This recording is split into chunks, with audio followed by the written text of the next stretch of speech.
What is up, YouTube, Facebook, Twitter, Twitch, Apple, Spotify, and everyone tuned in on the Texas Sports Unfiltered app? Welcome in to another edition of Bucky and BK live on Texas Sports Unfiltered and on the free TSU app.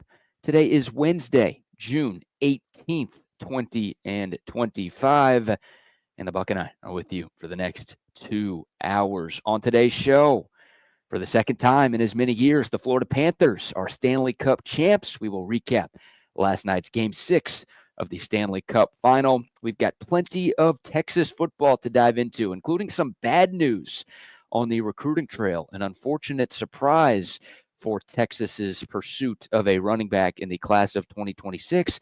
We'll talk about that and discuss where the Longhorns go from here. Apparently, college football playoff expansion talks have hit a snag.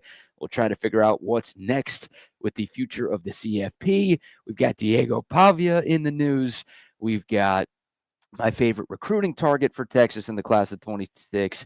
We've got Bill Belichick news. There's a lot to get into. We got sports. We got fun. And we only have 2 hours to get into all of it.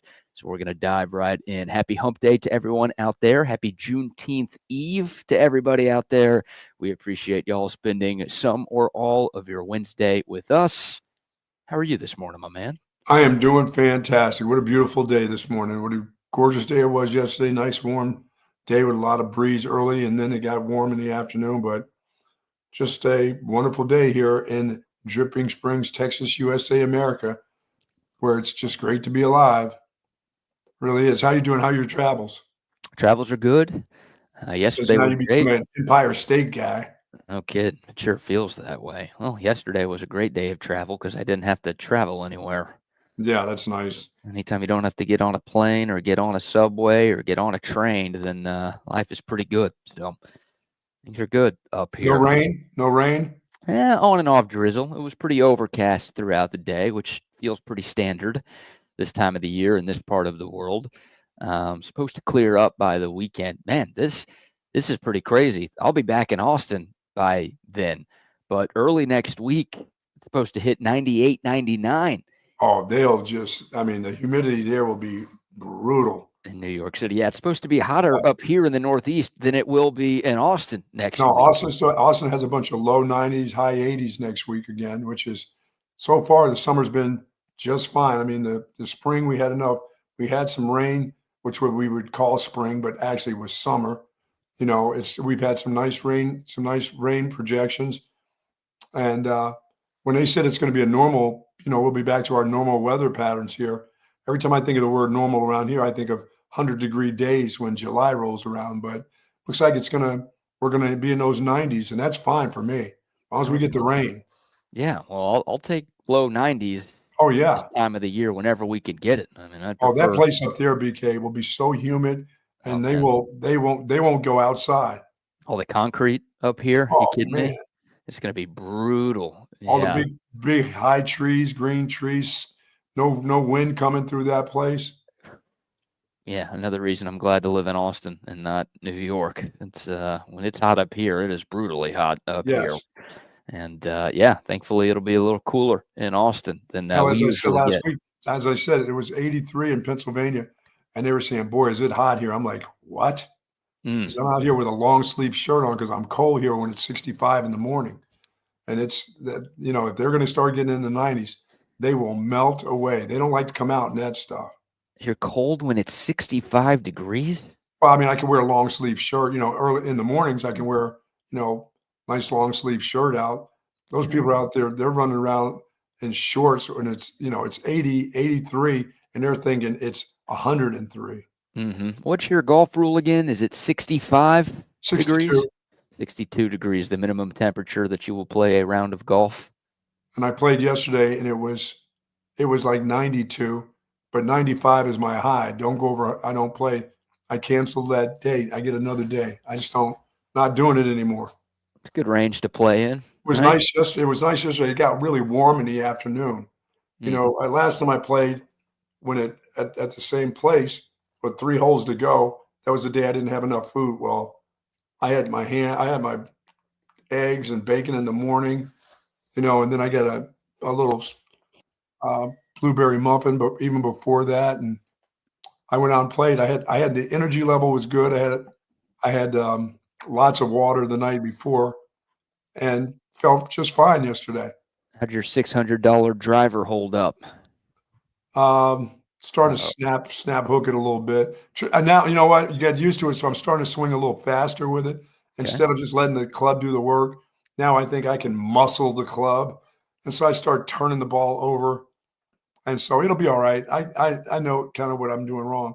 My deal now is I don't have enough concentration on my putting.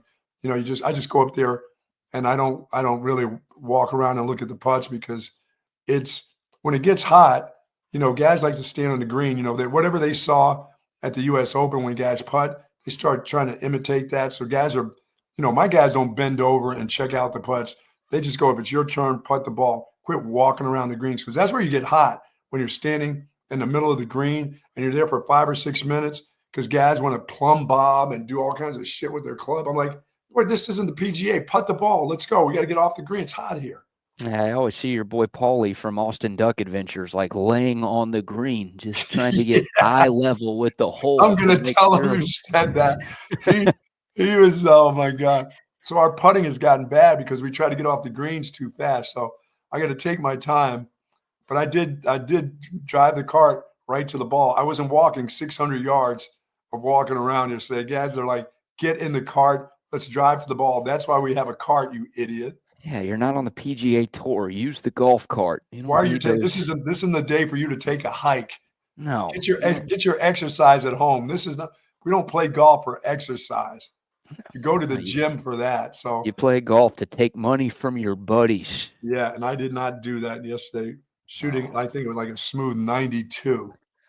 That's not horrible for you, is it? No, it's Onion Creek, the old man's course. That was terrible. I should have asked where you played because there are some courses where a 92 for you is pretty good. Yeah, that's called Twin Creeks and Lost Pines. Yeah. Or anywhere in Horseshoe Bay. Anything in the 90s is good for me. But remember, we're only getting close to a week away from moving on up. And I saw some of the tee boxes. I'm like, wait a minute. The next tee box up is like the women's tee. I said, sorry, it's not my problem. Hey. I'll play right there. What can I do? I'm supposed to move up. You've been very open about your desires to identify as a woman. And I get a 70. Fruit basket. And I'm getting fruit baskets. You got another fruit basket? No. Robert didn't send me a fruit basket. I'm expecting an ATV from that dude this week. You're going from fruit basket to an ATV? I deserve it, man. The guy's getting rich off me. And he's letting me know. He said he's very happy about what I'm doing right now. He says the others are just, they're hating the player. They want to talk about you. They're saying this is all luck. And he's going, not from football season to this season. This isn't luck. I got something going. Then I tell him I'm ready for the football season. I got some surprises for the football season. He goes, and he'll send me a little message that, can you do 3 in a row? Or are you done? Will you be done? I said, as long as there's the Dallas Cowboys, I won't be done. What does that mean? As long as you can bet against the Dallas Cowboys, yes, you won't be done? Yes. Yeah, you and I were talking before the show. Instead of talking about show stuff, you're like, okay, who does this team play in week 1? Who does that team play in week 1? When can I get to Vegas to play some bets on these games? I mean, I'm an early season Scarlet Knights fans. How's that, folks? Rutgers? They don't have any coaches left or players. Don't we take all their coaches and players? Yeah, we did take one of their coaches, and they did lose a few players to the portal, but they still have Greg Schiano, the abuser, still their head coach, and they're always good with him. They're bad with everybody else, but whenever Schiano's been there, they find ways to stay at least moderately relevant. He wants to stick around the East Coast so he can eventually get that Penn State job when they finally fire James Franklin, but I don't think so this year. I think James Franklin's got a pretty good football team. That's an interesting betting strategy right there. You're betting against the Dallas Cowboys, and you're betting on Rutgers football. That's your big MO in 2025. Well, they start out with Ohio, Miami of Ohio, Norfolk State, and then they play Iowa at home. You know, if they can get Iowa, that's the big one. If they can go 4-0 and get Iowa at home, and we know Iowa is only going to score 8 points at the most. Did you say they play Ohio and Miami of Ohio? They play Ohio back-to-back, Ohio, University of Ohio, and then Miami of Ohio. They're not beating both of those teams. Yeah, you're thinking one of those Macs are going to get them, huh? The way you treat the Fun Belt, you're like the big promoter of the Fun Belt. Yes. That's how I feel about the MAC. I'm the biggest Maction guy there is. So, yeah, there's going to be an upset. Rutgers is going down. I don't know who it's going to be. They Well, it lose won't to be Miami. Norfolk State. Yeah, easy on your language, all right? This is a family program here, guy. Yeah, no, I don't think they're going to lose to Norfolk out of the MEAC conference. Well, and they won't lose that first game. You know they're coming out of the gate trying to show that they're Big Ten powerhouse against Ohio. Not even Miami of Ohio, just Ohio University. Don't sleep on the Bobcats. That's a team that's run the MAC for the last few years, all right? Boy, they got quite a schedule in the Big Ten. At Washington, Oregon. Oh, there's a Purdue in there. At Illinois, Maryland, and at Ohio State and Penn State. What a schedule they have. Why would you bet on them? They're going to get smoked by those teams. Oh, I'm done betting on them by then. By about week 6, once they get to at Washington, well, forget about it. What they play after the 4th game, they go at Minnesota, at Washington, Oregon, at Purdue. That may be Purdue's only win of the season. I'm picking Purdue to beat Rutgers. That's Purdue's only win of the year. And then they go at Illinois, BK. They go Maryland, Ohio State, Penn State to end it. Dude, they're going to be 4 or 5 wins for Rutgers this year. But I'll take them early.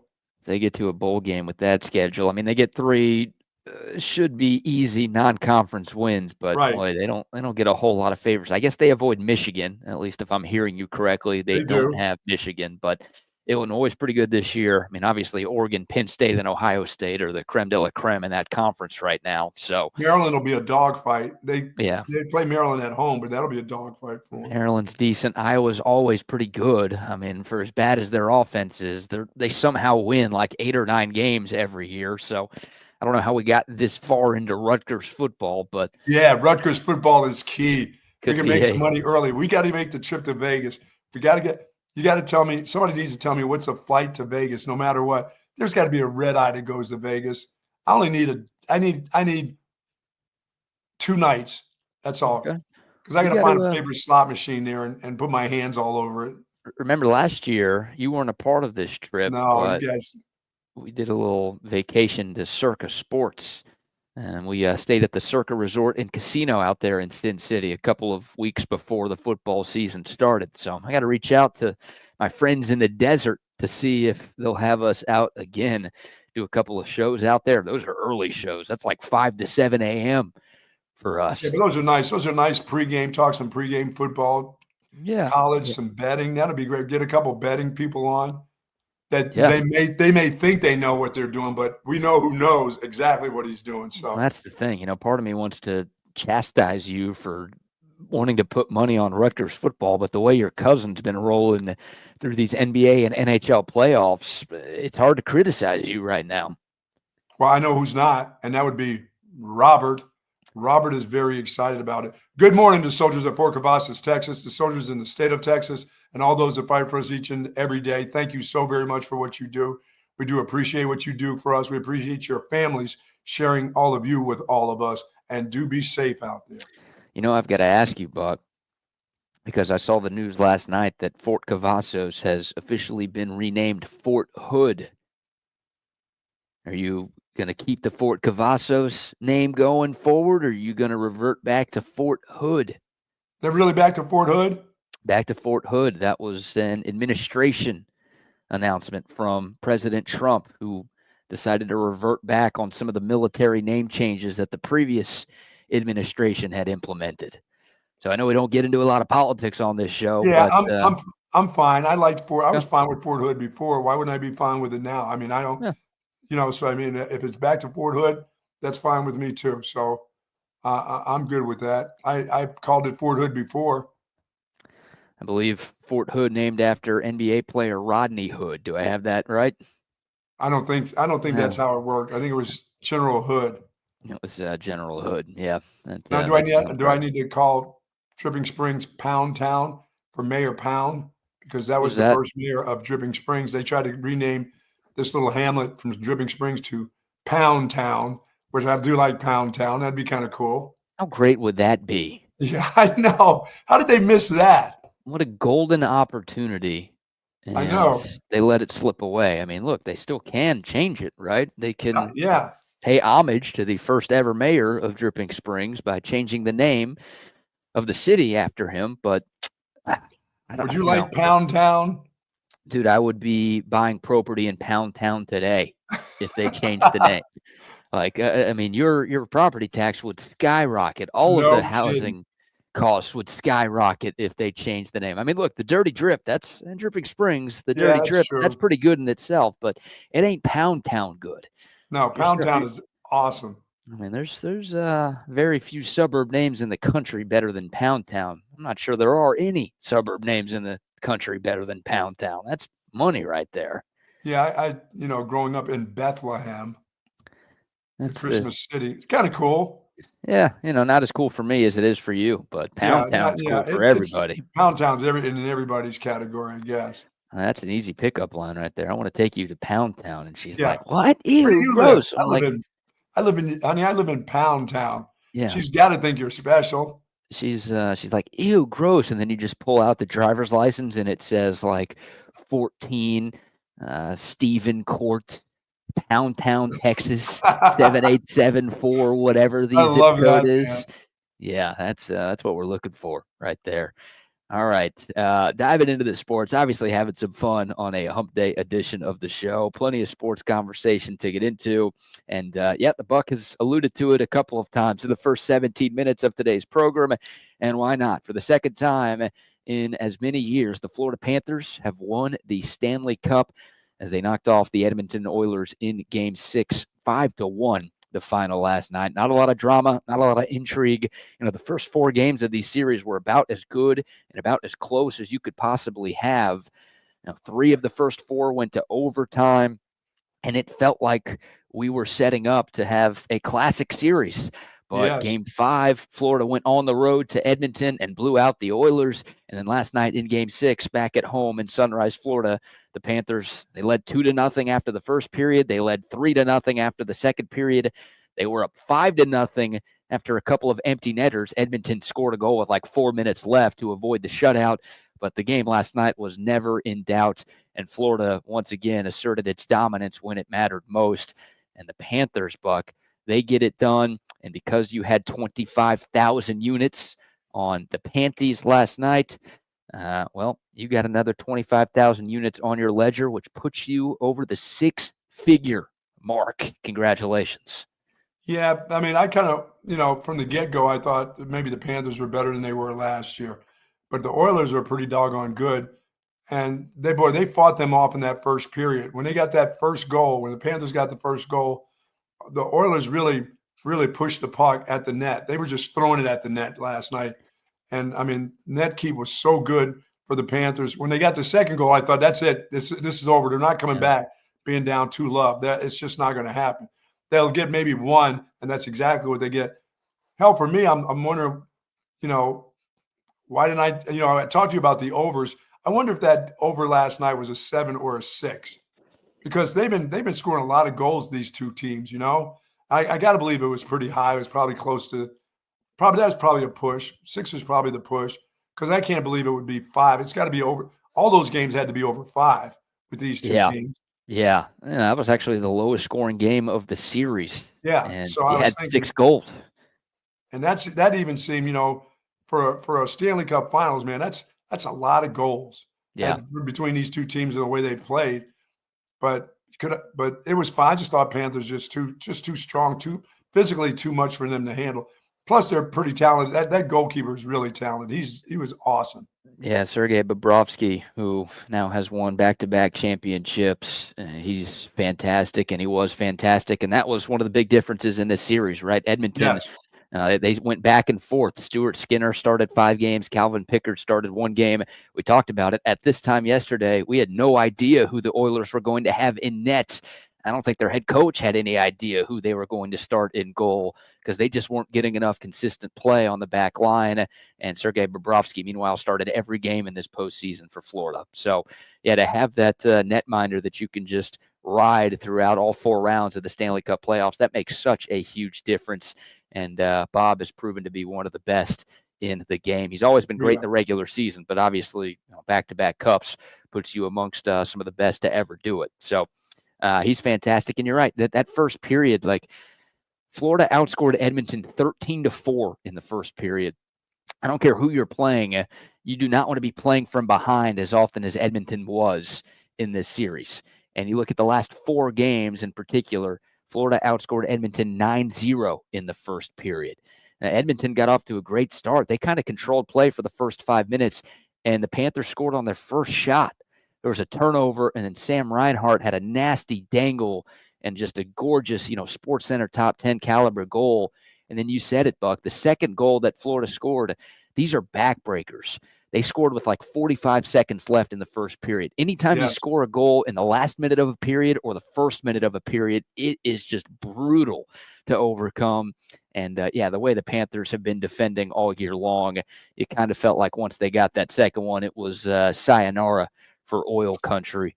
And the oilmen were done after that one.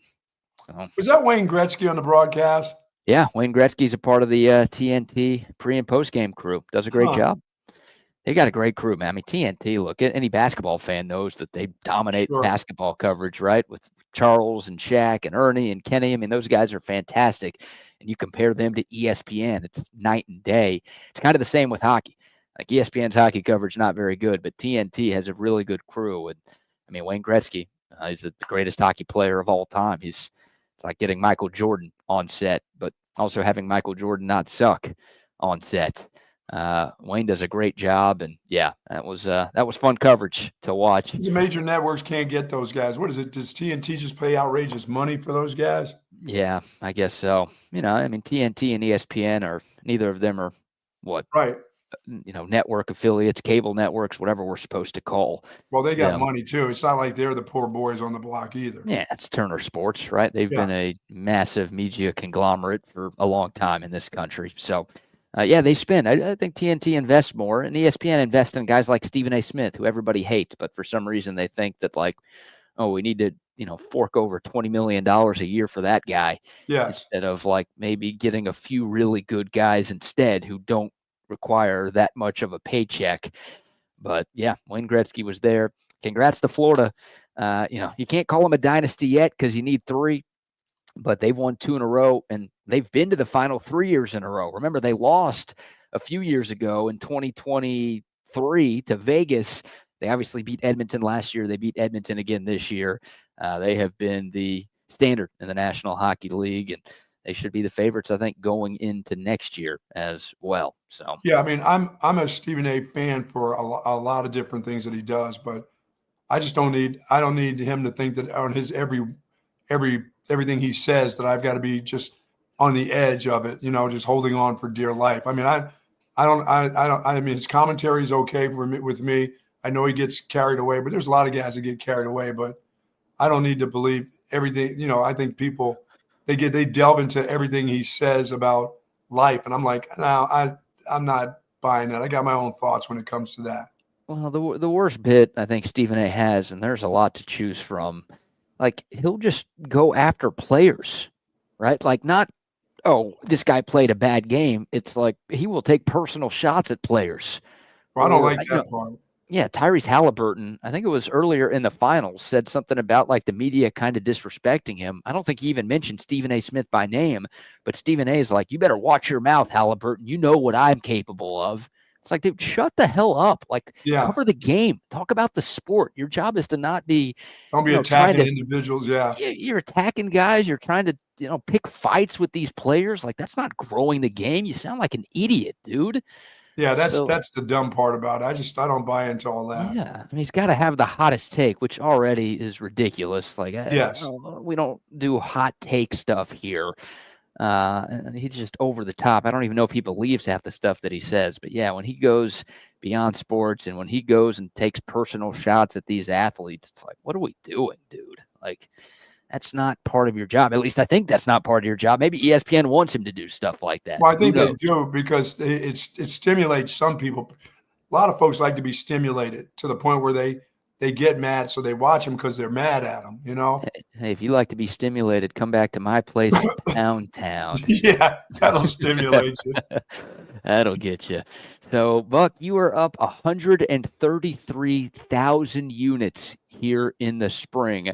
That is a 2025 high, but that is not, I should say, a springtime 2025 high, but that is not the highest you've ever been when it comes to in the green. Your all-time record in TSU history. At one point during the college football playoff, you got up 270,000 Wow. units. And you actually ended football season up 200,000 units because you went big on the Philadelphia Eagles, and they obviously dominated that Super Bowl against Kansas City. So you ended football season up 200K. We only have one series remaining in the spring. I'm a little nervous, and I'm nervous about the rest of this, Stephen A. I don't know if the guy's hurt, if he really has, calf pull. He's played in every game with his little calf pull. Suzanne Halliburton's brother. He's played in all those games. He just hadn't performed again. And I don't know. I see this going 7 games. I said 6 games originally, but I'm now back to 7. OKC's going to be favored in both games. But I think the Pacers keep it close at home, get the win, and then Game 7, I think it's back in OKC. But I don't think OKC runs away because then they're going to be like a 10-point favorite again, and I think they'll win. But I don't know. We'll just see we'll see what happens. I think I'm going to have the Pacers. You don't have a play to make tonight because Game 6 isn't until tomorrow night. I'm going to wait. Yeah, I'll wait that one out. And it will be a minimal play. I won't go crazy on. I won't go crazy on the Pacers because that guy has not shown up, but he's played. I always hear these injuries, but everybody's banged up. Okay, you got an injury. Let's not hear that's the main thing. You can shoot this. Your wrist isn't injured. Take a shot every once in a while. Yeah, that was, Tyrese Halliburton. Maybe he's been dealing with this for a while, but he's coming off of his worst game in the postseason, a game in which he scored 4 points and went 0 of 6 from the floor, just made 4 free throws. That was his only way to get on the ledger. And, that was the biggest game of his life. Game 5 of the NBA Finals in a 2-2 series. That was the performance he delivered. So I don't want to say you hope the guy is hurt, but for the sake of his legacy, you hope he has the injury to fall back on because that was an abysmal performance by Halliburton the other night. And, he's getting an MRI today. So there's something there. He's dealing with what is being called a calf strain. He is pushing to play. You understand why. His team's got its backs against the wall. An elimination game tomorrow at home. But we'll see what the MRI says. And, Buck, you and I talked about it a little bit yesterday. The early look-ahead line for tomorrow night's Game 6 was Oklahoma City -4.5. We checked this morning right before the show. It's up to 6.5.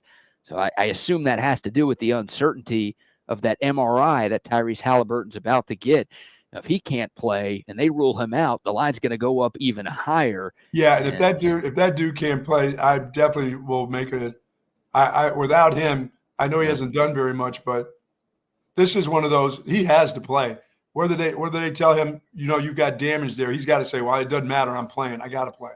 He's got to play. He's got to play, even if he's not 100%. This isn't a game that you miss. No, you don't. No, you can't do this. You can't bail out unless you just can't walk. If you can't walk, you can't run. And if you can walk, then you can play. Yeah.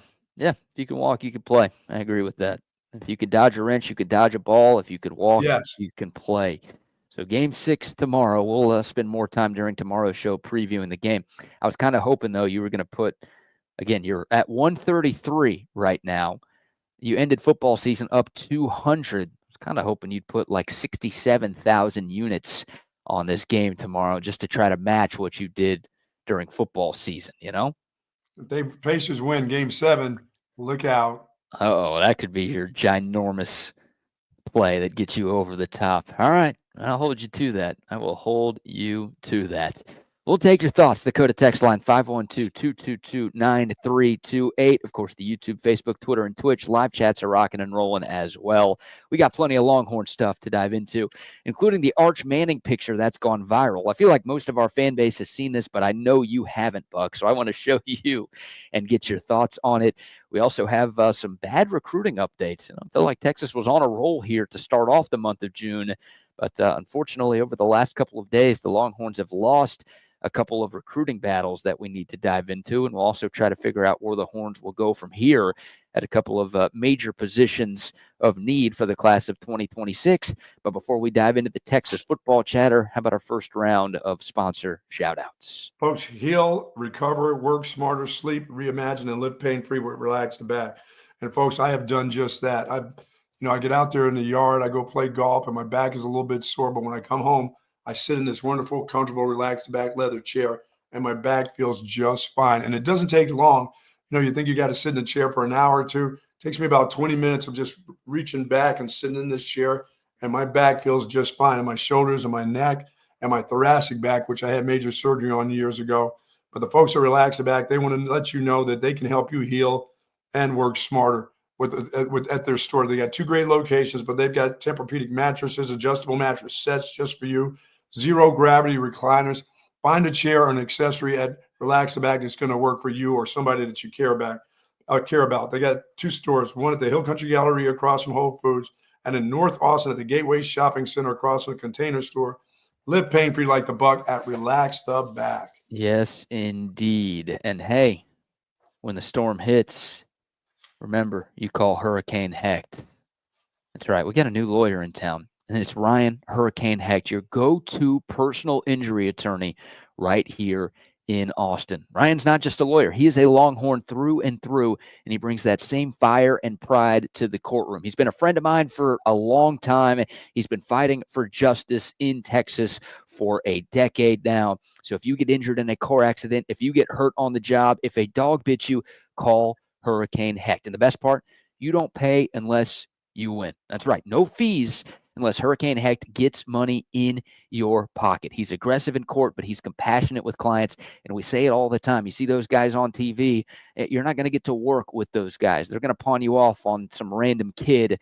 No, when you call Hurricane Hecht, you are going to get to work with Hurricane Hecht, based right here in Austin, Texas proud. He supports TSU. He's a big-time friend of the show and a big-time fighter for the people. Don't let the insurance companies push you around. You're going through enough after a bad injury. Don't let the insurance companies push you around. Let Hurricane Hecht blow their case wide open and let him flood your wallets with cash. Give him a call today, 512-938-8929. It's 512-938-8929. You can email him as well, ryan@hechtlawfirm.com. Hecht is spelled Hecht. That's ryan@hechtlawfirm.com. And remember to tell them that Texas Sports Unfiltered sent you. Our good friends over at Sue Patrick, of course, since 1975, they offer free shipping on online orders over $49, free curbside pickup. And folks, they've got plenty of parking spaces at 5222 Burnett Road. Go by and say hello to the gang where they have that incredible selection of Texas Longhorn apparel, collectibles, and accessories and more. Of course, men's and women's clothes. They got a wide variety of men's and women's clothes. Wearing this shirt right now. They've got wonderful Columbias, Tommy Bahamas, the whole works. Got my cap on this morning. And, of course, they've got the schedule glasses Jay's got plenty of those available for you, $12 a piece. Or if you $75, if you pay $75 on any of those Texas-themed items that they have on there, they'll give you a free glass. Those glasses are great, BK. They're great for beer. They're great for iced tea. It's a great glass. And they've got the Texas Longhorn SEC schedule, the new schedule up for 2025. You are going to love those glasses. Go get yourself a dozen. Put them up.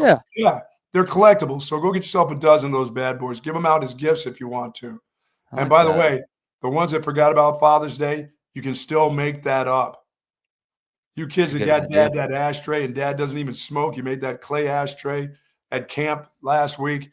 Dude doesn't smoke anymore unless he's in the closet smoking a little something else. But you don't need to do that. He may need a nice polo, need a golf polo, need head covers. They've got it over there. I got some of that Tyler Perry soap detergent the other day over there. Tyler Campbell. Yeah, Campbell Tyler, wherever it is. One of those two. Wilkesboro, Scranton. I got that too. Well, And that's of course, a I've got twist.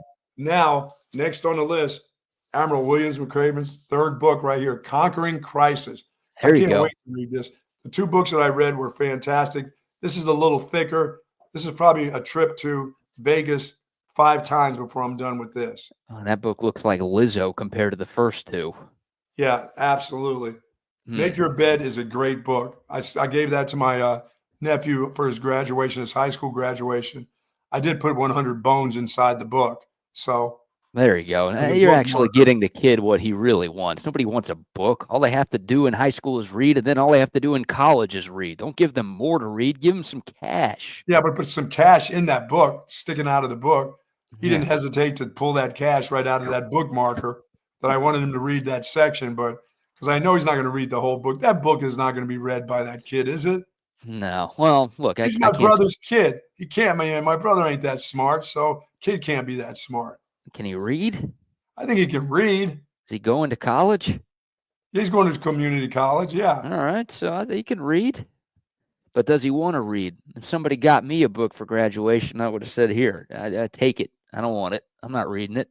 What? Yeah. These are great books. These are great gifts right here. Yeah. No, those are. Make those Your are Bed good. is a really good book. I mean, and I don't even think you have to be a high. Well, I would say you probably should be a high schooler for that Make book. Your Bed. Make Your Bed. I think so. I think it, but it's a book that you don't have to give to a high school. You just give that to a friend to read. I mean, if you're in business, that's a book that you should read. There you go. All right. Good stuff right there. Shout out I'm to our still not friends at making my Stu bed. Patrick. Sorry, Admiral. Yeah, well, it sounds like it's really worked on you. You keep promoting the book and how good it is and how much it changed your life, yet literally you don't do the one thing it asks you to do. I've never made my bed. Well, I mean, you I've should been after all right. reading the book. My life has been all right, and I've never made. I mean, I'll throw it. I'll throw the sheet up if somebody's coming over. What are they doing in my bedroom anyway? I don't know. I get enough grief that I have to take my pajama bottoms and put them in the drawer instead of by the floor where I take them off by the bed. You know what I'm saying? What's the big deal? Who's coming in there? Who belongs in your room, in your bedroom anyway? Can you tell me that? That's always the rule. I don't know if that's a female bit or a motherly bit or maybe a combination of both. But whenever it's the same bit when you come into their house and they look at you like, take your shoes off. Well, what am I? Low? Very different bits. Low? What the hell is that bit? What Asians have bad feet? What are you saying? I don't. Well, I mean, they take their shoes off. That's one of their deals. Oh. I mean, when did that become an American deal? Who made that? That's for young kids. Once you get to be, I don't step in dog crap. I swear I won't bring dog crap into your house. Those are two very different things right there. All right. Going back to the original one. Yes. Like, Mom would always tell you got to clean your room. And it's like, Mom, my room's upstairs on the other side of the house. They're not coming here. Everyone's staying downstairs. Why do I need to make sure this room is spotless when no one's going to see it? Like, that was always a weird bit. It's like, they're not coming in my bedroom. They're not coming anywhere close to this part of the house. Why is it such a big deal to get this thing clean? That's one. The shoe thing, dude, I mean, you're going to be walking around the house. You got mud on your shoes. No, I did. What? Where? I don't come from the garden.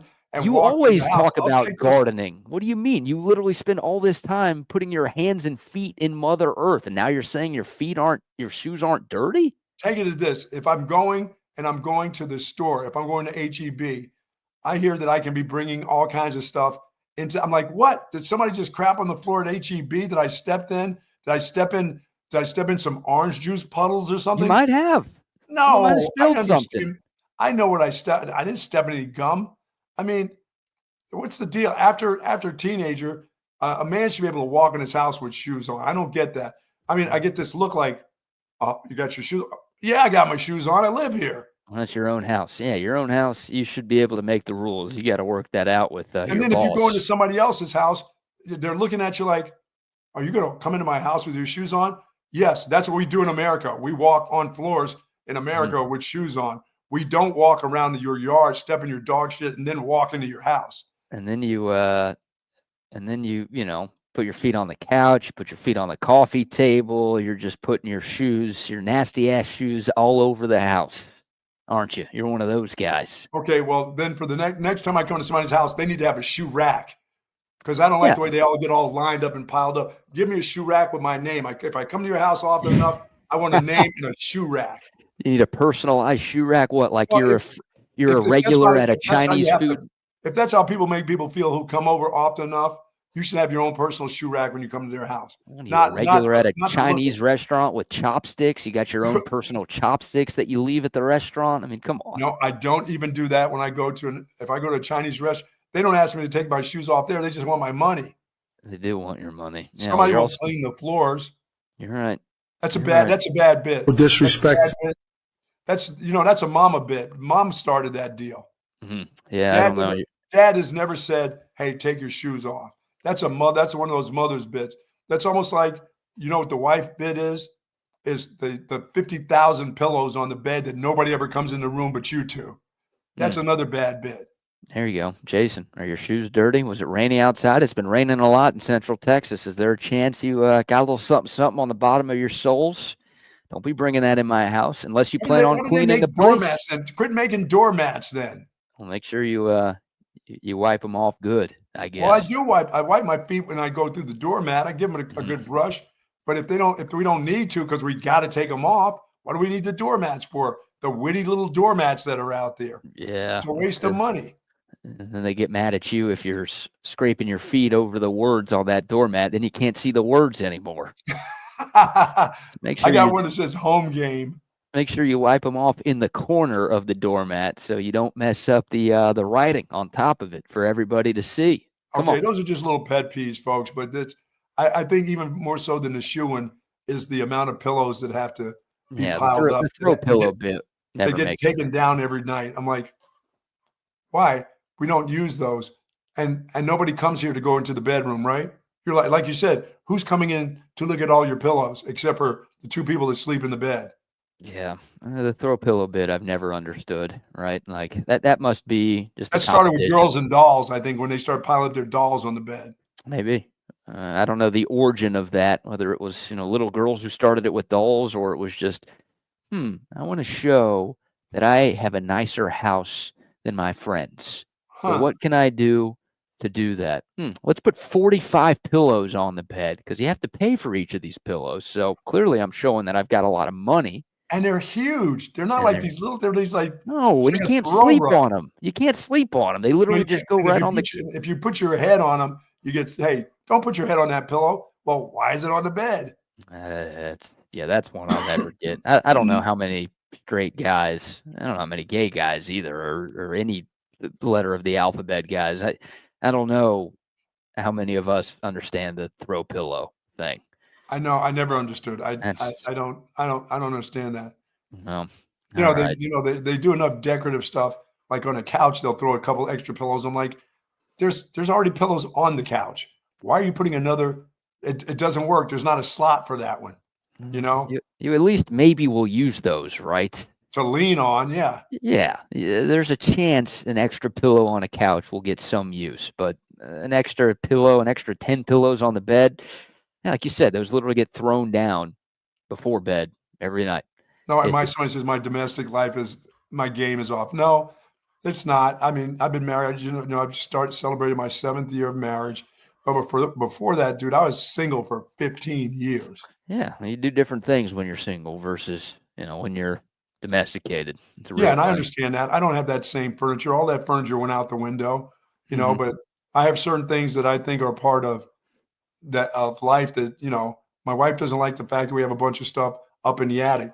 And I know my kids don't want it, but they deserve to go through it and figure it out if I'm gone.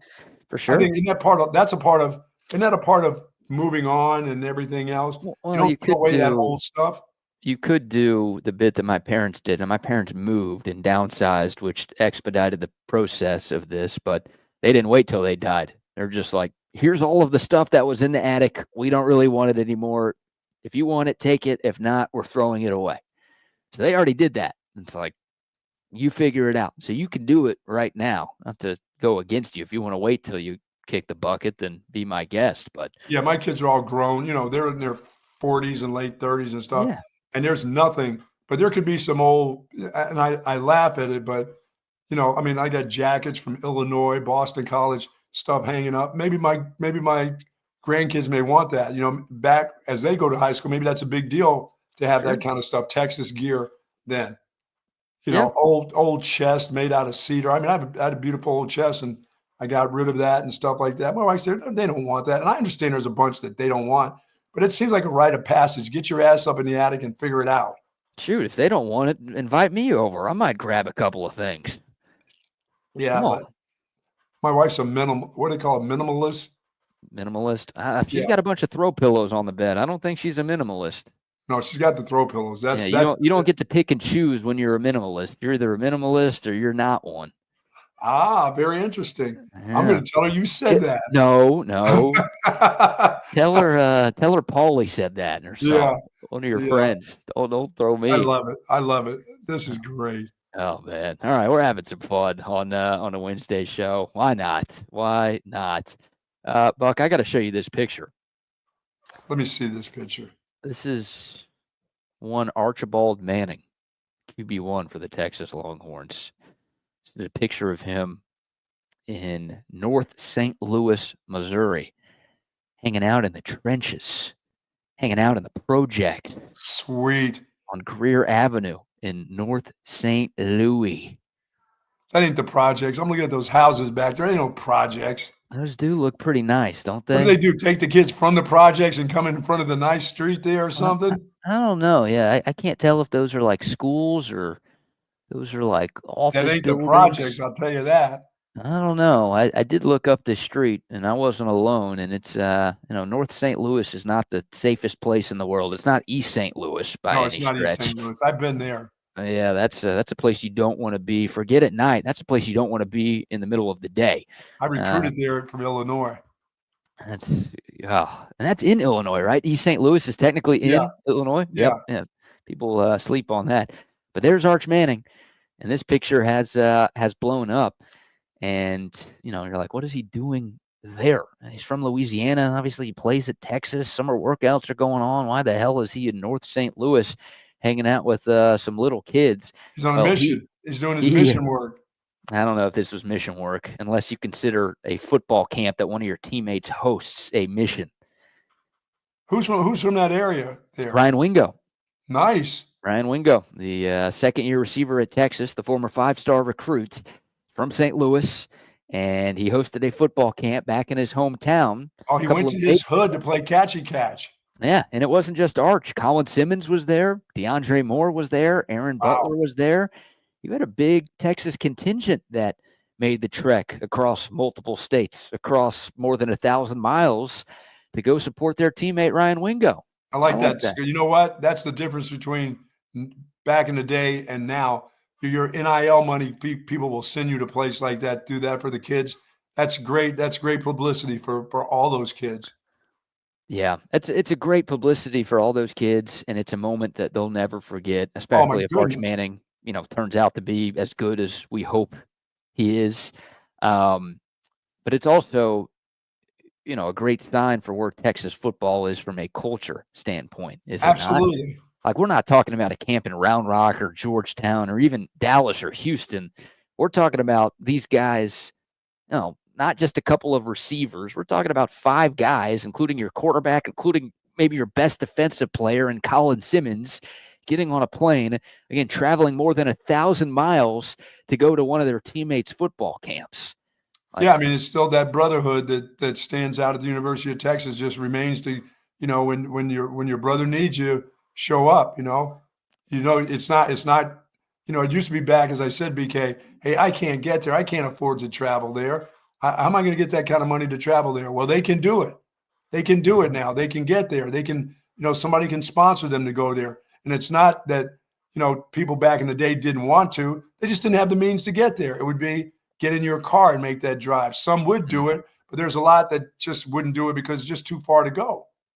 Yeah, I think so. But look, I don't know how often this happens now, even in the NIL era, where a bunch of guys will travel super far to go to somebody's football camp. I mean, Buck, you've been to enough of these camps like Oh that are yeah, run by pro athletes or college athletes where, it's just a total cash grab, right? The people in charge are like, how much money can I get from parents and kids here? And sure. guys who make guest appearances, they show up with sunglasses because they're hungover from the night before, or maybe they're still drunk, or they're stoned, or maybe a combination of all of those things. Man, those kids Like, don't want to do anything but catch a ball from you and have you talk to them about life. yeah, like for these guys I feel like this is a big deal for these guys to go this far. Again, going to Georgetown or Round Rock is kind of nice, but for these guys to get on a plane and travel that far to support a teammate, that feels like a big deal to me. Maybe I'm blowing things a little bit out of proportion, but this feels different than anything I've seen in the past covering Texas football. Yeah, I mean that's a that and of course those kids in that neighborhood don't see guys like Arch Manning. You know what I'm saying? They want to take a picture with him. They want to be a part of that. That guy makes his celebrityhood known all over the country. That is a smart move on his part. He's got enough neighborhoods like that in the New Orleans area where he could go to, but he's venturing away from the state that he's from. He's venturing Hmm. away from the school that he's from. He's making himself known all over the place, and that's a smart move on his part. He knows he can help those kids out. Those kids get a big deal out of it, but it's good for him too. Yeah. That's good for Arch Manning. It is. I agree with you. And, hey, Ryan Wingo might be the number one wide receiver for this Texas team. So we talk about the importance of having good, strong chemistry between QB1 and wide receiver one. Yeah, This and stuff. good strong role models for those kids that Ryan Yeah. Wingo can get those kind of kids to come to his camp. You know, it's just not about him. Some of those kids may have grown up hearing about Ryan Wingo, but that he has that kind of pull with other players all over the country. That's a big deal. I like that. Yep. So there you go. That's the picture that's gone viral with Arch Manning. You're saying not in the trenches, not in the projects. This is a nice neighborhood that he's hanging out in. They just don't look like project houses. Sorry. Yeah, those are pretty tall houses. They're not super wide, but look like you might have 2 stories in there, and I don't know if that Yeah, qualifies for the that may be in the projects here. project area, but that's not at the projects. Yeah, that's maybe a block or 2 away. Yes, They wanted to only a make sure block or two away. Arch Manning was going to be safe and be okay, so they kept him away from the Those are the the. kids who live down the block, down the Yeah. hill from the projects. I'm trying to pull up this video real quick because there's apparently a video that accompanies this photo that we've been displaying on screen for the last few minutes. Here we go. I turned the sound off. Here's Arch Manning and a few of his Texas teammates hanging out with some of the kids in St. Louis. This is not at the football camp. This is, I guess, maybe the neighborhood that Ryan Wingo That's grew in the up in. neighborhood. That's not quite the projects, but that is in the neighborhood. I'm looking at the grass hasn't been cut for a couple months. Look at that. We're doing 40-yard dashes That here. is awesome. Yeah, you see some cracks on the street. You see some uncut grass. I mean, it's a whole block party here. You got everybody out there. The whole neighborhood came out to see the Texas football team. You got guys signing shoes. That guy Yeah, I take mean the shoe off. these are future NFL stars that these guys are gonna that were in their neighborhood. That is awesome. Yeah, it's a good bit right here. And this is something that's gone viral. So, all right, everyone's signing shoes. There's not as much to that as I was hoping, but there you go. There's a Texas football story, and again, a picture that has gone viral, believe it or not, throughout the course I of like this it. week. I think it's just adds to that brotherhood that the Texas football team has shown for the last, I don't know, 20 years. Yeah, Or maybe it's just the way it's been forever here. I don't I haven't think it been here is. forever, Well, but for as long as I've been, we didn't see this happening under Tom Herman. What do you mean 20 years? This like the brotherhood wasn't this strong. You had guys singing the eyes of Texas. You had guys protesting it. You had guys walking. You had guys not walking. but I did see this through the Mac Brown, times with Yeah, Mac Brown. yeah, no, I think it's been a while since we've seen this. Is the good thing. And look, I mean, there's been plenty of examples over the last couple of seasons in the Steve Sarkisian era, but culture is not going to win you games. It's Jimmy's and Joe's and it's X's and O's. But any coach will tell you need a good culture to be able to compete for Manny getting championships. catchy catch going with the boys in the hood. A little catchy catch going. Yeah, you saw some people running 40s there. I'm sure they were catching passes from Arch Manning. There's no doubt about it, man. Like you said, that's a moment you'll never forget. If Arch Manning turns out to be as good as his uncles were, and 20 years down the road, you're like, man, that guy came into my neighborhood. Yeah, like, your that's neighborhood? totally different from Ricky Williams showing up on Sundays in my neighborhood at Circle C and running, kids into cars and stuff. That's a different neighborhood. Did he do the Peyton Manning SNL bit where he was, throwing footballs as hard as he could right at the kids' faces and making them cry? Ricky wouldn't let him score, man. He used to hit those kids and knock them into cars and knock them out into the street. Kids used to go home all bruised and battered and torn up, telling their parents how, oh, he didn't let me score. And he'd say, hey, I'm not letting you score. He would run kids down, BK, from like 40 yards away. The kids think they're going to go into the end zone in the street. Ricky catch up to them and yank them by their shirt down to the ground. Oh, man. Yeah, considering everyone has a camera with them at all times now, I don't know if he'd be able to get away with that in 2025. Running kids run them into the cars, slam them. Yeah, hurting kids at a youth football camp, hurting kids in the neighborhood. Hey, toughen up, kid. There are plenty of reasons why this era would be better for Ricky Williams to have played in. Oh, Ricky used to knock out more of Tim Brewster's kids than you can imagine. All the Brewster boys used to get at least a concussion every Sunday. Hey, you could do that in someone's backyard where no one sees. That's fine. I'm all for toughening up the kids, but you got to be careful when you're doing that stuff in a neighborhood street, And they loved it, man. They loved it. All the parents would be sitting out there in their lounge chairs watching their kids get abused by Ricky. If Arch Manning stiff-armed some kid into a car and the kid broke his hand, it wouldn't be, oh, that's cute. It would be, little St. Louis boy sues Arch Manning for broken hands. Ricky would come back to the training facility on Sundays, and he would go to the trainer, and they'd look at him and go, wait a minute, you didn't get it. Where'd you get this bruise from on your elbow? You didn't get that in the game on Saturday. I didn't see that after the game. You never came to us.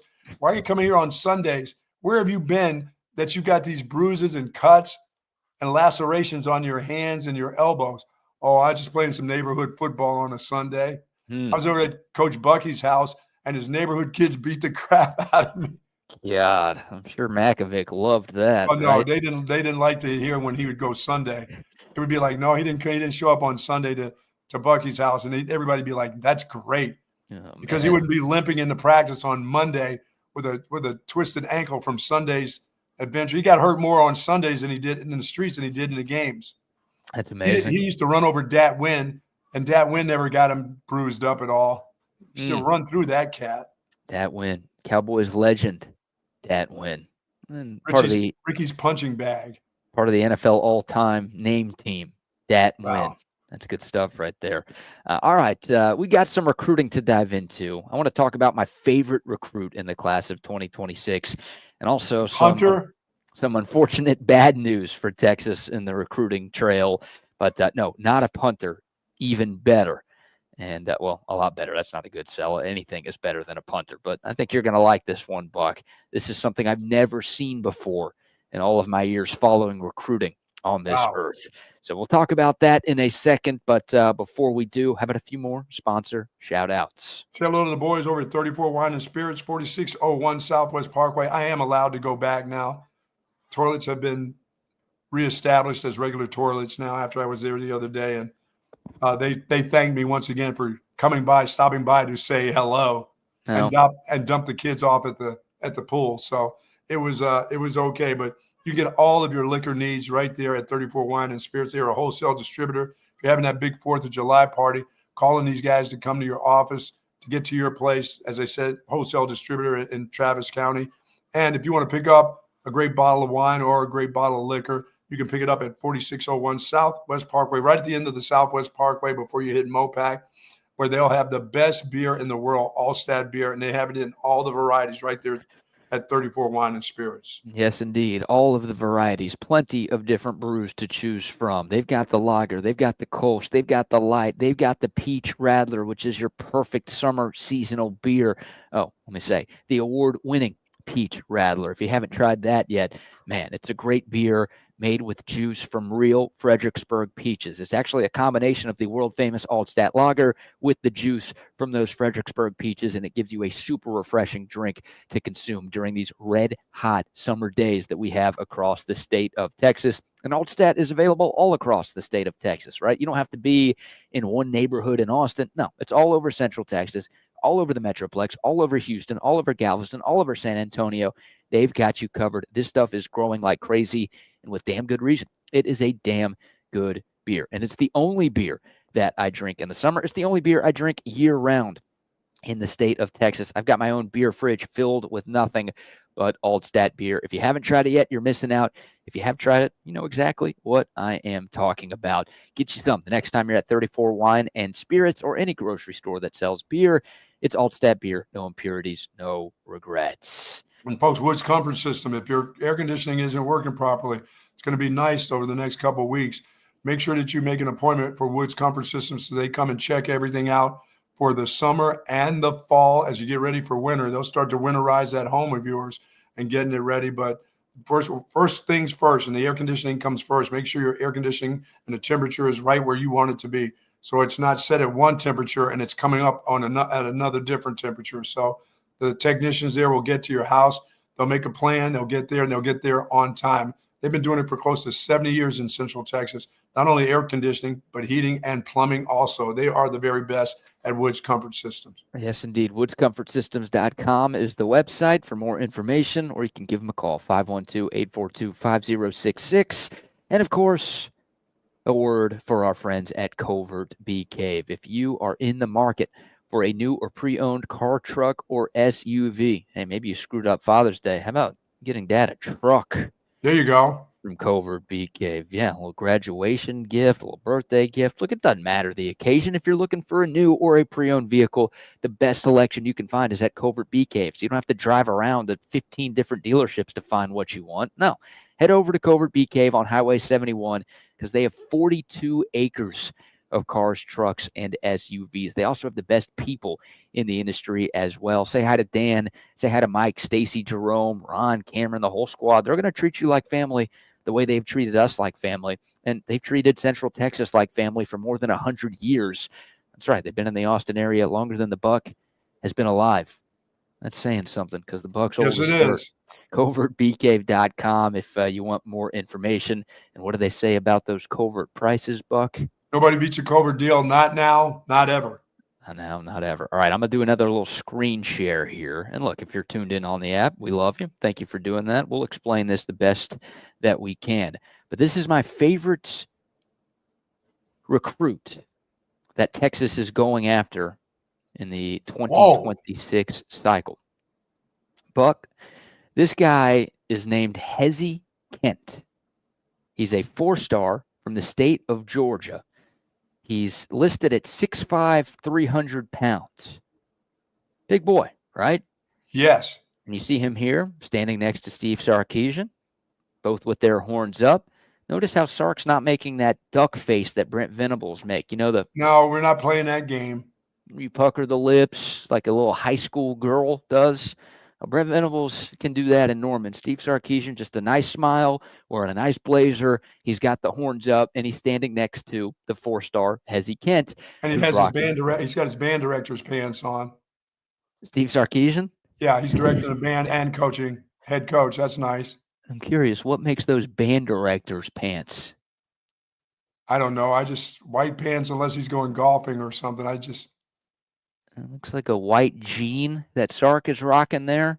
Do you think those are jeans? Those aren't dress. That's not a dress get up. I don't know. His wife's still not dressing him, is she? Could be a pair of chinos. I don't know. I don't know if his wife dresses him in the off season. I think she has a say on game day, but I don't know. For these big official visit weekends, is L'Oreal a part of that, or is that Steve on his own? No, I think she's still a part of it. That looks like something that she may do to him. All right. I don't think it's a bad fit by any stretch. It's a nice blazer. He's got the collared shirt on underneath, untucked. He needs those things that you do this for. I mean, if he's got those, that's. You're getting him the conductor deals. Yeah, if you give him that in the little podium there, you could tap the and a 1 and a 2. I mean, yeah.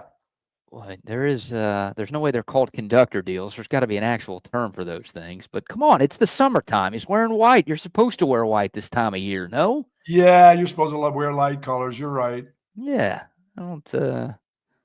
Anyways, I don't know. We're doing fashion advice here on TSU. I Oh, like we it. do. We give that out. I mean, I just don't like You're my right. head coach. I don't like my head coach in white pants. I'm sorry. Mm. There's certain gear that, you know, It's the khaki summertime. pants, khaki pants. I know, but his wife does fashion. I mean, I got that part, but Makovic okay. would have never rocked something like this. No. Is he wearing like a three-piece, Nick double-breasted Saban suit? wouldn't rock. Nick Saban wouldn't rock this. Mm, I don't No, know. He no, could. he wouldn't be in white pants. All right. I don't know. Let's see if we can find a picture of Nick Saban wearing white pants. I mean, We're dude, not Nick gonna. Saban's hanging out in the hot tub these days. What do you mean? Yeah, The guy's willing to yeah, go on TV wearing that, and he's also wearing a shirt in the tub. Come on, coach.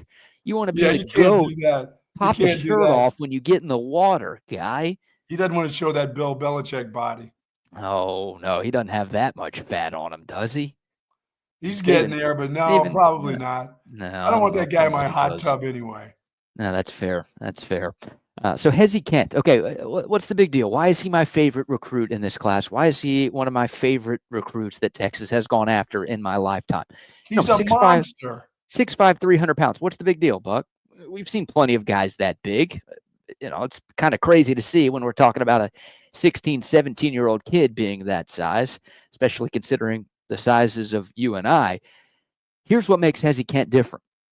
Okay. This guy is not an offensive lineman. He's not a defensive lineman. He is listed as an athlete on the recruiting websites. He plays tight end on his high school team. And that's what he wants to play when he goes to college. And he is telling schools, if you try to recruit me as an offensive or defensive lineman, I'm not talking to you. Yeah, I'll get to you once you get here. I'll tell you, whatever you want me to say you are, I'll do it until you get on the campus. And then what? You're telling him to shift inside to play tackle? No, I'll shift that dude on defense to defensive tackle. That's what he'd be playing for me. Putting him on the D line? Oh shit, Yeah. yeah. This I mean, is that's how Collins looked when he came out of high school, like that dude. But because he Albert looked, Collins. yeah, and when he first came, he looked like Tarzan, but he kind of semi-played like Jane. It took Mm-hmm. him a while, but when he grew into all of that, this guy's already grown into that too. Look at this. I'm at a 6'5", 300-pound tight end that could be coming to Texas. And he's a top 150 player in the country, Buck. Dude, they'll And let again, him. He can say whatever he wants, and they would say, okay, you're a tight end. Yeah, you're the best looking tight end in the country. 5-star immediately. I don't care if you only caught 12 passes during the course of the year. but I will give you 12 reverses as big as you are. he's getting those 4 stars, and he's getting that top 150 ranking for his play at tight end. How many catches did this dude have? Let me see if I can find his high school numbers from this past season. But again, I mean, Texas is recruiting him as a tight end. Florida's in the mix. Miami's in the mix. Florida State is in the mix. He's from the Georgia area, Brunswick, Georgia, to be exact. Yeah, I But mean, yeah, it's great. I mean, I don't give a rat's ass. I'll recruit you as a tight end all you want to, but there's Buck, probably not a good chance you'll play that for more than a summertime once you get here. well, then he's leaving. Like, he's made it very clear. You know, today's college football, you don't just recruit a kid once and, once you get him to sign, it's done. It's like, well, the kid's going to, I mean, if you tell him as soon as he steps foot on campus after putting pen to paper. No, I wouldn't do that to him. I'm going to give him every opportunity to be the tight end that he wants to Okay. be. All right. Well, that's different than what you just said. No, every opportunity means that I said by the time the summer ends or you get into year number 2, summertime, and, you don't have you're not flexible enough or moving quite like a tight end needs to be in my offense, then I don't want to have you. I mean, yeah, you look great off the bus. I'm going to just have him to get off the bus. He can't play tight end at 300, can he? No. Like, how big? I think of Darnell Washington at Georgia. Remember that guy a couple of years ago? That just big behemoth of a tight end who was a part of those national championship teams, or at least a part of one of those national championship teams. That guy, I think, was like 265. He was also 6'7", but he just looked ridiculous. And he was such a matchup nightmare because he could move pretty well, and he was that big. That guy looked like a giant out there. And again, he was 267. This guy's 300 pounds. Yeah, that's what I said. I will anything you want to tell me to get, to get you on my campus and give you every opportunity till that opportunity is over and it doesn't work for the team. I hope it works out. I hope I Texas do gets too. I this hope it guy. works out too. I hope he's the greatest tight end ever to play at Texas. But if he doesn't suit what you're trying to do, and you just got a big old kid, then that could have been doing something else, then you have to do that as a coach. I mean, you can recruit him. I mean, even if he walks on you in year number 2, so be it. Yeah. But I mean, that guy is a stud. That guy is a stud. I mean, so at any position, if he does it well enough, if he's good enough to play tight end, but if he's a tight end that's going to catch 6 balls a year because there's some things that he can't do because he's so big, I mean, what good is he for you?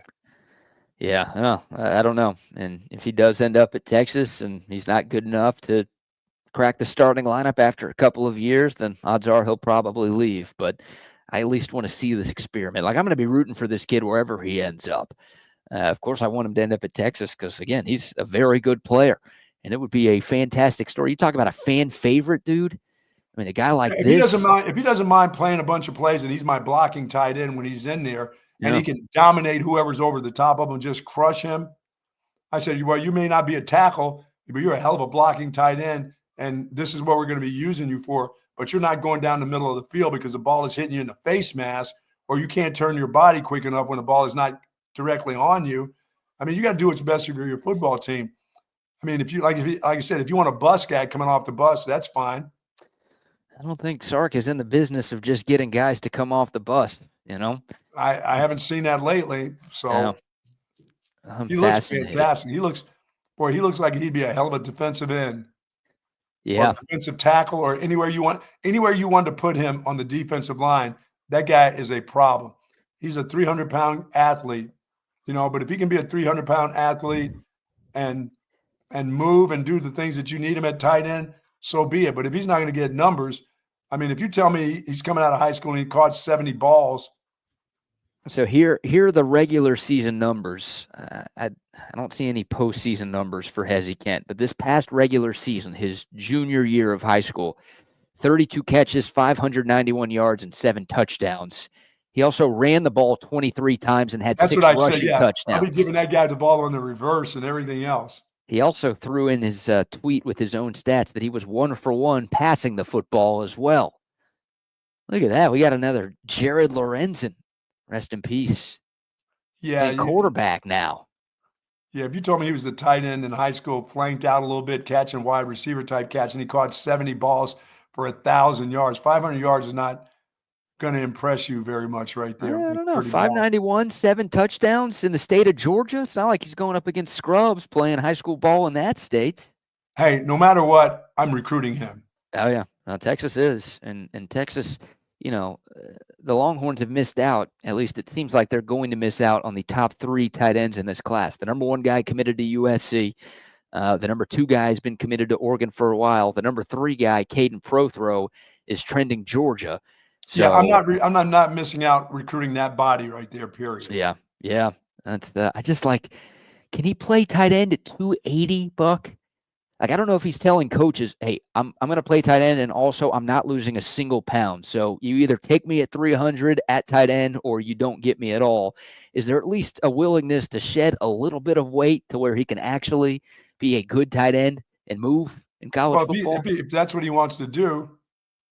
I don't know. If that's what he wants to do. I got to believe that the Aggies will tell him anything he wants to. They've had some big tight ends also. So everybody's telling them that it doesn't matter. If you want to lose the weight, they're going to ask him to lose weight once he gets there. And he's going to lose weight anyway at 300 pounds. I mean, that guy's going to lose weight in the Texas heat or the Georgia heat or any of the heat that he goes to. He's a monster. He's a monster. And I don't think A&M's in this recruitment. I'm sure they tried, but I don't see them as a finalist. Again, Miami, Florida, and Florida State are places that Hezzy Kent has visited or will visit in the month of June. Of course, he was in town this past weekend, which is why we have this picture that we've been showing the people.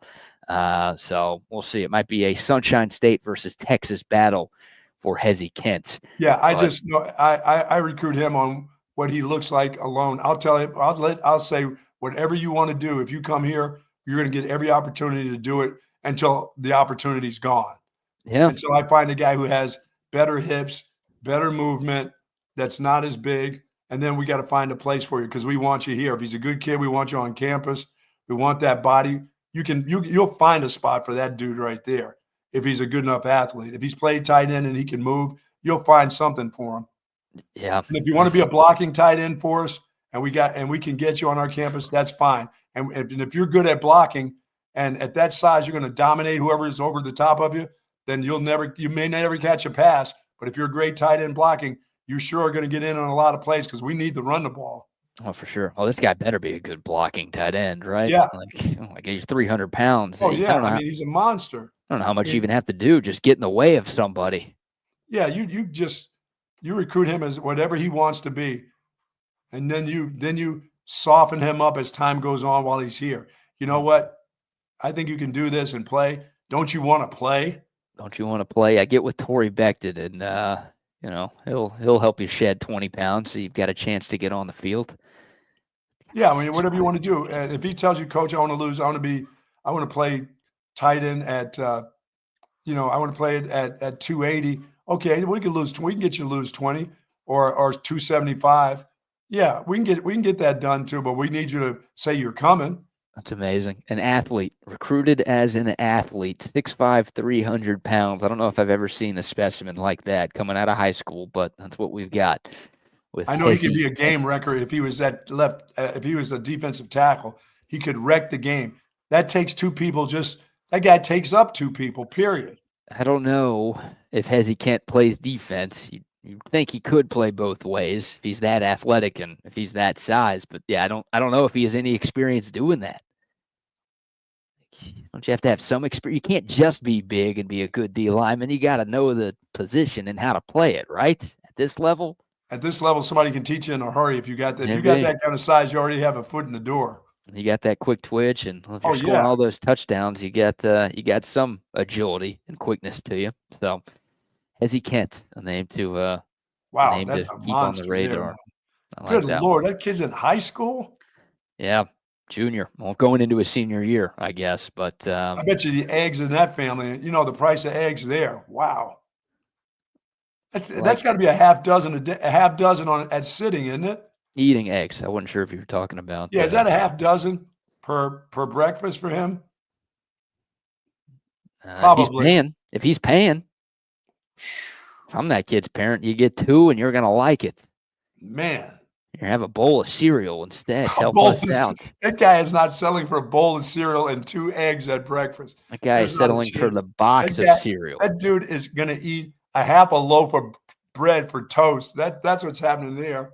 That was it looked like JJ Spawn out there, man. That's crazy. Leave JJ Spawn out of this. There's nothing wrong with that guy.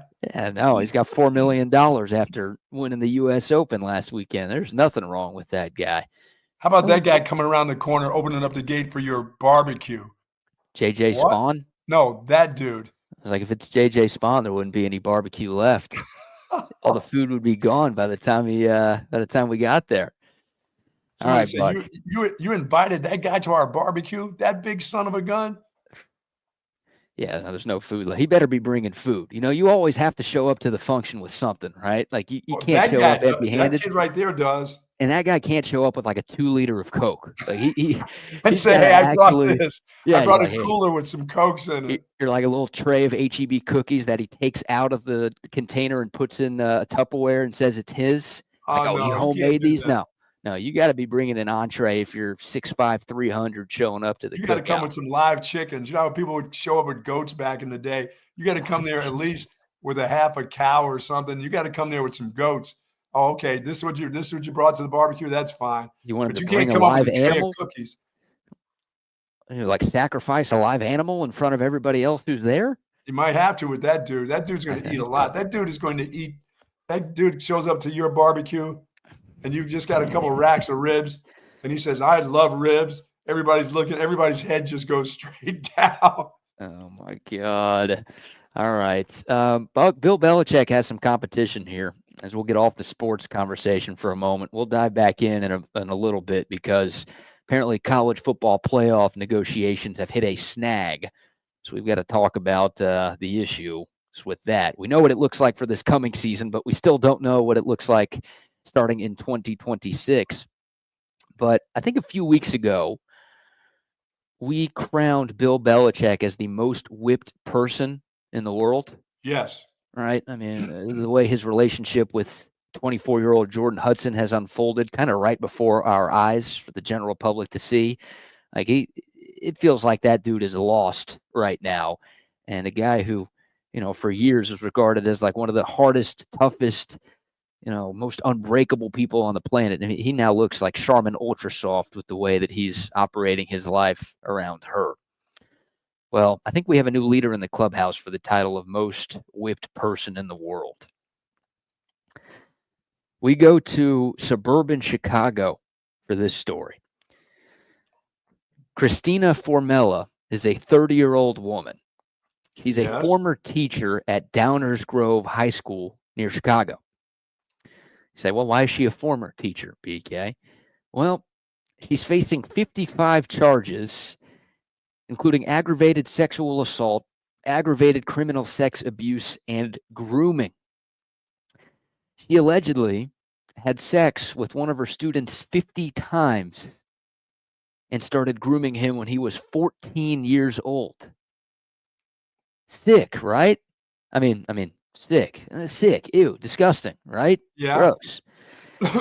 She allegedly hooked up with this kid 45 times at the school and at least 5 times at her house during school hours. Oh, she took him on a field trip. Took him on a little field trip. Yeah. Her and the kid would leave the school during the school day, go to her place, and do the nasty, What a dope she is. So you're asking, like, okay, who's the whipped guy here? Like, pretty badass for the high school kid, right? Sick. Pulling the teacher, 30-year-old teacher. It's a nice pull by him, right? Sexual abuse. Isn't that how it always works here? Oh, yeah, no, it is sexual abuse. But you're wondering, okay, who's the whipped person here? It's not the high school guy. Let me pull up a picture, by the way, of Christina Formella to accompany this story that we're talking about. But the kid is not the whipped person. She is not the whipped person. The person who's whipped is Michael Formella. Here's a picture of Christina, by the way. 30-year-old, decent-looking young woman. You take that, right? Good pull for the high school kid. The whipped guy in this story is Michael Formella. Notice he has the same last name as Christina. Well, that's because he's her husband.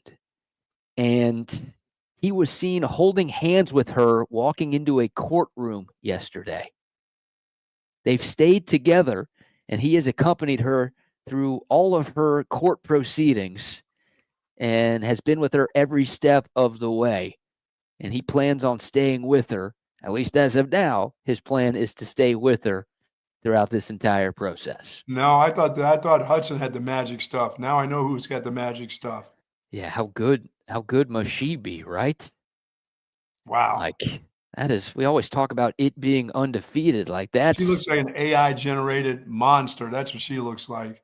This has got to be, the final boss of it being undefeated. Yeah, that's so sad right there.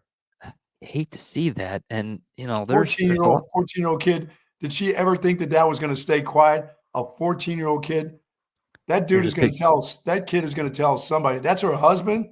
Here's a picture of her, I believe, standing next to her husband. And they're not holding hands in this shot, but there are pictures and videos of them walking hand in hand into the courtroom in suburban Chicago. Hey, so to some people, till death do us part. Guess so. And they got married last summer, by the way, Buck. Oh, they have been married for like 15 years or 12 years and none of that kind of shit? Prosecutors do say that the husband didn't know about the affair at the time, but he does now. Doesn't he? Oh, he's just a total idiot not to know that. I mean, there's a lot of evidence. That is leaking. Hey, that is leaking out in every neighborhood in the state. Well, there's also a lot of evidence. Like there are text messages back and forth between the former teacher and the student of like wanting to meet up. And, she's also like grooming him over text with some of what she said. Like the evidence is as clear as day that something was going on. And this guy, despite all of that, is staying with her. And she's a teacher. Some people are like, maybe she's rich. I guess she could come from a loaded family, and maybe he thinks he's going to get some of that if he hangs around. But we're talking about like a Chicago area public school teacher. I don't think she's bringing home a ton of bacon here. No. Somebody said she may just come from a rich family and just decided teaching was going to be her profession, or grooming children. Being a predator was going to be her profession. Dude, like your girl was not only cheating on you, she cheated on you more than 50 times with a high school kid in your own house. And then, oh, by the way, she was also texting him while they were on their honeymoon together. So this started before the marriage, but obviously continued after the marriage. And this guy, Michael Formella. He may seem like he's with her now, but when that divorce proceedings comes, he's getting everything she ever owned, everything. When she's going to jail, he's getting everything that's in sight. Every cent that her family's given to her is going to be turned over to that dude. He said he's going to hang in there and make it look good. You think that's the bit? You think that's the strategy? Oh, yeah. No.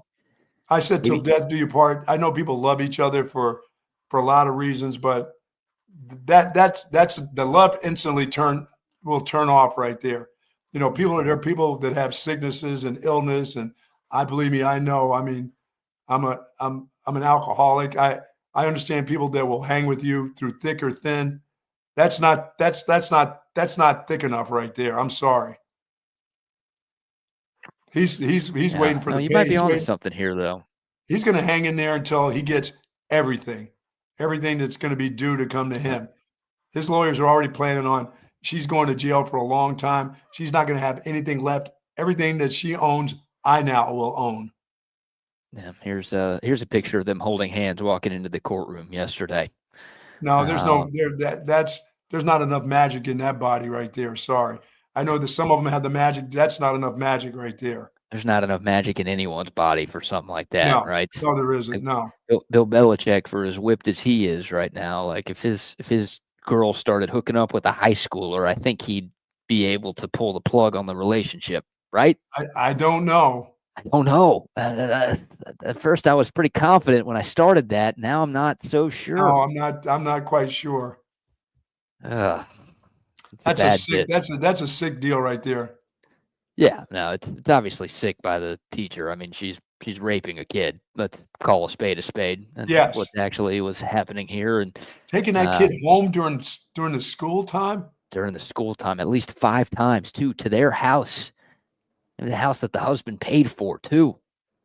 You would think his name is at least on the title of the home, the deed of the home, and he's staying with that. But again, I like that strategy. I didn't think about that. Maybe he's just waiting until. But I don't know what is he's going to make it look. He's going to make it look good till he doesn't have to make it look good. Till the fangs come out in that dude, because they're going to come out.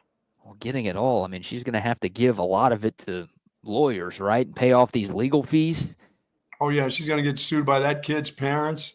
Yeah, all of that stuff. Like I don't know how much of it he's going to get. I don't know if it's worth waiting it out. This is one that you run away from, I think, as soon as you possibly can, because I wouldn't know who this guy was. If now everybody knows who this guy was. He's the cuck who stuck around. Yeah, with his teacher wife who was banging a student for a couple of years. Wow. Yeah. So there you go. I'm giving the title of most whipped person to Michael Formella now. So, instead of texting your friend saying, "Hey, at least you're not Bill Belichick," now you can say, "Hey, at least you're not Michael Formella. You might be not wearing the pants in the relationship you're in, but at least it's not as bad as this guy." Yeah, I mean, that's a good enough looking guy. He can get, what's he dealing with that for? He only deals with it because of the money. Again, she's a teacher. Like, we don't know that she has money. She is a public school teacher in Chicago. So I don't know if it's like, okay, Jordan Hudson. Listen, obviously he wasn't a stay-at-home dad. No, no, he wasn't. He wasn't. He wishes he was. Yeah. Wishes he maybe showed up. I don't know if he wants to see that, actually. It'd have been worse if he had seen it versus just heard about it after the allegations came out. I don't know. I don't know how quiet you could keep that. Somebody's going to get you. I'm going to be suspicious somehow, some way. If that's what my wife's doing, I will be suspicious. Yeah, you gotta. Yeah, you gotta. There's had to be something that caught his attention, right? And Absolutely. he didn't catch her. He's not the guy who ratted her out. The student went to his parents after like a year of this going on, and he's like, "Yeah, maybe this isn't right." That kid left a pair of underoos at the house somehow. Maybe, yeah, with what little Batman logos on them. Sure. Iron Man T-shirts or something I left at the house. The Superman undies that were left behind. You think she ever went to his place and slept in the race car bed that he had? Oh my God! That kid's parents, I would be out of my mind. You're right. First of all, they're going to get their money because they're going to sue her. If I'm the dad, I'm pretty pumped. I'm also like, I'm acting mad and I'm getting all of the money that I can, but I'm also like, wishing that was you, son. Looking over at mom and saying, I wish that was me. Yeah, you didn't look like that when you were 30. Why can't I? Huh. No, if that was the other way around, it would be such an outcry, but still, there still should be. That's just rape. It is. She's obviously in the wrong here, but I almost think her husband is more in the wrong with sticking it out. So we'll be following that story. I wanted to bring that to the people here because, that's good stuff. That's good stuff. All right, back into the sports, Buck. College football playoff talks have hit a snag. Now what's going on? We're not going to make enough money. We're looking for more money. Well, according to Brett McMurphy of Stadium, he tweeted out last night, quote, conference commissioners have decided to start over on determining the 2026 college football playoff format, according to sources. The Big Ten and the SEC initially wanted 4 automatic bids each, with 2 each to the ACC and the Big 12. However, the ACC and the Big 12 pushed back. The SEC coaches publicly did not support that model. Instead, they said they preferred the 5 auto bids plus 11 at-large bids for a 16-team playoff. But apparently that has lost the momentum that it once had. The SEC wants more value given to strength of schedule metrics. And they just can't decide exactly what they want in terms of how many automatic bids there are going to be and how many at-large bids there are going to be. Well, that deal was supposed to be done here shortly, right? I mean, because what they're going to do is they're going to piss Big Daddy Skanky off, and he's going to get mad and say, "I'm out of here." Calling him a skank now? Yeah, he's gonna go skank on him here shortly. If he's not getting what he wants, and this continues to be a holdout deal, he and the group from the Big Ten are going to say bye, y'all, soon. Yeah, the deadline for finalizing the 2026 CFP format is December 1st of this year. So they've got some time. I would think they would like to get it done by the start of the coming season. Yeah, I for some odd reason I had the dates. I thought that thing was the end of July or August. It's December. So yeah, they got some time because he's the one that sounds like he's writing up the whole deal anyway. And if they keep disagreeing, he's going to say, well, this is what we're going to do as a group in the SEC and the Big Ten. The rest of y'all could go do whatever you want. Yeah, I think Greg Sankey and Tony Petitti kind of hold the cards here. Yeah. And they're sitting at the heads of the table. And you're right. I mean, if they don't get what they want, they can threaten to leave. Like, hey, we don't need you guys. We can just, start our own 2 super conference league, and everyone's going to want to watch us anyways because we have all of the best teams and biggest fan bases. By the way, we'll end up having that one group called Notre Dame joining us, and they can stay an independent, but they're going to be joining us. They're not going to be hanging out with you guys, and we'll be just fine. Yeah, we'll snag Clemson out of the ACC. We'll take Miami and Florida State and any other big brand that you guys have. They're not going to stay with y'all's broke asses. They're coming with us. Yeah, the league will build itself. The 2 leagues will build. The 2 conferences will build. Notre Dame may still try to stay an independent, but they may join one or the other, and that's it. That'll be it for college football. Yeah, and that would suck. But those are the cards that, again, you feel like Sankey and Petitti have, and that's I don't want that to happen. There's already been more conference realignment and changes than I would have liked with this sport over the last few years. I would really hate it if it just breaks off even more than it already has. So hopefully they're able to work things around. I do kind of like, and maybe I shouldn't, because we all know we're eventually getting to 16 teams. But when I see starting over, I'm like, okay, can we start over? Like, can we maybe do 8 teams? Can we go that far into starting over to where we go back? 12's a little bit too much. Maybe we downsize the CFP a little bit. You think they will, or they're just going to stay right where they are? That's the starting point, is where we are. Yeah, it is. It is. That's wishful and stupid thinking by me to believe that there's even a possibility of that happening. It's going to be 16. I don't think the issue is like, do we want 12? Do we want 14? Do we want 16? I think they all want 16 because more playoff equals more money for everybody involved, and that's the goal with every decision that these businesses are making right now. I think it's more of just who gets in, who are the 16. Is it, auto bids? Does the SEC and the Big Ten get extra auto bids for being tougher conferences? Do we get rid of auto bids altogether? Right? Do we just do, 16 at-large bids? And just whoever the committee ranks as the best 16 teams in the country, we slot them in order 1 through 16, and boom, that's how we do the playoff. Maybe. Yeah, I would think that seems like the fair way, but nobody wants – Sankey doesn't want it to be fair. He wants SEC in there. He wants them to have automatic bids. He wants his group to have that, and I think he's going to get his way.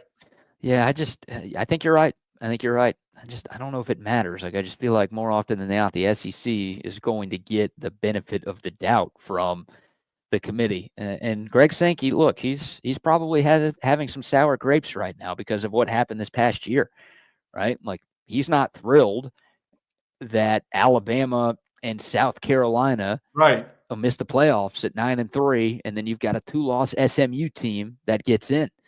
And it's like, well, we've got them getting in, and we're playing much tougher schedules and a much tougher league, and we're not making it in. So we need a guarantee that that's not going to happen again, where you guys think some 2-loss, Big 12 team is better than a 3-loss SEC team. Like, that's ridiculous. We're not going to do that. So that might be the issue. He's going to be dealing the cards. He's going to be shuffling and dealing these cards when it's all said and done. Yeah, I agree. And that's you know what he's going to do? He's going to have to ask somebody from the University of Texas what to do. That's all he needs to do. I mean, we're already here. I mean, I said it would. Some people said it's going to take a while. And I said, no, it's already started. Why doesn't he just ask somebody from UT? Why doesn't he just ask the brain trust at UT, what should we do for our conference? Yeah, let CDC make the decision. Yeah, he can help you out if you just ask. Don't pretend you can do it by yourself, because you can't. Look, it's nice that Texas has a seat at the table, right? Because if Texas was in the Big 12 and all of this stuff was going on, then you're like, oh, we better leave the Big 12 as soon as we possibly can. No, their seat is close to where his is, near the head. Yeah, but it's also annoying as a guy who loves college football. Like, as much as I love Texas football, I love the sport of college football more, and I don't want it to keep devolving into what it's devolving into. Like, I don't like seeing, even though it's the head of the conference that my school is in, I don't like seeing one person have this much power.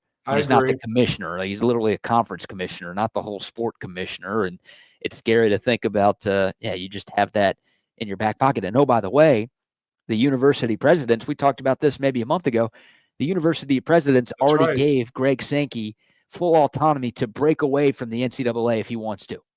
Like, when you told me that a couple of weeks ago, I said, that guy they're going to get him to a point where, he's talked about him having to write this up by December. If he keeps getting this pushback, he's going to say, you know what, you guys gave me the right to do this. After next year, we're done with all this. Sure. And that's not good, right? No, it's not. And that's again, it feels like we're kind of far away from that. That's obviously the most extreme that exists. But once again, BK, if the powers that be at Texas tell him, hey, don't do this, guess what he's going to do? He's not going to do it. He's going to listen? Yes, he's going to listen.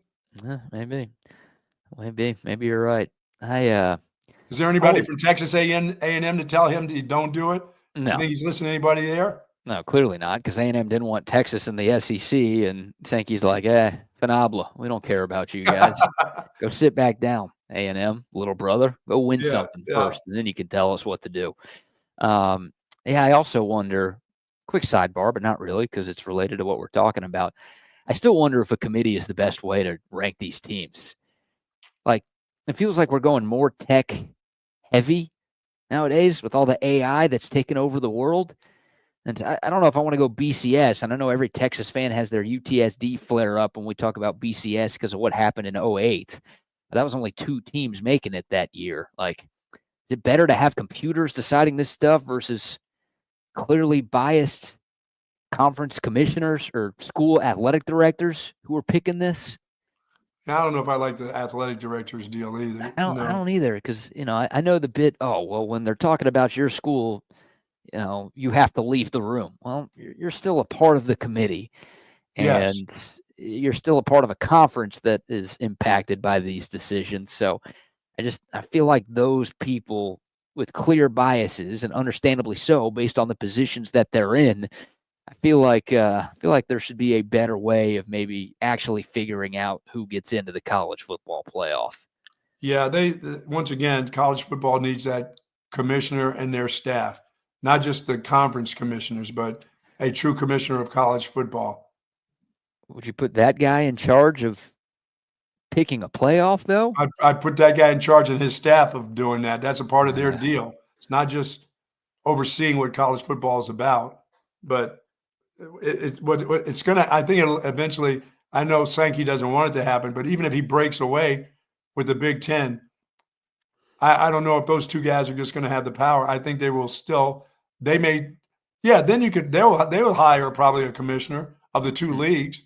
Maybe. Just like the NFL, they'll hire they'll entrust somebody, and it won't be just the guy who's the SEC commissioner. I think they would do it. I don't know if they want to do it for all of college football yet because there's too much confusion right now. But when they break away, I think they will. I know that guy will make a lot of money no matter what it is. If he's just the conference guy for the SEC, or if he's the conference commissioner for 2 conferences, he's going to make a huge amount of money. Yeah. But maybe he doesn't want all that kind of power. But he seems like the guy who loves the power. I think he does want the power. Yep. I think he very much enjoys having the power. And, we'll be at SEC Unless it's Media Nick Saban, Days. because he knows then that I know what that guy's who he's going to take care of. Yeah. Well, last year, that's the thing. It depends on who you put in charge of a committee or of the sport as a whole, because that guy's going to have some biases. Like, literally, unless you get a person who doesn't care about college football, like they went to some D3 school and didn't grow up rooting for any major college football program, like, unless you put that person in charge, you're going to have some preconceived issues. See, I can't have Condoleezza Rice anymore because Texas keeps winning.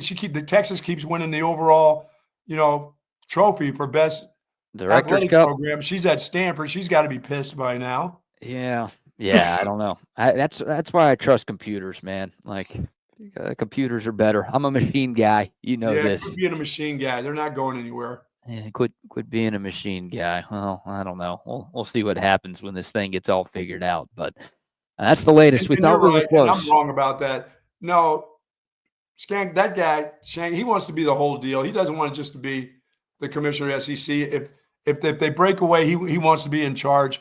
Even the two conferences, if it was Big Ten and SEC, he would want to be the guy in charge of all of it still. Well, you're right. I don't think Tony Petitti would let that happen, right? If the Big Ten's going to join the SEC in whatever new thing that they're creating, it wouldn't be like, oh, yeah, we'll cede all of the power to you, Greg Sankey. You're in charge. It would have to be like, you and I make every decision together. Like, we're co-commissioners. We work together. We decide what's best for our sport. That's the only way you do it. Or you just hire somebody. Nothing is 50-50. Well, or you just hire somebody above both of those guys. But you can't have either Greg Sankey or Tony Petitti running both conferences. Like, that's not going to fly. It's not going to work. I'm sure Sankey wants that. I don't disagree with you there, but the Big Ten's not going to sign off on that. That'd be ridiculous. Yeah, I mean, yeah, I know what he wants. And like you said, but there won't be a 50-50 split. Like you said, that's when you got to get somebody else that you both trust in. Yeah. That's going to do what's right for both of your conferences. Or you just both. But I think we're headed that way, BK. I think we're headed that way because if he doesn't get this thing done and he keeps getting his pushback by December, at the middle of the season, he's going to say, college football, see y'all. I have faith. Maybe I shouldn't. Maybe it's blind faith at this point, but I have faith that the Power Four conferences and the G5 and everybody involved in the current landscape of college football will figure something out to where everybody will still be competing for the same national because it's still the golden goose. It's still TV. It's still revenue. It's not just about your football programs. It's about your universities. Right. I mean, there's enough revenue to help out your universities and all the athletics. I mean, so you got to do what's best for the school and your football programs, but you got to do what's best for the school and all their athletic programs of how much money you can make. So don't screw that up the golden goose, you know? Well, what's better? What's better for the TV networks? Texas playing Arizona State or Texas playing Penn State in a playoff game?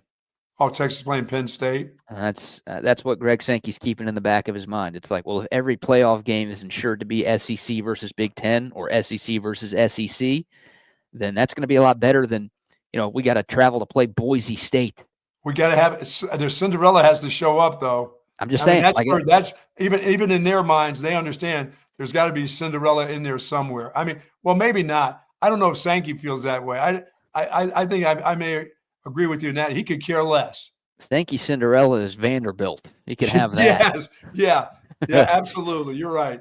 He could care less. We have some Diego Pavia sound to maybe play on tomorrow's show. That guy's could care less about Boise. You're right. He could care less about Boise State. He's he's a commissioner, not for the whole sport, but you think about what Roger Goodell's job is in the NFL. His job is to make the owners money. So for Greg Sankey, his job is to make the presidents and athletic directors and chairs of boards of regents money in the 16-member institutions of the Southeastern Conference. So he's going to do whatever does that. And once again, as John said, he's going to kill the sport. Yeah. Some people would argue it already is killed, but you're right. I mean, that's I don't know if it's the point of no return, because maybe you can get everybody back together at some point down the line, but that is the most extreme thing that would happen. It's not NIL. Yeah, and he feels like he's like you. You love college football. He just feels no matter what decision is made, that people are going to turn on those TV sets to watch college football. Yeah. They're going to watch us. They're going to watch the big boys play. That's it. That's how it's always been. And and again, the SEC, if they break away, they're thinking, okay, any other big brand that's not currently in our conference, we're going to get, or the Big Ten's going to get them. That's true, and that's true. That's true. The real last holdout. The other ones are just add-ons. They'll come along. The Florida States of the world will just jump, and the Clemsons will jump and come along. If Notre Dame says we're coming too, then I would think, BK, if they even got the word from Notre Dame that if we do this and they say we're coming along, that it would expedite that deal happening a lot sooner. That Sankey would say, guess what? I'm not waiting until December. I'm letting you people know next year this is what's happening. Notre Dame's not joining a conference unless they have to. So they won't start that. They won't get the ball rolling there. They're going to have to wait and then decide from there. But they like being independent. The Pope will tell Notre Dame what to do. The Pope will tell Notre Dame what. No, I think Notre Dame has more power than the Pope. Yeah, probably. I think so. All right, we'll take your thoughts. Crazy, but according to Brett McMurphy, the college football powers that be are starting over with negotiations for the 2026 college football playoff. Well, I hate to see that happen. Yeah, we have no idea what this thing is going to look like beyond this year. But again, December 1st is the deadline, so we'll know before the calendar flips to 26 what things will look like. But as of right now, murky waters for sure. All right, let's hit a few more sponsor shout-outs.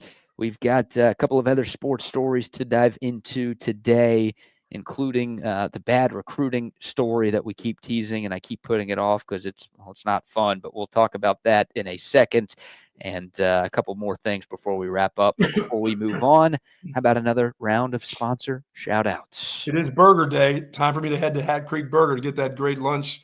Double cheese, double meat at Hat Creek Burger, folks. They got over 25 locations throughout the state of Texas. It began right here in, of course, Austin, Texas, in the Austin, Texas area. Find your nearest location and have yourself a great meal. Quality meat, quality fries, and great milkshakes at Hat Creek Burgers. Plus, if you want to have a little cocktail, mom and dad, you can have just that at Hat Creek Burgers while the kids play in those wonderful playscapes that they have available throughout the city and throughout the area. And no, Buck will not be roaming around looking at high school kids or grade school kids. I will stay away from your playscapes and just have my strawberry shake at Hat Creek Burgers, my double meat, not having the little hat anymore because I'm the big man. It's up to 154 now, waking up at 154 on my way to the 160. That's not good. You were at 156 on Monday. You've lost weight. Yeah, but I'm waking up to 154. That's a big deal. What were This you is not waking at up the end of to the day after a before? workout and eating 3 meals and then weighing myself and then going to bed. I don't know. You lose some weight during the course of the night. I don't want to. Maybe I pee it out or something. What were you waking up to before today? Oh God, dude, I was waking up to that 152 stuff. All right. Maybe that's a good sign, but So you I'm got to keeping it eat. on. I'm keeping a bunch on, getting the workouts. Going to go see my folks at New Fit today. Get on a real good program. But when I wake up at 154, that's pretty good. You know, I'm almost as much as JJ Spawn there. So No, no. You no, have to he's eat. not. He's not a big dude. He's a little 5'5" guy, man. 5'7", 5'8" guy. What do we say? He's 5'9", 175. That's what he's listed as. You said he was 180 something. Did I say 185? Good Lord. Either way, it's wrong. A few more pounds, unless the camera adds about 30 pounds. I think it's the food he ate that's added about 30 pounds to his game. He just does really truly have round shoulders. He's just a round kind of guy. Yeah, he's got a little gut that protrudes beyond the belt. You got that little He's like not Straka. He doesn't look like Straka walking around the fairways. no. There are plenty of fatter dudes on the PGA Tour than JJ Spawn, but he's got a little sagging going on. I mean, down at the bottom area there. Yeah, the bottom of the gut, it sags over the sides of the pants. All right, but I love Hat Creek, and I'm going to head to Hat Creek. I'm going to have a burger today. Burger day. That's what you need to do. You need to have the fat sagging over you. That'll be good. No, that's not quite going to happen with me. I just want to get to 160. Wake up at 160. Not that you're a big tight end at $3 bills that wants to play tight end. That's awesome. Wow. I love that. All right. Also love AV Consultations, man. Shout out to AV Consultations. Just over 70 days away from Texas and Ohio State. Means you've got just over 70 days to get your home TV setup done by the time we get to football season. Obviously, you don't have to wait that long. There's plenty of sports going on right now. You got the College World Series. You got the NBA Finals. You've got another major championship coming up in golf here in a few weeks. AV Consultations, it doesn't matter when you call. They are going to make your life so much better because, well, they can hook you up with all of the TVs, all of the surround sound, the whole home lighting, the surveillance, anything you want to take your place to the next level. AV Consultations can do because they've been doing it in Central Texas since 1988. They've been around longer than I've been alive. I've got the 4 TV setup at my place. I love it. The man cave, or the gentleman's lounge as we're calling it now. Buck's got the big 85-inch screen. If you want the sweet, badass home theater setup with a giant projection screen, AV Consultations can make it happen for you. Just give them a call. 512-255-8678. That's 255-8678. Or you can find them online at avconsultations.com. Love it. And a shout out to OLIPOP as well. I got to hit the grocery store up here. I don't know if they have OLIPOP up here, but I know they've got it in Texas. And y'all know they have it in Texas because you see me drinking it on the show all of the time. Great tasting soda that's actually good for you. They've got 19 different flavors, some classic soda flavors like original cola and root beer and lemon lime, but they also have a great watermelon lime flavor. They've got a grape soda that's fantastic. They've got a strawberry vanilla that's really good. Something for everybody out there. OLIPOP, I don't know how they did it, but they found a way to make something healthy not taste like shit. Really hard to do. I'm not the most health conscious person. I care a lot more about the taste of what I'm eating and drinking. OLIPOP is good for your gut, and it's good for your taste buds as well. Pick some up the next time you're at the store. Any store, H-E-B, Whole Foods, Target, Walmart, Costco, wherever you shop, make sure you shop OLIPOP. Got to thank Tiger Woods, of course, for getting me into this golf thing where he's constantly, I read an article about how he talks about how he played golf. I know I'm never going to be like that in any way, but his food regimen, BK, he says you need to fuel your tank throughout the golf when you play golf, eating something like about every 3 holes, eat something else. I mean, I never saw him eating a bunch of stuff on the course, but he said he was constantly, big breakfast, lots of food. And then on the course during, whether it was in play or practices, always eating, always putting some more. That wasn't for golf, Buck. Oh, that was for Denny's? Is that where you'd go fill up at Denny's? That was for Denny's and for Perkins, you know? Oh, maybe that's what he meant by filling his tank. That's where he was eating, but that was also what he was doing to keep his libido high. He had to have enough energy to go cheat on his wife overnight, you know? And I always thought it was just about, most of the times, about hydrating yourself and getting plenty of fluids in you on the course. I never really thought about what you had. I mean, I'm a good breakfast is always a good thing, but while you're out there, grabbing a snack or two during the course of playing, I mean, 18 holes. I mean, you're on the golf course, 4 hours, 5 hours sometimes. Yeah. Yeah, I mean, I never even thought about that. I always thought about you don't want to feel too heavy while you're playing. It's the other way around. Well, You yeah, need to you're keep also eating. losing a lot, right? You're sweating it out. You're burning a bunch of calories as you're walking around, and those guys obviously walk 18, so they're definitely burning Yeah. some calories, and they're in the Holy heat a moly. lot of the time. So, yeah, you got to replenish while you're out there. I thought it was You should about just have a nice breakfast and go about your business, drink a lot of water, and that should do it. That's not the case. bring you a Hat Creek burger or maybe, a Sean Adams prime rib sandwich from Cover 3 Ooh, man. to your next trip to the course, and I never you even might. thought about I mean, I never thought I always thought about it afterwards. That's what I'd eat. Maybe Oh, get yourself a burger. Maybe I'll do a Hat Creek before I play a nooner. You know what I mean? I just thought breakfast and that maybe have a burger before I go on the course. why not? And bring one for the turn as well. What? Yeah. I don't have to use the towel in the woods on the course. That's not gonna be good. Just use the Leafs out there. Those will do the trick for you. That's Well, everything you I'll tell you need right what, there. Central Texas looks so beautiful. It's almost July, guys. It is so green outside right now. There you go. Yeah, nobody's thanked me yet about all this water that I brought here either. Calling in the Mm, rain. I'm not calling in the rain until next week, late next week, by the I way. feel like you've thanked yourself a lot. Does that count? Yeah, I guess so. I guess if I thank What about myself your a lot. imaginary friend Bobby? Is he not thanking you for the No, Bobby weather could we're care getting? less. Hey, only green Bobby wants is in his wallet. He could Well care done. less about it being green on the golf courses or out in your yard. He doesn't care Bobby's about that stuff. He's he's a giving money guy. That's he- why he wants me to make this trip to Vegas. he's He wants giving to you know his what I'm going to do banana. for the season. He's giving you his banana today, isn't he? No, he gave me a fruit basket. He's not going to send me a case of bananas. Maybe a little zucchini coming your way Oh today my gosh. from our guy Bobby as a thank you for your picks in these NBA and NHL playoffs. I am on fire, folks. Yes, you are. All right, real quick. Texas was dealt a pretty major blow for the 2026 recruiting class.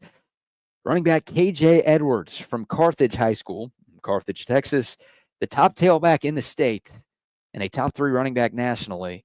He committed to Texas A&M yesterday. And just about every insider in the business thought KJ Edwards was going to end up at Texas. So this one kind of came out of nowhere. Like people felt really confident that Edwards was leaning Texas and was ultimately going to commit to Texas.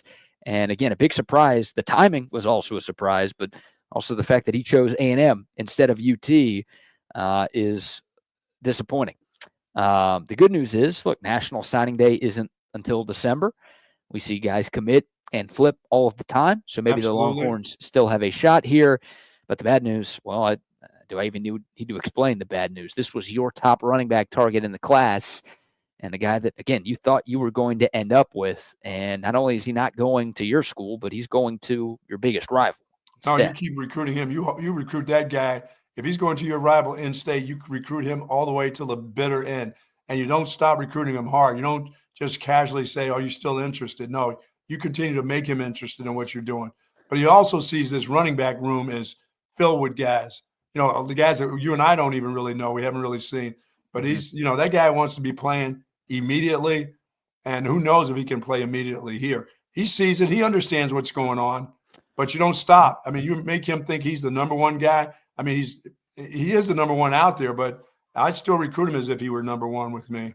Yeah, well, we'll see. We talked about him. We've talked about Xavier Crowell a lot, the 4-star from the state of Georgia, who's, another one of the top 3 backs Sure. nationally in this class. He's committing on June 29th. So your birthday, Buck. Texas is in the mix there. He took a visit here this past weekend, but we've talked about Alabama being the favorite for him. This is the kid who, has an Alabama decal on the back of his car that he's been driving in high school. So would lead you to believe, and a couple of other things would also lead you to believe that maybe the Crimson Tide are the leader on his recruitment. But hey, maybe this is Texas feels like they're going to get Crowell, so they're not too upset with KJ Edwards going to A&M. Maybe that's the case. That's obviously glass half full thinking, but and you wonder because these have been the top 2 targets for Texas in this cycle at this position. I take them both. I want them both. That's how my thought would be. I'll take both of them. But you want one of them. Right now, it looks like you might end up with 0. Yeah, well, that can happen too, but I'm going to recruit them as if I'm recruiting them just the same way. Nothing's changed. Sure. Yeah, that's what you have to do, right? Recruit through the whistle. Yes. You do that with everybody, and it's Texas was dealt a pretty tough hand. Like Tashard Choice, if Tashard Choice was still the running backs coach, I think Texas gets at least one, if not both of these dudes. And I don't want to say, oh, Chad Scott's doing a bad job. Like it's a tough situation. The room is pretty full. The room has some. Once again, it's Texas. Every year, Texas should have a star running back come there. It doesn't really matter. It's like now how the quarterback position is getting. The running back position should always be that way at Texas. Well, some of the best runners in the world and football come out of the state of Texas. That guy should be on your campus. Whether you get him or not, that's on you once he gets there. But that person needs to show up. And if you got 2 of them that one is in state, one is out of state, one is in the SEC, you go get them, and it doesn't change the way you recruit them. It's hard to do when a guy has almost told you, no, not quite interested. Look, I like that strategy, but you got to execute it, right? Texas, I mean, they've done a good job of that. Like the two guys they brought in this year weren't as highly touted as KJ Edwards and Xavier Crowell are, but one of them was in state, one of them was out of state. It's a pretty good 1-2 punch with James Simon and Ricky Stewart that Texas ended up with. So and you don't know who the best, the guys that are highly recruited, you end up with like the running backs you have now. I mean, what was he, a 3-star? Right, Trey Wisner. Yeah. Yeah, I take a bunch of those guys coming here for this offense.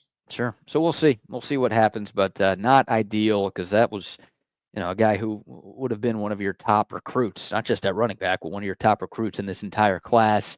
And as of now, he's committed to Texas A&M. So maybe Sark and company have to hit the reset button if Crowell decides to commit to Alabama or anywhere else. Sure. We'll see what they end up doing. But, yeah, a combination of Texas's running back room maybe being really deep, Tashard Choice leaving, and you have a new coach who hasn't proven it at Texas yet. Obviously, NIL could be involved. A&M's got a lot of money. Maybe they just gave KJ Edwards an offer he couldn't refuse. I don't know what the deal is, but what did Athlon have Texas running back room number 6? Number 3. Number 3. I mean, dude, kids will pick up a magazine. Somebody will make a phone call and say, that group, they got a lot of guys there. A&M may not, such and such may not, but this group has 3-4 deep already. You're coming there as a freshman. You're probably going to be sitting around unless you're an exceptional player. You're generally, as a freshman, you'll get some playing time, but so will 2 other freshmen, Sure. And because teams like that you're looking at, except for A&M, you're going to be in a dogfight for 4 quarters. Texas will have some time where a running back can get in a game and show his stuff. Aggies will be in 4-quarter dogfight, fighting for their lives, and you may not see the field unless you're that guy. Unless you're that guy. A&M was number 4 on that running back ranking, though, in Athlon, so they've got a good room too. But maybe in November when Texas is 10-1 and A&M's 8-4 again, then KJ Edwards is like, I'd rather be a part of the winning team instead of those guys. So we'll see what happens. But, again, an unfortunate blow for Texas on the recruiting trail yesterday. All right, let's bring on the boys of Chaos Theory. It's Double R and some random Motel 6 with a fan going on behind him. And we've got Wags as well. Gentlemen, happy Wednesday. Happy Hump Day. Hump Day. What's up, guys? How are we? Doing good, man. Well, I see Double R in a motel. I'm thinking maybe he was celebrating Hump Day last night, huh?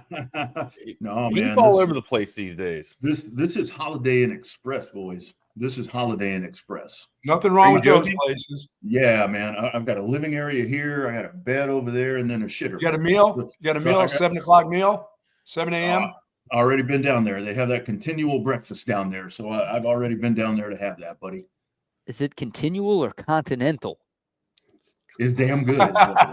Either way, because they got They got English muffins. They got French toasts. I mean, they've got all of these foods imported from all over the world. It's Man. impressive that they're able to do that at the hotels. No, I'll just say this: I got the bad looks because I'm a brand loyal guy. Sorry about you folks that hate Starbucks.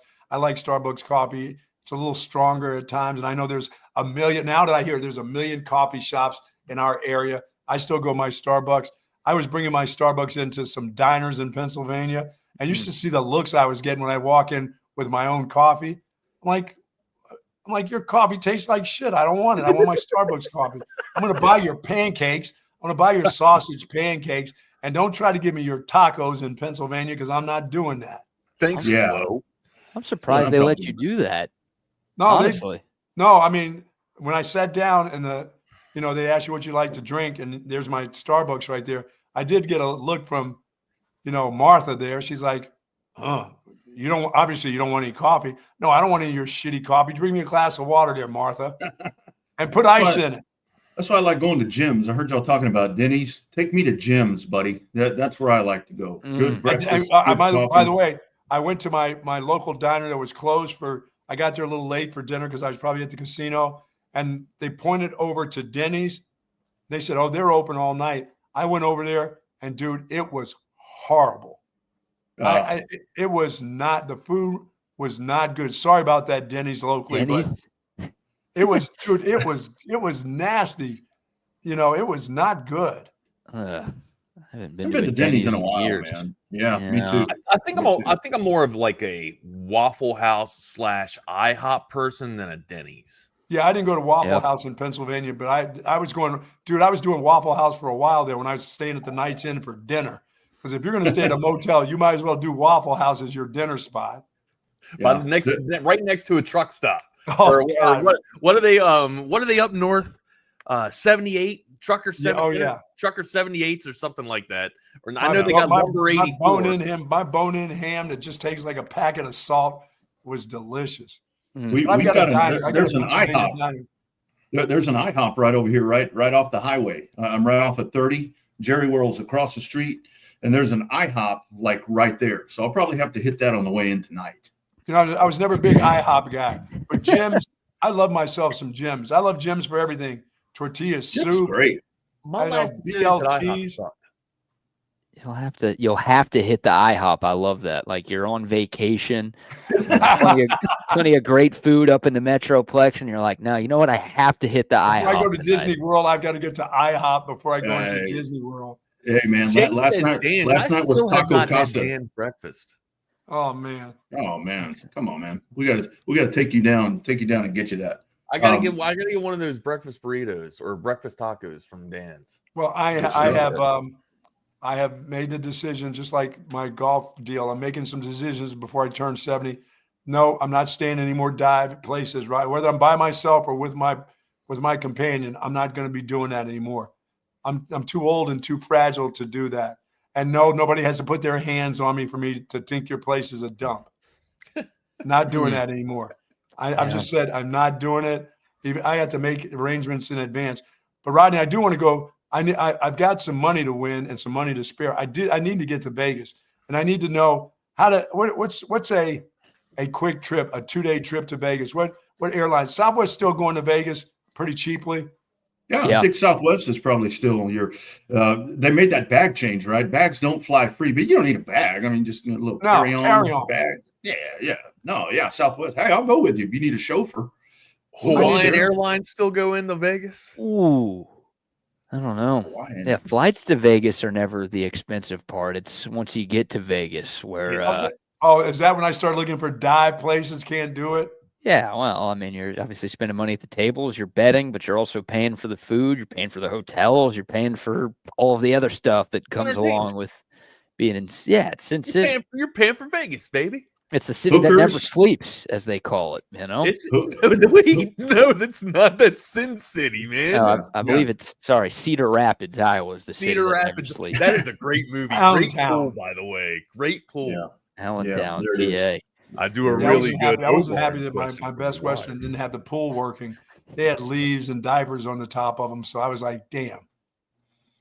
Yeah. But it was only 83 degrees. I wouldn't get anybody's pool at 83 degrees. Those people thought they were going to die. They were going to have a heat stroke. They needed to have the pool ready to go. I'm like, no, it's too cold out there. Not jumping in that pool. Yeah, stay at a Holiday Inn Express. Stay at a real hotel next time you travel, Buck. I'm good with that. I'm good. But the Holiday Inn Express in PA is $265 a night. I was gonna say, what's the rate for a Holiday Inn Express these days? It used to be like 40-some bucks. No, it's not.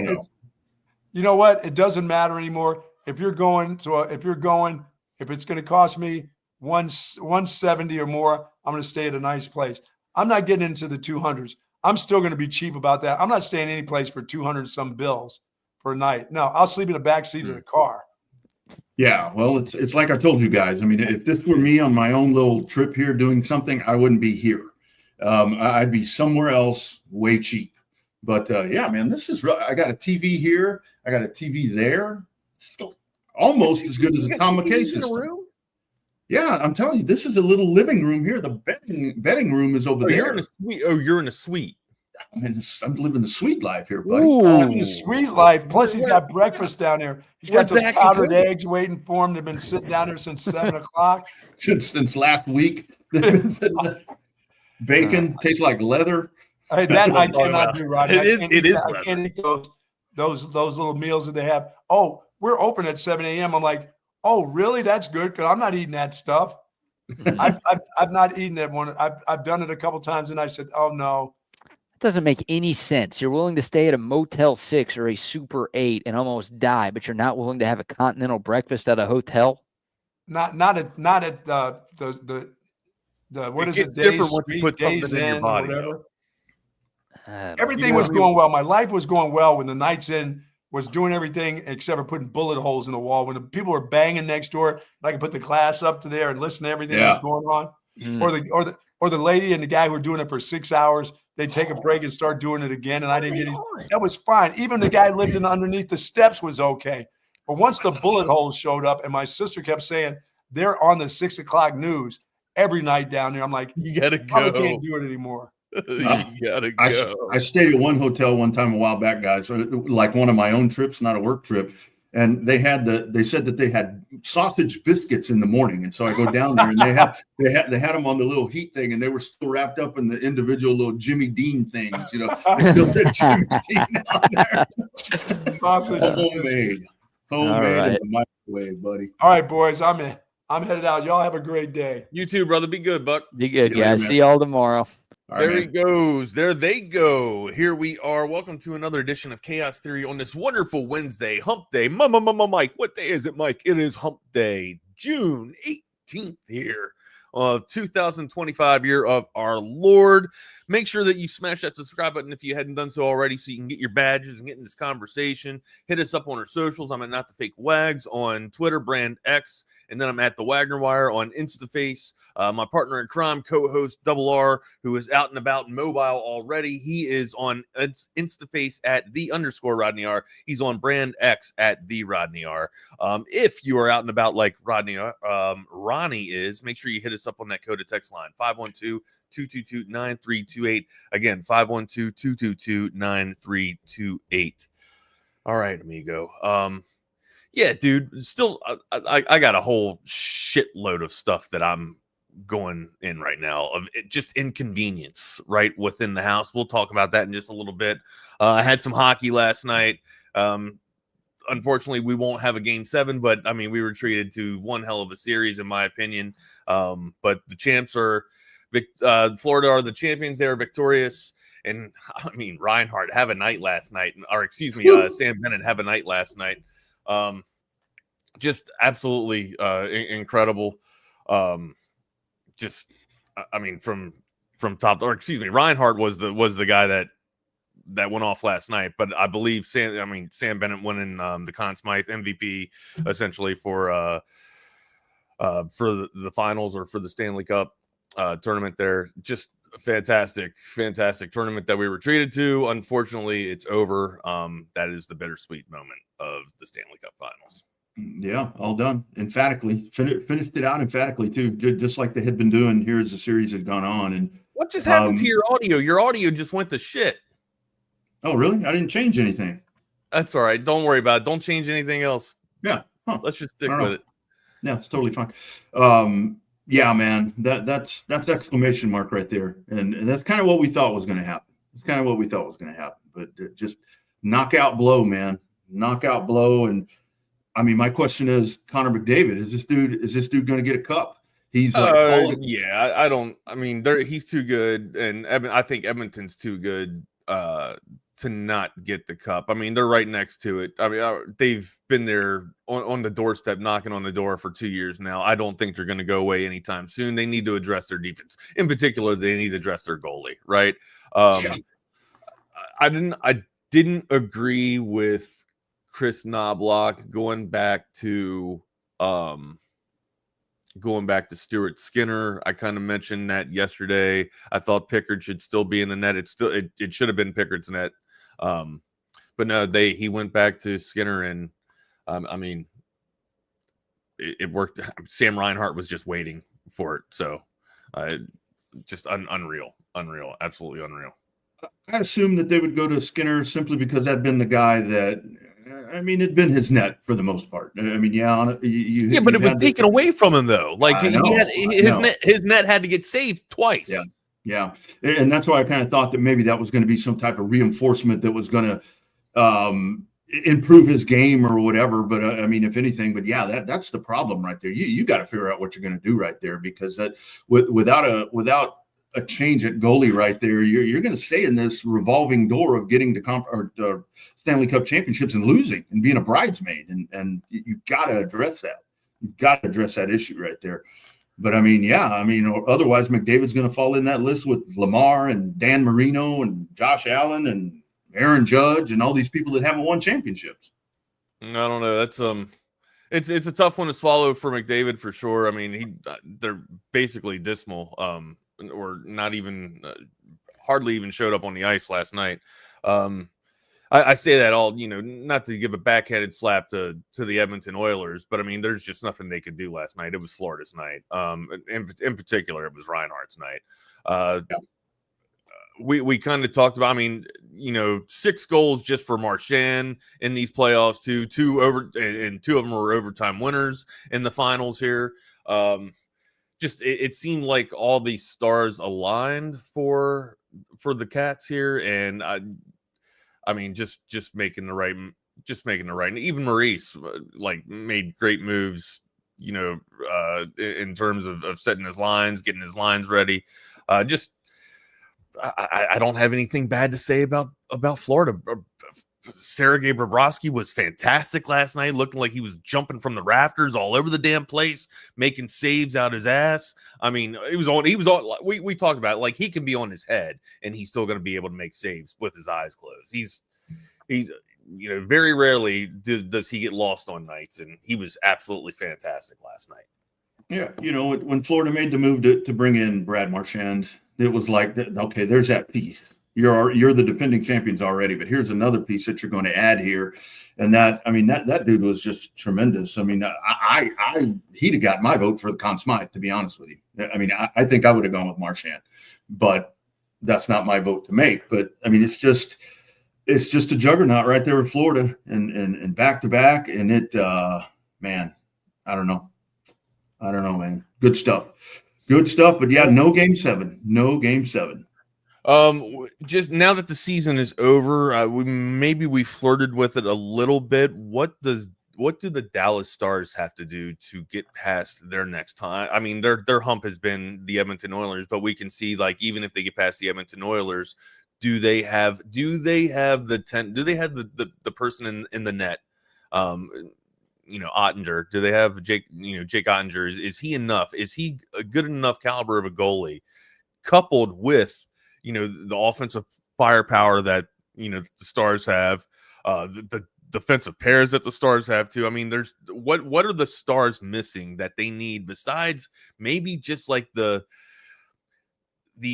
buzzsaw of the offense that Edmonton has? And to me, I think Dallas has it. I just think Edmonton's been a bad matchup for Dallas. And honestly, if we're not talking about Skinner being, ascending to godlike status, you're probably looking at Dallas versus Florida, honestly, in the finals here. Which brings me to my hypothetical of what does Dallas need to do to get over that hump? Who's going to be the coach? That's probably the first thing that you need to figure out, and how is that going to mesh with your franchise player? I mean, yeah, you've got your goalie. I just think they need to. I mean, you said it. Edmonton seems to be the stumbling block right there, and Stuart Skinner, for everything that we talk about with him in the finals, man, that's an Achilles heel when he's facing off against the Stars. So I think they got to get more aggressive.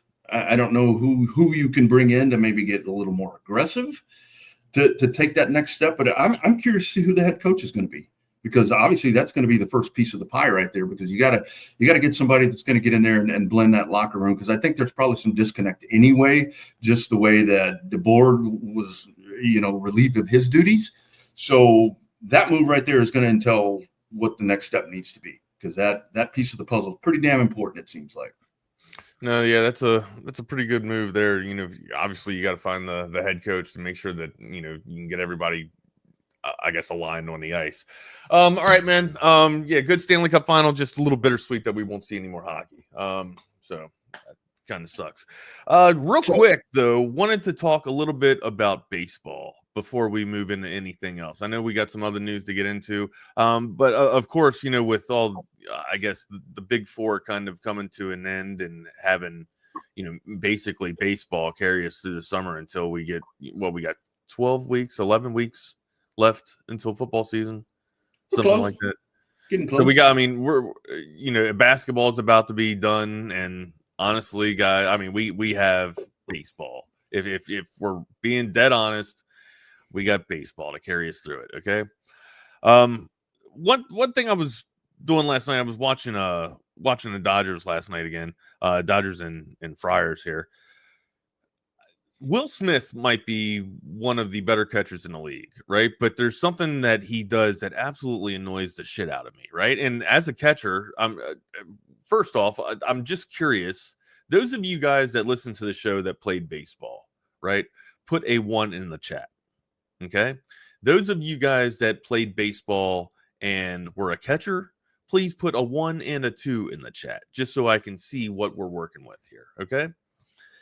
I was a catcher, and I was a pretty good, and this, I don't know how you can, put metrics on this except for, accolades and all state awards, but I was pretty good baseball, pretty good baseball player. In fact, I was a pretty good high school baseball catcher.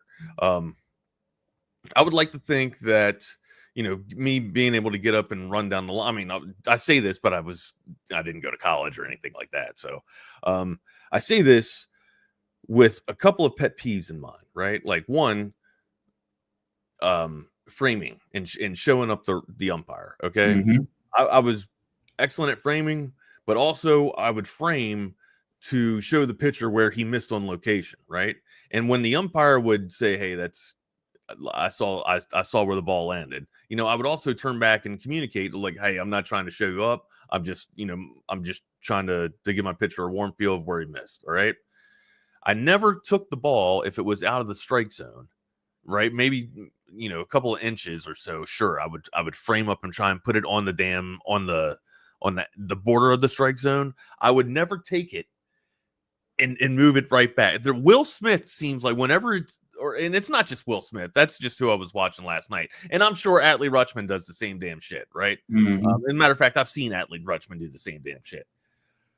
But if the ball is outside of the strike zone, at least by a foot, maybe, or if you miss badly, stop trying to work the damn ball over and show up the umpire and show, sit there and try and frame the damn ball. We all know that it was a ball, you know what I mean? And it just, I don't know. It's just one of those things that chapped my ass, man. And I was watching it last night. I was getting furious with it last night. I wanted to text into the damn Dodgers and just like, tell your catcher to stop framing the damn pitches, damn it.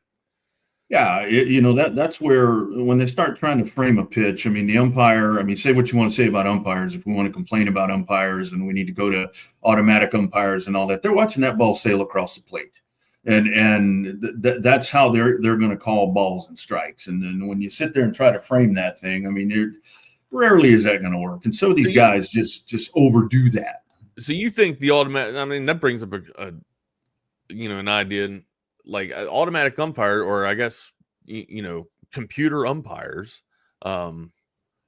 They'll eliminate framing in the first place, right? Like there's no need to do it. Yeah, there's no need to frame the damn ball anymore if you don't have to entice the umpire a human brain that it was a strike or not.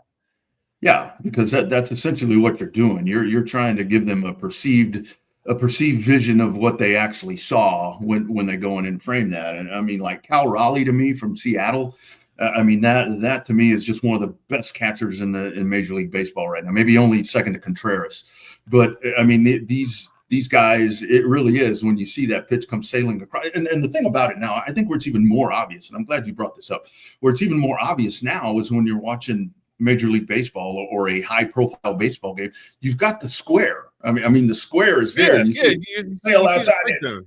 Yeah, 100. Yeah, and it's like, okay, but yeah, my thing that chaps my ass is when you have just for example, you have a right-handed catcher, so he's catching with the left, right? He's catching with his mitts on his left hand, and he's got to reach over outside of the other or to the other batter's box. And as he's reaching over, you've broken your squared up shoulder part, right? So damn well, the umpire knows damn well that it's outside the strike zone based off of your movement of your body, right? So as you're moving over and reaching across the strike zone, you're trying to pull it back and frame it. That is, I don't know. Maybe it's just me, in my little catcher's pettiness here, but it's just something that I never did. That's all. I would frame it. I would, especially the inside. Like if it was on the inside corner, I would cheat the most, right? Like if I'm dealing with a right-handed batter, I would cheat the most and I would hold it inside. I would never try and pull it back from the outside and inside. Yeah. I don't know. I was just on one last night, on my little old man yelling at the clouds and talking baseball to myself last night. My wife even had to. What is going on? Are you gaming? No, I'm not gaming. I'm watching the Dodgers. Who the hell are the Dodgers? No, are the Dodgers? But the thing about it, Wags, is the Dodgers. The thing about it is sometimes it works. So I mean, it's an attempt. Look, framing is absolutely a necessity of the game, in my opinion. But I'm talking about when you reach across the body, it's a little pet peeve of mine. That's all. And just to the point that we always make on here, when people say baseball is boring, watch for shit like that. That's usually. I mean, what are you doing when you watch baseball? Are you just literally watching, people run around the base? Are you just watching rounders? Is that it? Are you watching the English rounder?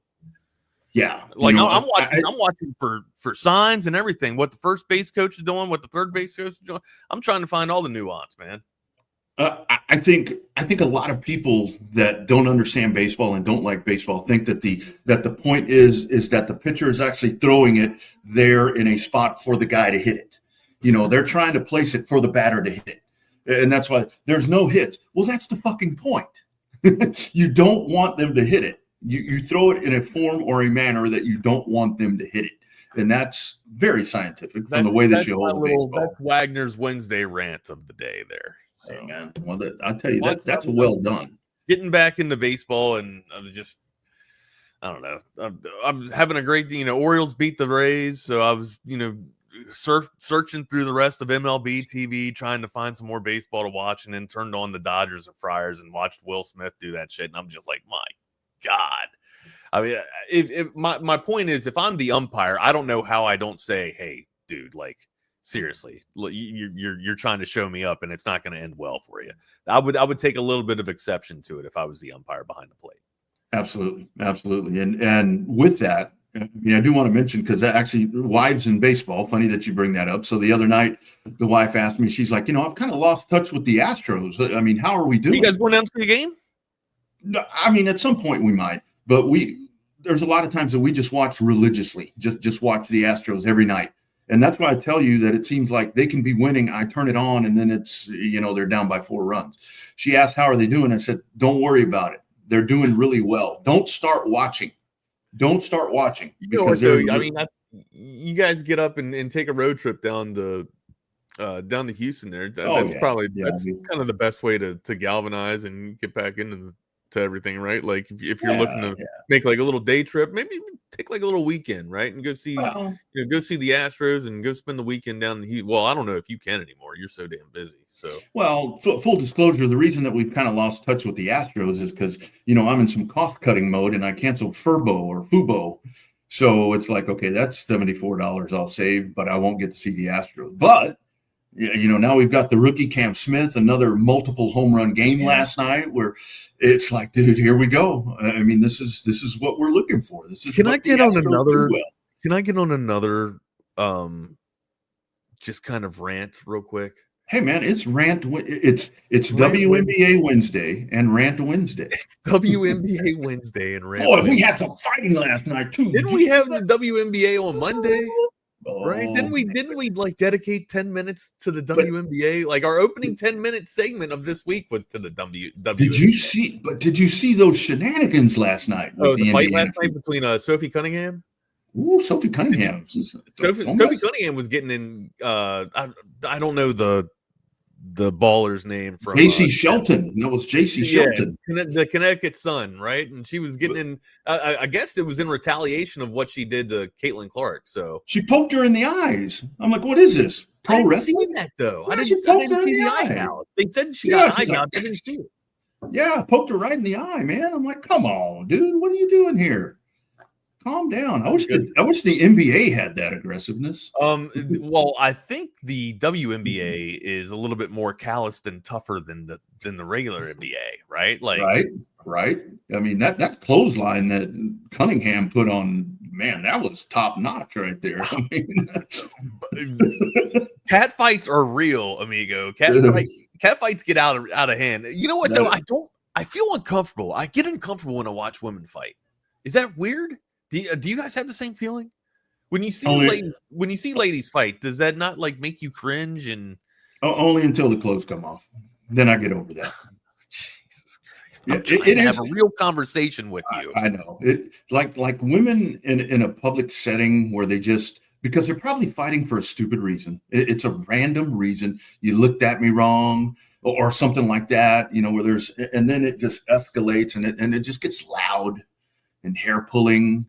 And yeah, it is a little. Maybe I think for me it's because they're the fairer sex, and I don't even for like UFC fighters, like I just don't associate Ultimate Fighting with the female form. I just don't. It's just, and I'm not trying to have gender roles here. I'm just saying it's just very hard for me to watch two women fight. It's a lot easier for me to watch men fight than it is to watch women fight. And this might shock a lot of people. I'm not that into violence anymore. You know what I mean? Like not that I ever was, but I mean, I used to love UFC all the time, but after war and I say after war, like I went to World War II, but after, conflicts and shit like that, like, I don't know, I'm not really into violence or seeing people fight that much. It kind of makes me, squirrely or squirmish. Is that weird? I think a female battle, if you want to call it, is neater when it's just a battle of words. Because it's back and forth. They're calling each other. I'm sorry, real quick. I'm not trying to make you my therapist here. Like I'm not trying to put you in an uncomfortable. God, I hope not. That's why you're trying in trouble, dude. That's why you're trying to joke about it and make things fun. Like I get it. Like I'm like literally, legitimately trying to have a serious conversation. Oh, okay, sorry. No, it's good. It's good. Take a deep breath, Adam. Take a deep breath and tell me again. Here. Go ahead, Mr. Rodriguez. I just don't get it. Dr. Rodriguez, I don't understand. What are you feeling? Well, I'm feeling a lot of emotions right now. No, but I agree. I will tell you, the UFC with the females, that is uncomfortable. For one thing, I don't like to see a woman bleed like that. That's what it is. I don't like to see a mouse on top of somebody's right eye or left eye, a nose move to the far end of their cheek. Like I don't want to see any of that shit. Yeah. You know what I mean? Like, damn, girl, you got messed up. Yeah. Yeah, but when they're arguing now that's a little different because it gets a little kind of comical at times when it's like, okay, they're not going to throw hands, they're not going to slap each other and pull hair and all these different things, but when they're just calling each other words and whatever, now that's okay. But yeah, that stuff last night, I'm like, they need to. Even the coach of the Fever was like, okay, we got to get this under control here. She can feel it too, getting out of hand. Like it was ready to bust the top off of the arena. Dude, it was nasty last night. But the WNBA, I mean, I think we can say, I know that I just sat here and said that baseball is going to be the leader and we're going to have to ride baseball into the dog days of summer, but I think we have a little bit of reprieve with the WNBA. Like I've been watching. You're right, dude. I have been watching it. Like I have too. I watched a lot of it last year, and I admittedly so, like I didn't watch when Caitlin Clark was injured. Right. And so I do feel like it is a lot of the Caitlin Clark pool for me. But I'm not even watching, like I've been watching the Liberty too, right? You know, of course they suffered their first loss to the Fever, but I mean it's wild to see how one person, and it's not even one it started with one person, but now I'm buying into some of the teams, right? Like I'm especially in New York. And New York's the best team in the league, or seems to be the best team in the league. They beat the Fever before. Now they just lost to the Fever. But it will be fun to see if Clark and company can take the Fever all the way past some of these favorites. And it's so funny because you're really starting to see now, like with the new softball league, with the professional softball league, you're really starting to see. I mean, Mia Scott is now a pro. So she's playing professional softball. The girl from Oklahoma that I was talking about, Sam Landry, is making, like, that thing's getting a lot of run, and I think a lot of that, Wags, is it's the Caitlin Clark. I'm on board for it. Yeah, I'm on board for it. I totally enjoyed watching. The better, in my opinion. More sports, the better. I enjoyed the women's softball. I mean, our team won the College World Series. That helps. But yeah, I was going to say, like, that was a lot of the reason why I was, paying attention to Coach White and company. So, and CB nails it here. I mean, this really is where Caitlin Clark is. She's got the Pistons versus Jordan effect, to where they're going at her. But I think what people need to realize is that it is not safe for Caitlin Clark in the league, right? She gets beat the shit out of every night. So and it's very clear that she has her wingmen that are there to take care of. Last night being very obvious, and that's where when you see what happened last night versus Angel Reese chirping like a bird over there, she's just talking shit. That now there's the women thing that we talk about. Trying to start all that thing. Yeah, she ain't gonna fight. I mean, not that we're promoting fighting, but they're out to get her. There is no doubt about it. Let me tell you, friends, if you're walking down the street and somebody slaps you and you need a personal injury attorney, there's a new lawyer in town. When that storm hits or somebody bitch slaps you, you call Hurricane Hecht. A proud Texas Longhorn fighting for fellow Texans. That's Ryan Hurricane Hecht, your go-to personal injury attorney in Austin. He's not just a lawyer; he's a Longhorn through and through. A friend of the show, great friend of BK. They went to college together. Look, if you're injured in a car accident, if you're injured in a work on-site incident, or if somebody just slaps you randomly for no reason, Ryan Hurricane Hecht is the man to call. He's been fighting for justice and big results for over a decade. And here's the thing, friends, like all these other lawyers are standing on cars and doing all these different things. For one thing, you're not going to get to deal with them. You're going to deal with one of their associates or an intern or somebody. You get Hurricane Hecht. And the best thing about it is, if you don't win your case, there are no fees. That's right, friends. No fees unless Hurricane Hecht gets money in your pocket. Aggressive in court, compassionate with his clients, Austin-based and Texas proud. Friend of the show, fighter for the people. Don't let those big insurance companies push you around. Call them today at 512-938-8929. You can also email them at ryan@hechtlawfirm.com. That's Ryan at HECHT lawfirm.com. So, Wags, we went off the rails there with WNBA. What was the other thing that you were going to rant about? I'm sorry. I took you off there. I think that's what it was, honestly. Oh, I said, okay. I know I said 2, but I think it was just a couple of things about being a catcher and just the framing and stuff like that. Did you see the 53-man roster that they just put out here? The NFL all quarter century team. Did you see this? No, I saw it, but I didn't look at it in depth. So I'm gonna go over. I'm just gonna give you the list of names, all right, and then I'm gonna wait for your reaction, all right, and then I'm gonna go back over them again because there is a name on here there's a few that have been left off here, but I just want your reaction, your general reaction. And those of you guys that are listening to it without, making a paragraph or whatever, just tell me what name that you thought should have been on here that was absolutely left off. Because the first person that comes to my mind is not on here. But yeah, so quarterbacks, and remember, this is the 53-man all century, the all quarter century team here. Okay, Tom Brady at quarterback. Okay. Peyton Manning at quarterback, Patrick Mahomes at quarterback. All right. Those are your 3 in the quarterback room. Running backs, Priest Holmes, Christian McCaffrey, Derrick Henry. Okay. Now remember, it's quarter century, so 25 years. Okay. Right. Fullbacks, Kyle Juszczyk. Okay. Wide receivers, Randy Moss, Calvin Johnson, Julio Jones, Terrell Owens, Marvin Harrison, and Justin Jefferson. Tight ends, Rob Gronkowski, Travis Kelce, Tony Gonzalez. Left tackles, Joe Thomas, Trent Williams. Left guards, Alan Faneca, Steve Hutchinson. Centers, Jason Kelce. Right guard, Zach Martin, Marshall Yanda. Lane Johnson, right tackle. Willie Anderson, right tackle. Edge rusher, DeMarcus Ware. Jared Allen, edge rusher. Myles Garrett, edge rusher. Julius Peppers, edge rusher. Defensive tackles, Aaron Donald, Calais Campbell, Chris Jones, Vince Wilfolk as nose tackle, J.J. Watt as versatile defensive lineman, Ray Lewis as linebackers, Bobby Wagner, Brian Urlacher, Levante David, Luke Kuechly. All right. That's your linebackers. Corners, Darrell Revis, Champ Bailey, Rondé Barber, Richard Sherman, Patrick Peterson.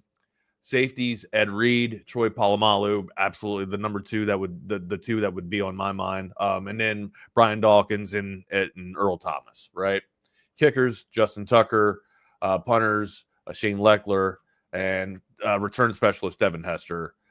Special teams, Matthew Slade, long snapper, Morgan Cox.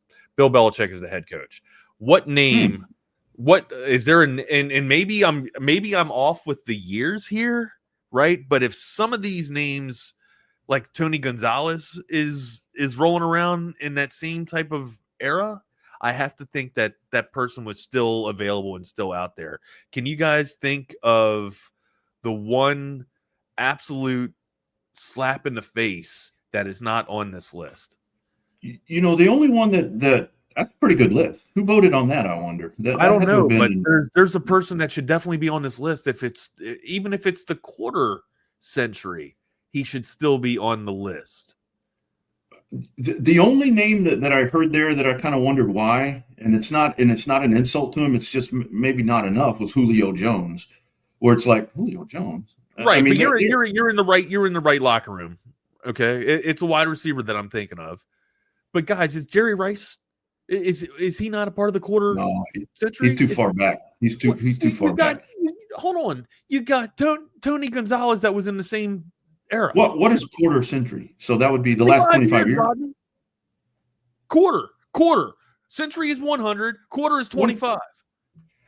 When did Jerry Rice officially step away? He was playing with Seattle. He was playing with he was. Yeah, he was playing with Tony Gonzalez. No, he wasn't exactly at the top of his game when he was at the. That doesn't matter. This is body of work. Neither the hell was Tony Gonzalez, but still, if he's in this era, how in the hell is he not on the damn team? Julio Jones. Julio Jones, and actually for that matter, T.O. Terrell, I think T.O.'s Terrell Owens, man. Like, no, I can't, I can't take that away from Terrell Owens. Like, Terrell Owens was absolutely nasty. But I think he and Jerry Rice were kind of like maybe right there transitioning together. So yeah, what Jerry Rice? That's. I'm telling you, I think it's an absolute travesty to not have Jerry Rice on this list. But again, I could sit here and say that, you know, they're outside of the era of Jerry Rice, and maybe that's their justification. I don't see how he's not included into the era of the last 25 years. So Jerry Rice, it looks like his last year in Seattle was 2004. So to me, that's close enough for quarter century. Yeah, I mean, it's right. It's a year away. Maybe I guess he didn't qualify. Okay, they got me. Well, they got me. You know, and I mean, to your point, I mean, he played 6 games, you know, for Oakland the year before and then Seattle. But you don't go based off of a shell of himself at the end of his career. We're talking about a full body of work. But yeah, to me, Jerry Rice would count in this perceived quarter century thing. So we're going to go over the list again, all right, because some of you guys didn't hear. I did say it pretty quickly. Just run it down so you guys can see it real quick. Here are the quarterbacks, which, I mean, of course, this could be arguable too, right? But I mean, you got the goat of goats here. There's not a lot of them in there, though. I mean, a lot of that is like legit. That's why I'm like, who did this list? This actually seems thought out well. Tom Brady, Peyton Manning, Patrick Mahomes. That's your 3 quarterbacks. Priest Holmes, Christian McCaffrey, Derrick Henry, Kyle Juszczyk for your fullback there. Randy Moss, Calvin Johnson. Yeah, and I would think like Jerry Rice would be one of one, right? Of course, you know. But I mean, Randy, and you guys know, like I've always said, Jerry Rice, Randy Moss, and Steve Smith, as you know, just move him into the slot receiver as my top 3, you know, all time wide receivers. Even though, you know, Steve Smith probably isn't on a lot of people's lists. It's just the tenacity and the toughness of Steve Smith that I loved so much. But yeah, Calvin Johnson, Julio Jones, like that. No, that's the one where I'm like, he was really good. Yeah, he was really good. For a while, I don't know if he's an all-time great. Like, right. Marvin Harrison, Justin Jefferson. Like, how do you not even now of old? Like, even how do you not have Jamar Chase over Julio Jones? Yeah, exactly. I mean, if you're gonna put Jay Jettas on here, you got to put Jamar Chase on here. I mean, you don't have to. That's just I would think that meets your damn rubric. Rob Gronkowski, of course, Travis Kelce, Tony Gonzalez, Joe Thomas for the left tackles, Trent Williams, Alan Fenica, Steve Hutchinson. For those of you guys that are on the radio listening, Jason Kelce at the center, Zach Martin for the right guard, and then Marshall Yanda as the other right guard. Right tackles, Lane Johnson, Willie Anderson. Edge rushers, there's 4 of them: DeMarcus Ware, Jared Allen, Myles Garrett, Julius Peppers. Defensive tackles, Aaron Donald, Calais Campbell, and Chris Jones. Nose tackle, Vince Wilfork. Versatile defenseman, J.J. Watt. Linebackers, there are 5 of them: Ray Lewis, Bobby Wagner, Brian Urlacher, Levante David, Luke Kuechly. And then Darrelle Revis, or Kuechly. I think it's Kuechly. Actually, I'll tell you right now. It is.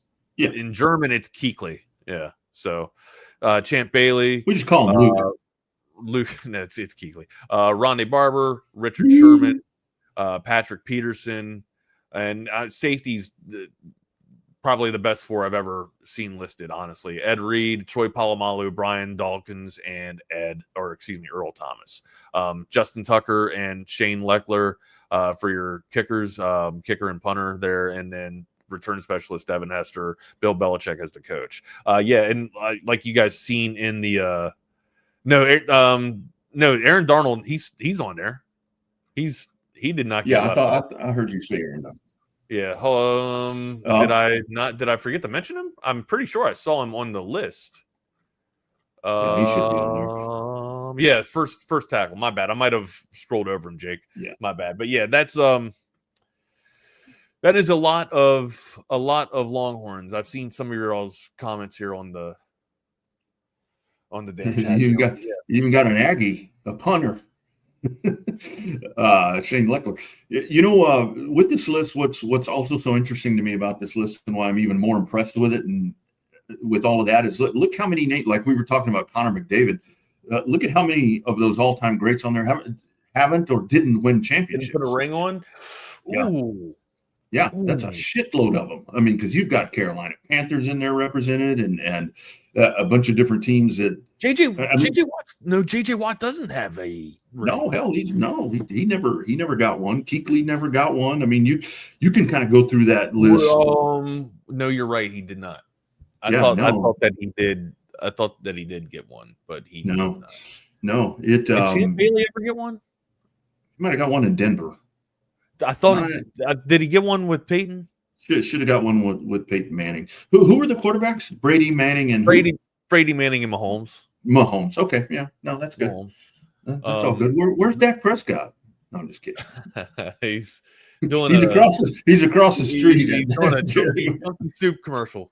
Yeah, he's doing a mattress commercial. He's making money. He don't care. Yeah, none of the receivers. That's what I thought. None of those receivers. Yeah, that dude, man, Vince Wilfork. He was a specimen, an absolute specimen. You know, the other part about it, Wags, like when you mentioned Jerry Rice. So think about Megatron. Great career. Randy Moss got a damn ring with New England, but the Giants stopped. That was the undefeated year. Yeah. The Giants stopped it. I keep thinking Randy Moss got his chip, but he never did. Think about like Megatron, and this is the thing where you go back with Megatron. Not getting one either, man. That's weird. That's well, I mean, that's him and Barry Sanders. You look at those guys, and it's like, number one, neither one of them ever got a Super Bowl ring in all the greatness that they have. They had very short careers. I mean, Calvin Johnson did a lot in a very short amount of time. Because when we look at Jerry Rice, that dude was a rookie in 1985, Wags, and he played all the way to 2004.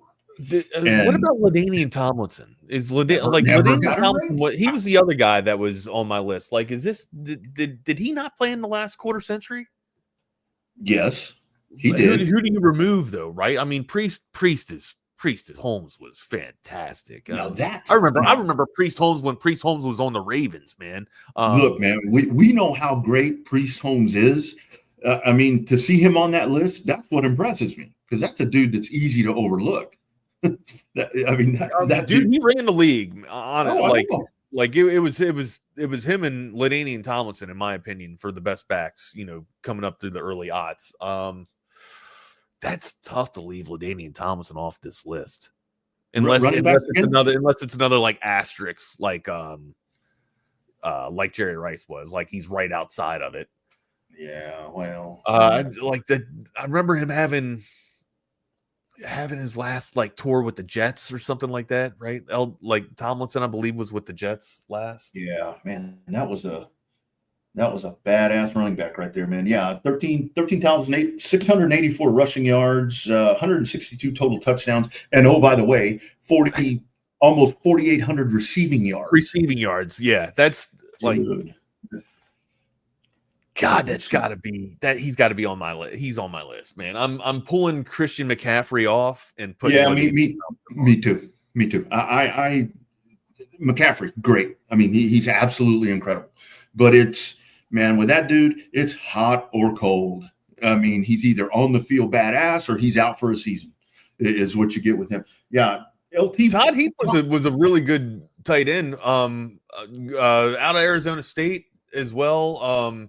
But also, like, in my opinion, I thought Shannon Sharp was the better. I love the two tight end set that they used, that Bill Bellick, that Brian Billick used basically just it made Trent Dilfer's game a little bit better. Just kind of shrunk the playbook down a little bit for him.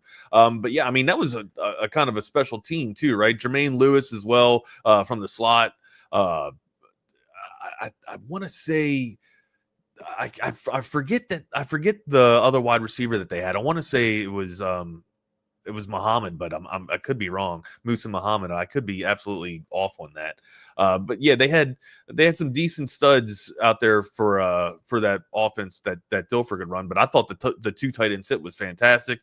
Heap was great, but ultimately I thought Shannon Sharp was the better tight end out of those two. But Heap had a fantastic career. I don't know if I could put him over Tony Gonzalez. Yeah, Tony that's Gonzalez pretty. was pretty good, and of like guys Gronkowski's been the best tight end I've seen, man. Mhm.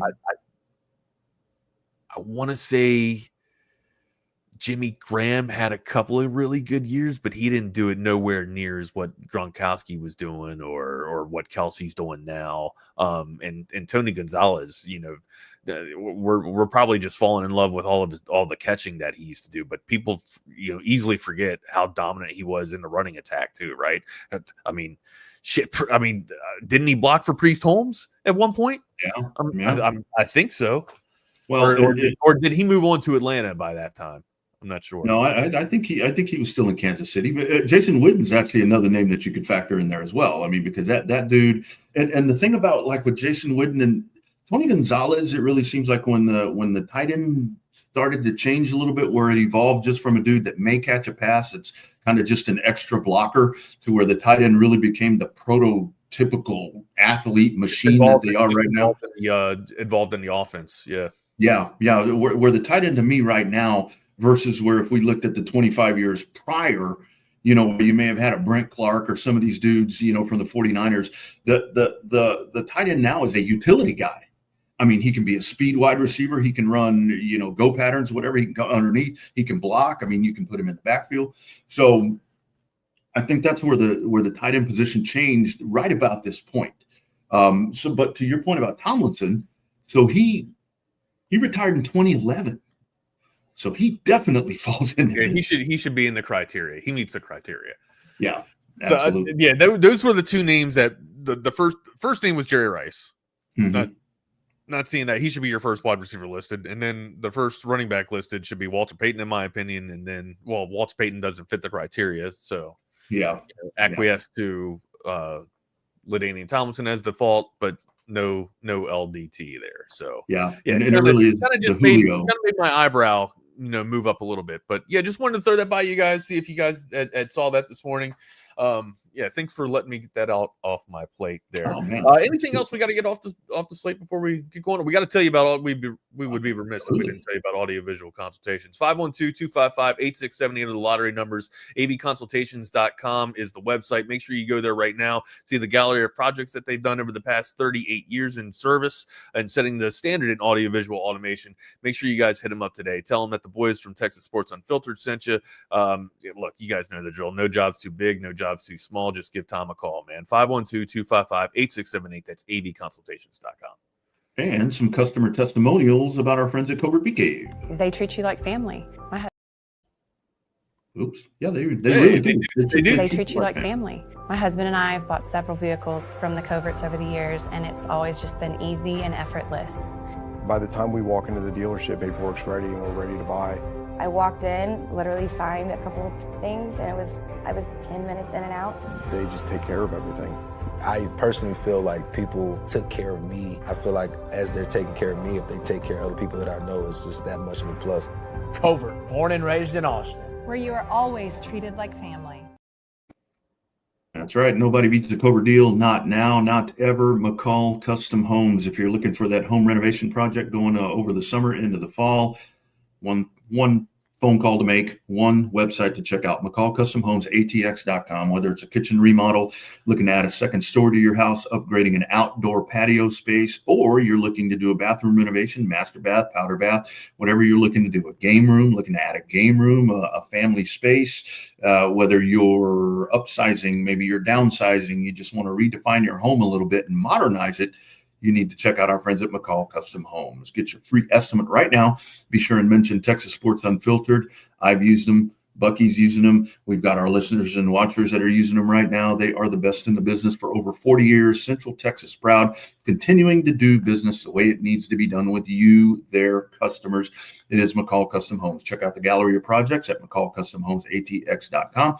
Be sure and mention Texas Sports Unfiltered today. McCall Custom Homes, we build value into your home. So Adrian Peterson was not on this list either. How much of that do you think is off field issues, right? Yeah, That sucks, man. It's like the Pete Rose. Well, no, that's totally different. But yeah, it's very different, Rodney. One's gambling and one's abuse. So I guess we'll go back to the kind of like with the steroid era. But again, it's an abuse thing. But when you look at stats, yeah, the stats don't lie. He might be a shitty person and a shitty dad, but the dude could run the rock, man. He could tote the rock for sure. Yeah, he would definitely be on my list as one of the best running backs. This guy, when Adrian Peterson would make a cut and just change direction, he was at top speed, one step out of the cut. Like when I think of like a horse just galloping over the damn Earth's creation, that's what I think of when Adrian Peterson, his animal, his spiritual animal is a damn Clydesdale, right? Like that's just what I just see him just gallivanting across the nation, right, with a damn running back, with a damn pigskin in his hand. Yeah, this dude was so elusive. I mean, it sucks. And just think he could have been a Longhorn. Yeah, what was the story? Why didn't Mac didn't want him? Never really made an effort for him. Well, I wonder if he would have had the same type of career that he would have had at the Longhorns that he did with the Sooners, right? I always go back and think about the hypotheticals like that. Like, what if Barry was on Dallas and Emmett was on Detroit? Yeah. Right? Yeah, like, would Emmett still be able to find the same success that Barry was? Or would Barry still be able to I guess, kind of run into the type of runner that he was, or find the type of charisma and style of runner that he was at Detroit. Now, he carried a lot of that stuff from OSU, of course, but like he had to do a lot of improvisation when he got to Detroit, right? Yeah. Or maybe in the early 90s, it seemed like that, to where he lost a little bit more of that line and he had to kind of, redirect traffic. After he would run right, he'd go into a wall of people and then have to duck out of that tackle and then redirect and go that way. Maybe that's kind of what it would be like if he wasn't a Sooner and he had to play down here for the Longhorns. Though I say he had to play for the Longhorns, like it would be a curse if Adrian Peterson had to come down here. I think we could really say that if they flip-flopped Sanders and Emmett, that their careers would have flip-flopped, because I think Emmett would have had a much shorter, playing career that he could, because he was just going to get beat up so much. They're having to do what Sanders did at Detroit, and if Barry would have played for that Cowboys team with that offensive line, I have a feeling that this rushing record that Emmitt Smith currently holds would probably be a couple thousand yards more, because he'd have played longer. But I don't know but I mean, I don't know if he's ever seen, Run Barry Run. But he talks about how he didn't want to break the record. Like he was success. He didn't. It was weird. Like Barry Sanders didn't like individual success. He didn't like the limelight. He didn't like the spotlight. It was just a wild guy, man. You want to talk about somebody that they broke the mold when they made Barry Sanders. Well, he went to the right organization if he didn't want limelight. Yeah, that's for sure, man. Because they ain't gonna give you shit. But the thing is, this is why you never give up hope. I don't care who your team is, because think of those Detroit teams with those quarterbacks and lack of Wayne Fonts as your head coach. Oh man. Remember that? Rodney Pete is your quarterback. Rodney Pete. Oh my God. Yeah. So there's always they did have a pretty decent wide receiver, if I can remember. They made the playoffs every now and then. It was kind of Brett Favre, with Green Bay, and Chicago still couldn't get their shit together. Couldn't have a quarterback. They had chances. There was one, I think a couple of good playoff runs that Barry Sanders had during his time there, but with Rodney Pete. But I'm trying to think of without using Google, I'm trying to think of the wide receiver that they had. I'm trying to go back to my old Tecmo Bowl days, dude. My old Tecmo Bowl days. All right, anything else we had? I know I kind of went all over the place and kind of changed up the channel. No, dude, that was perfect, dude. I love that. That's a great conversation. We can probably continue that tomorrow. That's a good ongoing debate right there. It's something I saw that kind of like raised my eyebrow a little bit this morning. I was like, how in the hell is Jerry Rice and LaDainian Tomlinson not on here? So yeah, but yeah, I didn't even hit the Adrian Peterson. That didn't even come to. I didn't even think about that. Thank you, Jake. I appreciate you bringing that to my attention. So yeah. I mean, what the hell? And Posy points. We got Posy points coming up, guys. Posy points, inside joke. Anything else, amigo, before we go? Arkansas LSU tonight. Arkansas eliminates UCLA, so they will play again. Arkansas's got to win 2. Just like I guess Coastal Carolina taking on Louisville. Louisville's got to win 2. Coastal Carolina only got to win 1 for a LSU Coastal Carolina. Yeah, but Coastal Carolina's only got to win 1, don't they? You hear me? Right. Coastal Carolina's only got to win 1. Yeah, I'm sorry. Yeah, I'm backwards. Yeah, Louisville's got to win 2. All Louisville's got to win 2. Yeah, the volume difference was a little bit different, LB. Mm-hmm. When Rodney's on the road, and it sounds like Rodney was in the bathroom today. Like, if I'm being completely honest with you, it sounds like you were. Yeah, I think I'm freezing up. What's that? I think I'm freezing up on you. You're something's going on a little bit here. But anyways, what else did we have on the slate before we get out of here? Man, I think we covered everything. We covered the fight. We had Wednesday night fight. We got to hit up McCall Custom Homes real quick. I got him. We did it. Yeah, we're all good there. Yeah, man, that's a good list. I need to dig into that list. I got a couple of hours to kill, so I think I'm going to get knee deep into that list and kind of think about who else. Our honorable mentions. Well, I think we hit the most obvious honorable mentions already. Oh yeah, with Adrian Peterson and LaDainian Tomlinson. Yeah, absolutely. All right, my guy, we got basketball tonight, I believe. Tomorrow. Thank you very much. And I think Halliburton's a game time decision. Yeah, there's a calf strain, of course. Or I guess he kind of had like a calf pull. I don't know if it stemmed from the game before, but it looked like I didn't see if it was re-aggravated. I just read that it was aggravated in game 5. So we'll see if the boys can make this thing happen here, extend this thing. They got to win 2, right? They got to win 2. This has been the team though that has been able to galvanize and get shit done when they've been behind, essentially like the 8 ball, right? Like it's been somebody coming up to answer for them. They just can't have a night where Williams has an anomaly 40 points or Dort goes for 40 points, right? You got to know that Shea's going to get his. Don't let Chet extend it too much and kind of don't play into the hands of their defense. Exactly once you put the ball on the floor, you're going to have 5 guys or you're going to have the 2 guards collapsing on you, and then the defense is going to rotate up. You got to be ready for that and make the extra pass and hit the shot. Yeah, I think kind of in contrast to what I thought last night with the Stanley Cup Final, where I had a feeling that we were going to be done. I don't quite think we're going to be done here in the NBA Finals. I think we get Game 7. I think Indiana's going to bounce back. Home game, home court advantage, whatever you want to call it. I think they bounce back. I think we will get a Game 7 in that one. It may not be a very close Game 7, but we'll get a Game 7. You're muted, Wax. Thank you. Yeah, you're muted, Wax. Yeah, I got to bring Will on early. I got to get out of here, man. Yeah, I actually do too. So, all right, guys. So, Will, we're sorry to leave you alone, dude, but you kind of got to carry this for a little bit. We got prior engagements. Yeah, go for it, guys. All right, dude. All right, bud. See you later, man. See you tomorrow. You bet.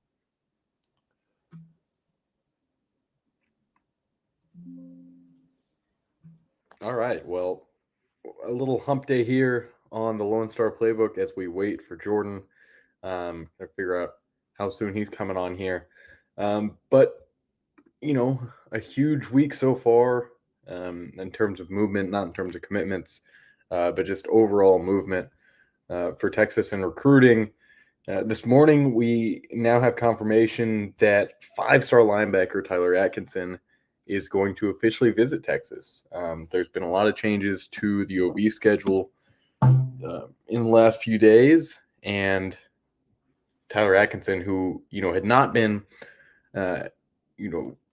communicating with the staff at some point in the spring, there was actually a couple of reports that they would no longer be a thing.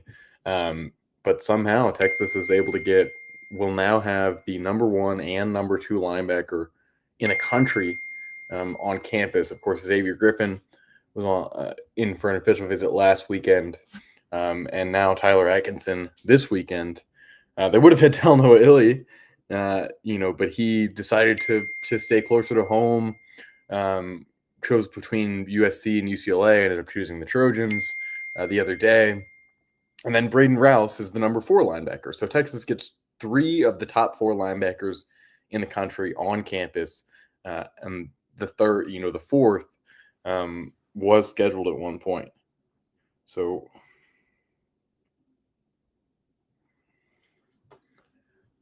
we're just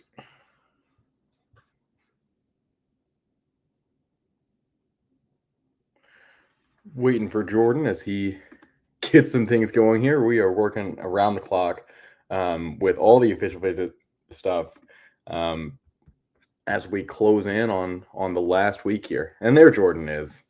And we lost our background somehow. I've never seen that happen. And Jordan's muted. There we go. So rough start to the morning. Have some stuff going on. A bit worried. Yeah, we do. We do have a get couple more things recruiting panic out of the Texas fan base. Well, Jordan, I was just talking about how Tyler Atkinson has now scheduled his Texas official visit, and Texas gets 3 of the top 4 linebackers in the country on campus for OVs, and the 4th was Talanoa Illy, who once had 1 scheduled. So, Jordan, your kind of quick take. I know we're working through some things here as we get the Wednesday edition of the Lone Star Playbook started. But just instant reaction to Tyler Atkinson, set to be in Austin this weekend. I mean, hey, you don't know your chances unless you shoot your shot. I definitely think Texas is working from behind here. I think they have a lot of ground to make up behind, Georgia, Auburn, Bama, Ohio State, you name it. There's a lot of other programs that have been a lot more serious in this thing than Texas has, and for a long time. So, hey, with Tyler Atkinson, NIL is a huge part of it. Can Texas potentially get this one done with a crazy NIL offer? Yes, I think they can. Am I expecting it right now? No, I can't tell you what to expect Texas to offer a kid an NIL or rev share, whatever you want to call it. And me personally, if I was making decisions at Texas and it came down to money for a difference-making linebacker, I'd give it to Xavier Griffin before Tyler Atkinson, which honestly might be part of it. Xavier Griffin, he's committing, I believe, like June 29th or the 27th, something like that. Yep. He's going to come off the board before Atkinson. Is this a play to where if they miss on Griffin, they have a more attainable target in Atkinson since he OV'd in the summer? Perhaps. I do think that's part of the strategy. But hey, it's the number 2 linebacker in the country. You always want to try to get that guy on campus, especially with how big of a position a need linebacker is this cycle for the Longhorns. So, I guess props to Johnny Nance and Sarkisian for getting the visit scheduled. He obviously has to show up, and they obviously have to hit a home run and come correct with the dollar figures. So, kind of in wait and see mode. Don't expect much, to be honest, as of right now. And again, there's a lot of sorry, I'm getting text. There's a lot of room to make up for Texas to win that one. But one thing I do want to talk about, leave yesterday, go to get some lunch, get my hair cut. While I'm getting my haircut, news breaks, KJ Edwards no longer OVing to Texas. About 5 minutes later, I see he's committed to Texas A&M, and I'm like, whoa, that was out of the blue. I don't think many people expected that. But hey, it's the way recruiting works. We remembered last summer, Shai Sharma went to Oregon, Dorian Brew went to Oregon, Myron Charles went to Florida State, DeCorin Moore went to Oregon. A lot of prospects trending elsewhere, and hey, Texas, they still figured it out. Still signed what's arguably the top defensive line class last year and finished with the number 1 class in the country. So I understand the panic. Do I agree with it? By no means, but I do get it from the fans' perspective.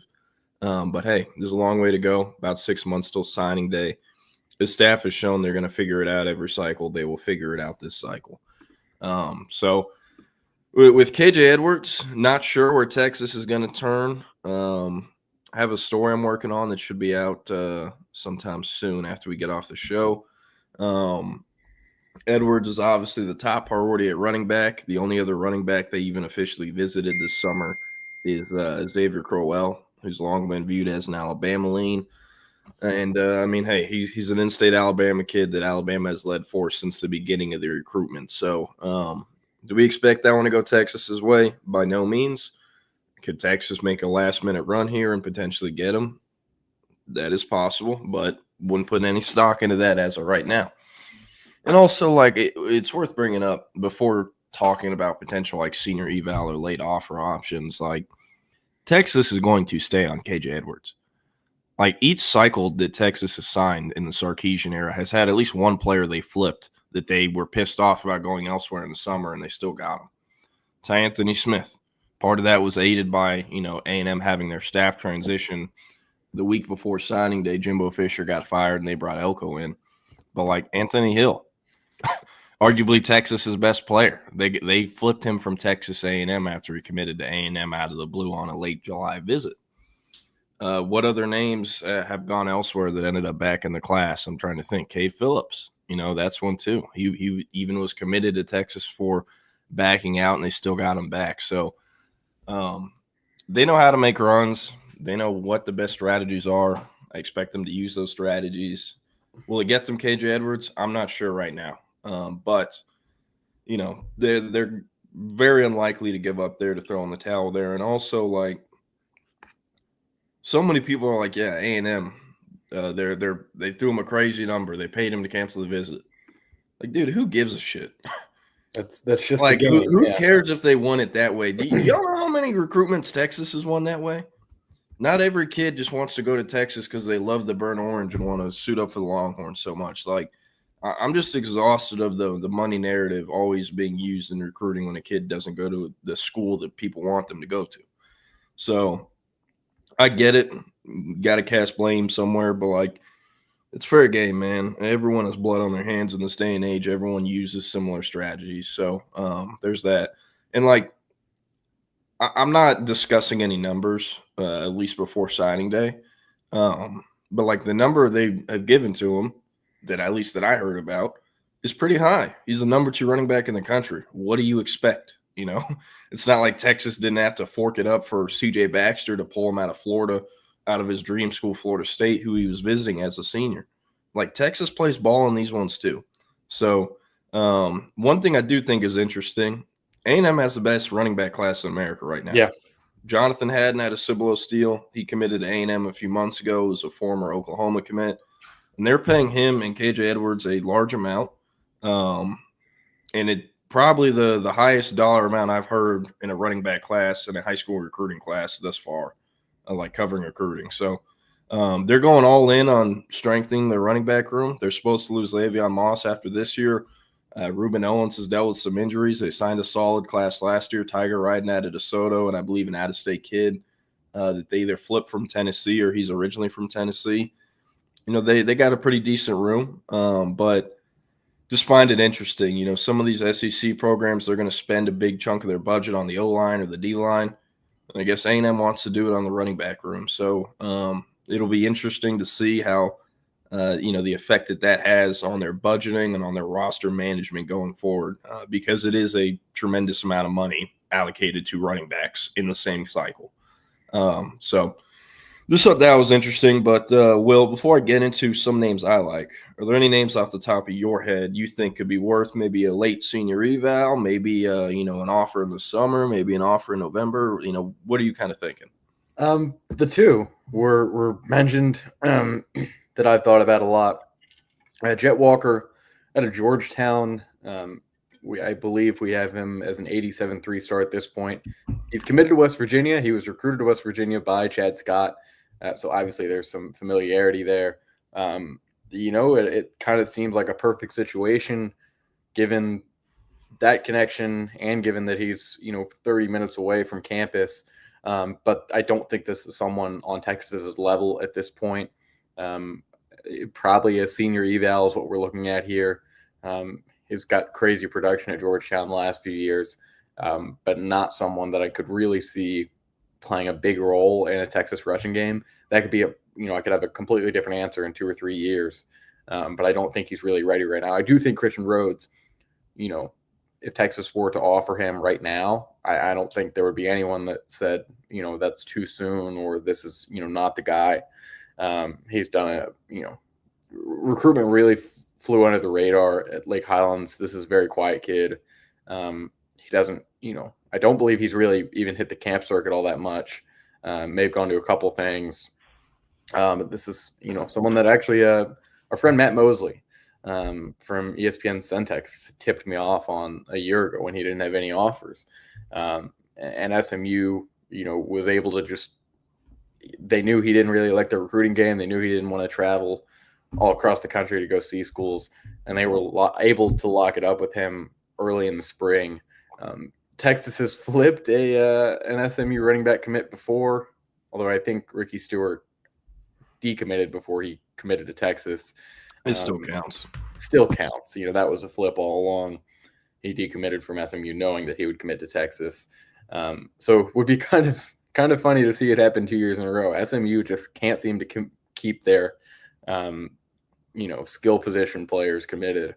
I can think of about 5 guys over the last 2 cycles, and I think there will be even more. But they are doing a great job. But unfortunately, as good as you are when you're SMU, when the Texases and the Alabamas and the Georgias come along, it's hard to keep your guys. Yeah. Real quick, before we discuss kind of, I guess, the new offer options, we talked about Crowell. Amari Latimer, he has a visit scheduled to see Georgia this weekend. Maybe Texas can get him to cancel it. I doubt it. He had an official visit that was kind of tentatively scheduled for June 13th through 15th to see Texas, and ended up swapping that out for Georgia Tech. Will, I don't know if you can remember. Do you remember if we heard Texas canceled that or Latimer canceled it? I believe it was Texas. Yeah, not amazing strategy right there. But hey, that's what happened. So, I mean, we've kind of said it, but can't be overstated. Like this commitment from KJ Edwards truly came out of left field. Yeah. Like, this is not something, as well as in our mind, let's say last Thursday, we just said, man, this A&M visit could go better than any other visit he's had before. He'll wait, he'll take the Texas OV and he'll wait at least a couple of weeks. I would assume, based on who this kid is and the way that he's talked and just who we believe he is in this process, that he would have stuck it out and waited until August when he planned for his commitment. I believe it was August 2nd. Yeah, it was his birthday, either 17th or 18th birthday too. I had seen a couple things on how A&M, really stood out in this visit. They brought his entire family there. They even surprised him with more family than was supposed to be there. This is we got to give them props because this is one of their best performances ever. Like, at least in the Elko era, I can't think of a recruitment where they've done better. And I'll also say, like, man, Trooper Taylor is a damn good coach. He's a damn good coach and a damn good recruiter. He was someone that every time Baylor lost a running back coach, because they lost 2 of them whenever I was covering them, I always threw him on the hot board. He's at Aquero before A&M. He was obviously at Duke with Elko, and then prior to that was at Arkansas State, Auburn, Oklahoma State, Tennessee, Tulane, New Mexico, and Baylor. So he did a really good job. And what Will's referencing, apparently Edwards gave a quote to Texag saying that, hey, his family showed up to the visit. A&M always said they're about family. They surprised the Edwards family by having his grandparents there. They didn't tell Edwards or his dad or his mom or his brother, hey, your grandparents are going to be here. Somehow got in contact with them, made plans for them to get down to College Station. They got down there, and then the Edwards family shows up, and their grandparents are welcoming them to A&M. So I've never heard of anything like that. I thought that was pretty interesting. A&M is pulling out like I don't know about all the stops, if that's the right saying, but they're doing a lot of unique, interesting things. Like they have a member of their player personnel team. His name is DJ Mann. Was a longtime high school football coach in the state of Texas. Came up under Ray Gates, several other several other coaches, and then was hired by Ole Miss. Was at Ole Miss for about a year. Worked on their personnel team, helped to eval and scout and recruit a lot of kids from the state of Texas. And then A&M hired him. He got hired, I believe, in like December, January, February. He's hit the ground running. He helps them a lot with in-state ties. A lot of the members on that staff are not from Texas, kind of in a similar way to how Texas's staff is built. So, the more buildings they can get into from having Mann on campus, they're going to benefit from that. And with his connections to Ray Gates and the North Crowley program and the players in that program, like he's been a vital part of the John Turntine recruitment for A&M. In fact, so vital that A&M, like Texas, and they have official visits for in-state kids, they send drivers where it's like, a big body Escalade with all the bells and whistles. Kid gets a whole row to himself or whatnot, right? Instead of sending a driver to pick up John Turntine, A&M sent DJ Mann, the player personnel, staff member. So he went and picked up Turntine and his family, brought him to College Station for the OV, and also drove them home. Like stuff like that stands out a lot because other schools, I've never heard of anything like that. So A&M is getting, they're doing what they can to sign every difference-making in-state kid they can, obviously. And hey, KJ Edwards is one of those.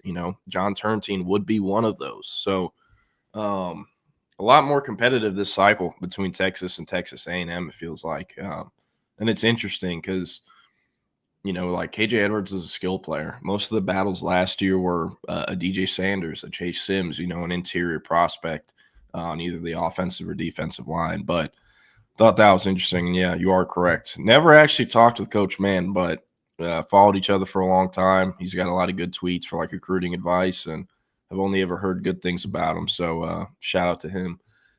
But back to, I guess, the running backs. Crowell, very unlikely to be Texas. There's still a chance, though, ahead of his commitment date. Mario Latimer, they would have to get him on campus this weekend. He's going to be committed, by the end of the summer. Derek Cooper is a prospect that a source in Austin told us they're not going to OV. That was on Sunday, though. Things have obviously changed since Sunday, so we'll see. He did cancel a midweek Penn State OV that was set for the 17th through the 19th, and he canceled that when he was on campus in Austin on an unofficial in April. We thought, the Texas OV would get slotted in for that spot, but it didn't and has not been scheduled yet. So unless he gets to campus, that one is going to continue to trend to Miami or Georgia. Carson Baker, that was a late offer they made out of the Atlanta area. He canceled a few visits and ended up committing to Florida last weekend. So that one is out of the picture. He also never been to Texas. Some old names folks might remember from earlier in the cycle. Both of these guys are guys that were viewed as Texas leans at one point or another and ended up taking like sharp turns away from Texas. The first one, Tredarian Ball out of Texas High. This is a kid that visited Texas like 3 or 4 times before they even offered him. They finally offer him. We get on the phone. He goes, yeah, it's a big offer. Like I grew up wanting to play at Texas, dreaming of playing there, watching them, rooting for them. Like Texas was his school. I think their leader, Oregon, offers him Rashad Samples, and the rest of their staff gets him on campus in late July. Wine him, dine him. He's committed. Leaves Oregon committed. Shuts it down. I'm pretty sure he didn't take any visit anywhere besides Oregon since then. I believe he made it to a game, and then I know he's made it back this spring, and then obviously the OV. So that one will take a lot of work for Texas. Like Coach Top said, Texas probably can't flip him. I wouldn't put money on that by any means either, but it is an option, making a run at him. He's been to campus over half a dozen times already, but like Chad Scott never offered him at West Virginia. I don't think he even went out to Texas High to see him during the winter or spring evaluation period. So they're going to need to get him to campus, if not at least a home visit, because he needs to interact face-to-face with Chad Scott. And then another name, Javian Osborne, probably the ship has probably been sailed. It's too far sailed, but hey, we're going to mention him. Texas, they were by far and away the leader. Texas had a lot of confidence they were getting him. A lot of people in Forney had confidence he was going to Texas. And then boom, Tashard Choice takes the job at the Lions, and pretty much overnight he drops Texas. He cancels the OV, never rescheduled it. And then it became, he's going to Michigan. Notre Dame comes out of nowhere. They get him on campus, wine him, dine him, and he's committed to Michigan or to Notre Dame not too long after. So probably too late. I know Chad Scott went out to see him during the spring evaluation period, but obviously nothing came of it. So getting him back to campus, or at least getting a home visit, will be necessary, because him and Chad Scott need to strengthen that relationship for that to be even close to realistic. And then after that, we have Christian Rhodes. He's who I think makes the most sense of what would be a new offer to the in-state group. Bigger kid, has a good track times, jump records or measurements, whatever you want to call it. And it, like Will was talking about, it has been a very low-key, under-the-radar recruitment for one of the state's best players. I mean, this is a top 247 kid. Committed to SMU 2 days after they offered him.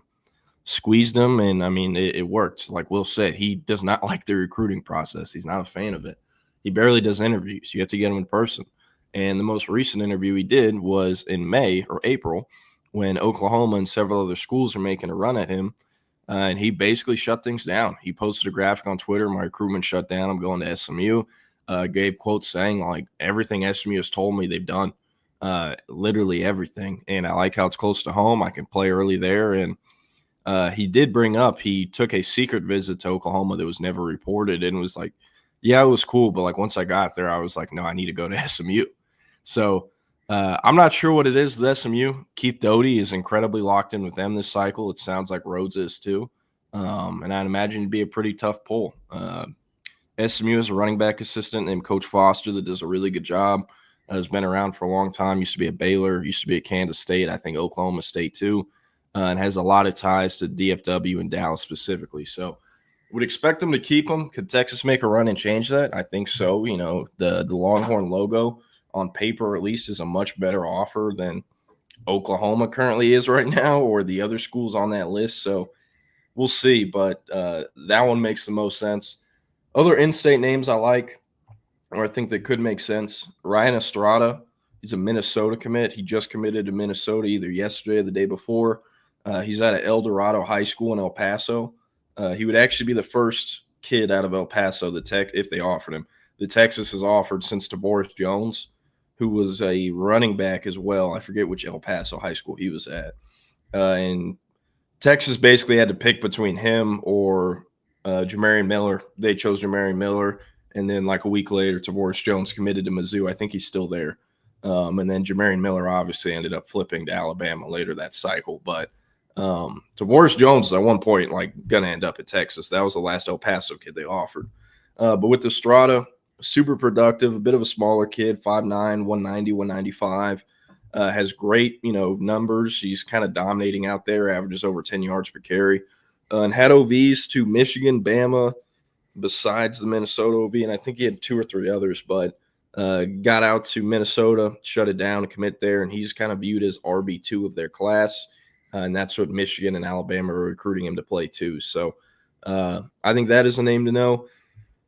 Outside of him, though, most of the in-state group, I think are pretty much names that have to go bonkers as seniors to get an offer. Because, like I said earlier, Texas isn't going to throw in the towel on KJ Edwards or even Xavier Crowell, right? So I think they're going to stay at it with the main targets until probably November, to where there's a point where they know they're not getting the kid, because a kid like Jet Walker or a kid like Carde Mack or even Estrada, you can probably get him by offering him a week before signing day. You don't have to do it now. So you can wait till for sure your top targets are going elsewhere, and I do think that is probably what will end up happening. Carde Mack, I think, is who makes the most sense after Rhodes and Estrada. He's played a lot of high school or a lot of quarterback for his high school out of Atascocita, but is primarily a running threat. He likes to tuck it a lot. He's been a super fun player. He helped Atascocita either almost beat Katy or beat Katy a few years ago as a sophomore. And I always actually liked him more than the Oklahoma commit, Torrey Blaylock, who he shared the backfield with. So really like Cardiac Mac's game. He's also visited Texas for a junior day in the past. So, he's been to campus before, not under Chad Scott, though, at least to my knowledge. And he's currently committed to Arizona State. So not sure what that commit status is there. Real quick, we did talk about Atkinson. He is visiting this weekend. Texas shooting their shot. They're behind a lot of others, though, and honestly kind of way behind. So a lot of ground to make up. But, hey, it's the NIL era. Ground to make up doesn't really exist if you put a big number on the table. So there's that.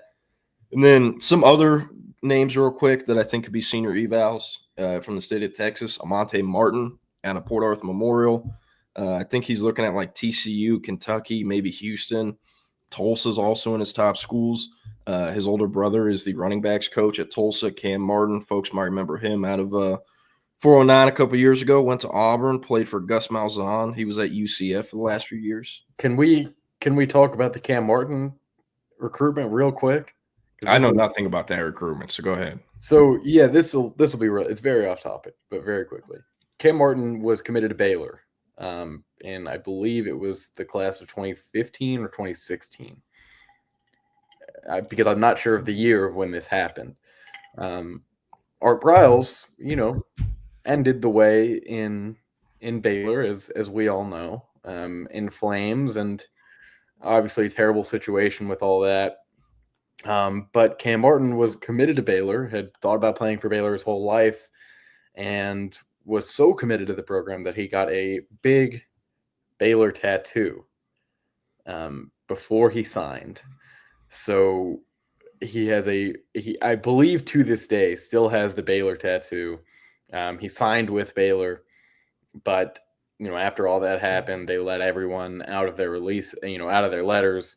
I think Baylor signed a class of like 5 that year because, everyone was trying to get out of the program, and understandably so. Cam Martin ends at Auburn with the big B on his chest. Oh, yeah. There's some good old recruiting lore. Always love some of that in each episode. I don't know how true this is. I'm choosing to believe it, though, because the Port Arthur Memorial staff is who told me this. But Amante and Cam Martin are cousins with Jamal Charles, who is also from the Port Arthur. I think I did know that, actually. So, but yeah, so he could be a guy. I think he'd have to go bonkers as a senior, though. And Coach Top says, shout out to Night Riders. Already said Ryan Estrada. Isaiah Lee is a kid out of Lancaster. Really like his game. Best way to describe him, like more of a dancer than a run through your face type of running back. Shifty. Texas had him on the junior day. That was obviously pre the coaching transition at running back, but they're aware of him. They know about him. Kid out of Lancaster. Saw him play twice last year, week 1 versus North Crowley. And that great defense made some plays, and I was like, yeah, this makes sense. This is a kid that deserves an early Oregon offer like he had. And then saw him versus Waxahachie and kind of powered that offense whenever Carter Jones and their quarterbacking passing game was struggling versus Waxahachie and Jaquan Snell. So he's a really good player, I think, but one that I think would have to go bonkers as a senior. And then Jet Walker, a kid that people have been blowing me up in Austin about for feels like 9 years at this point. He was originally at Georgetown and then went to Lampasas and then went back to Georgetown.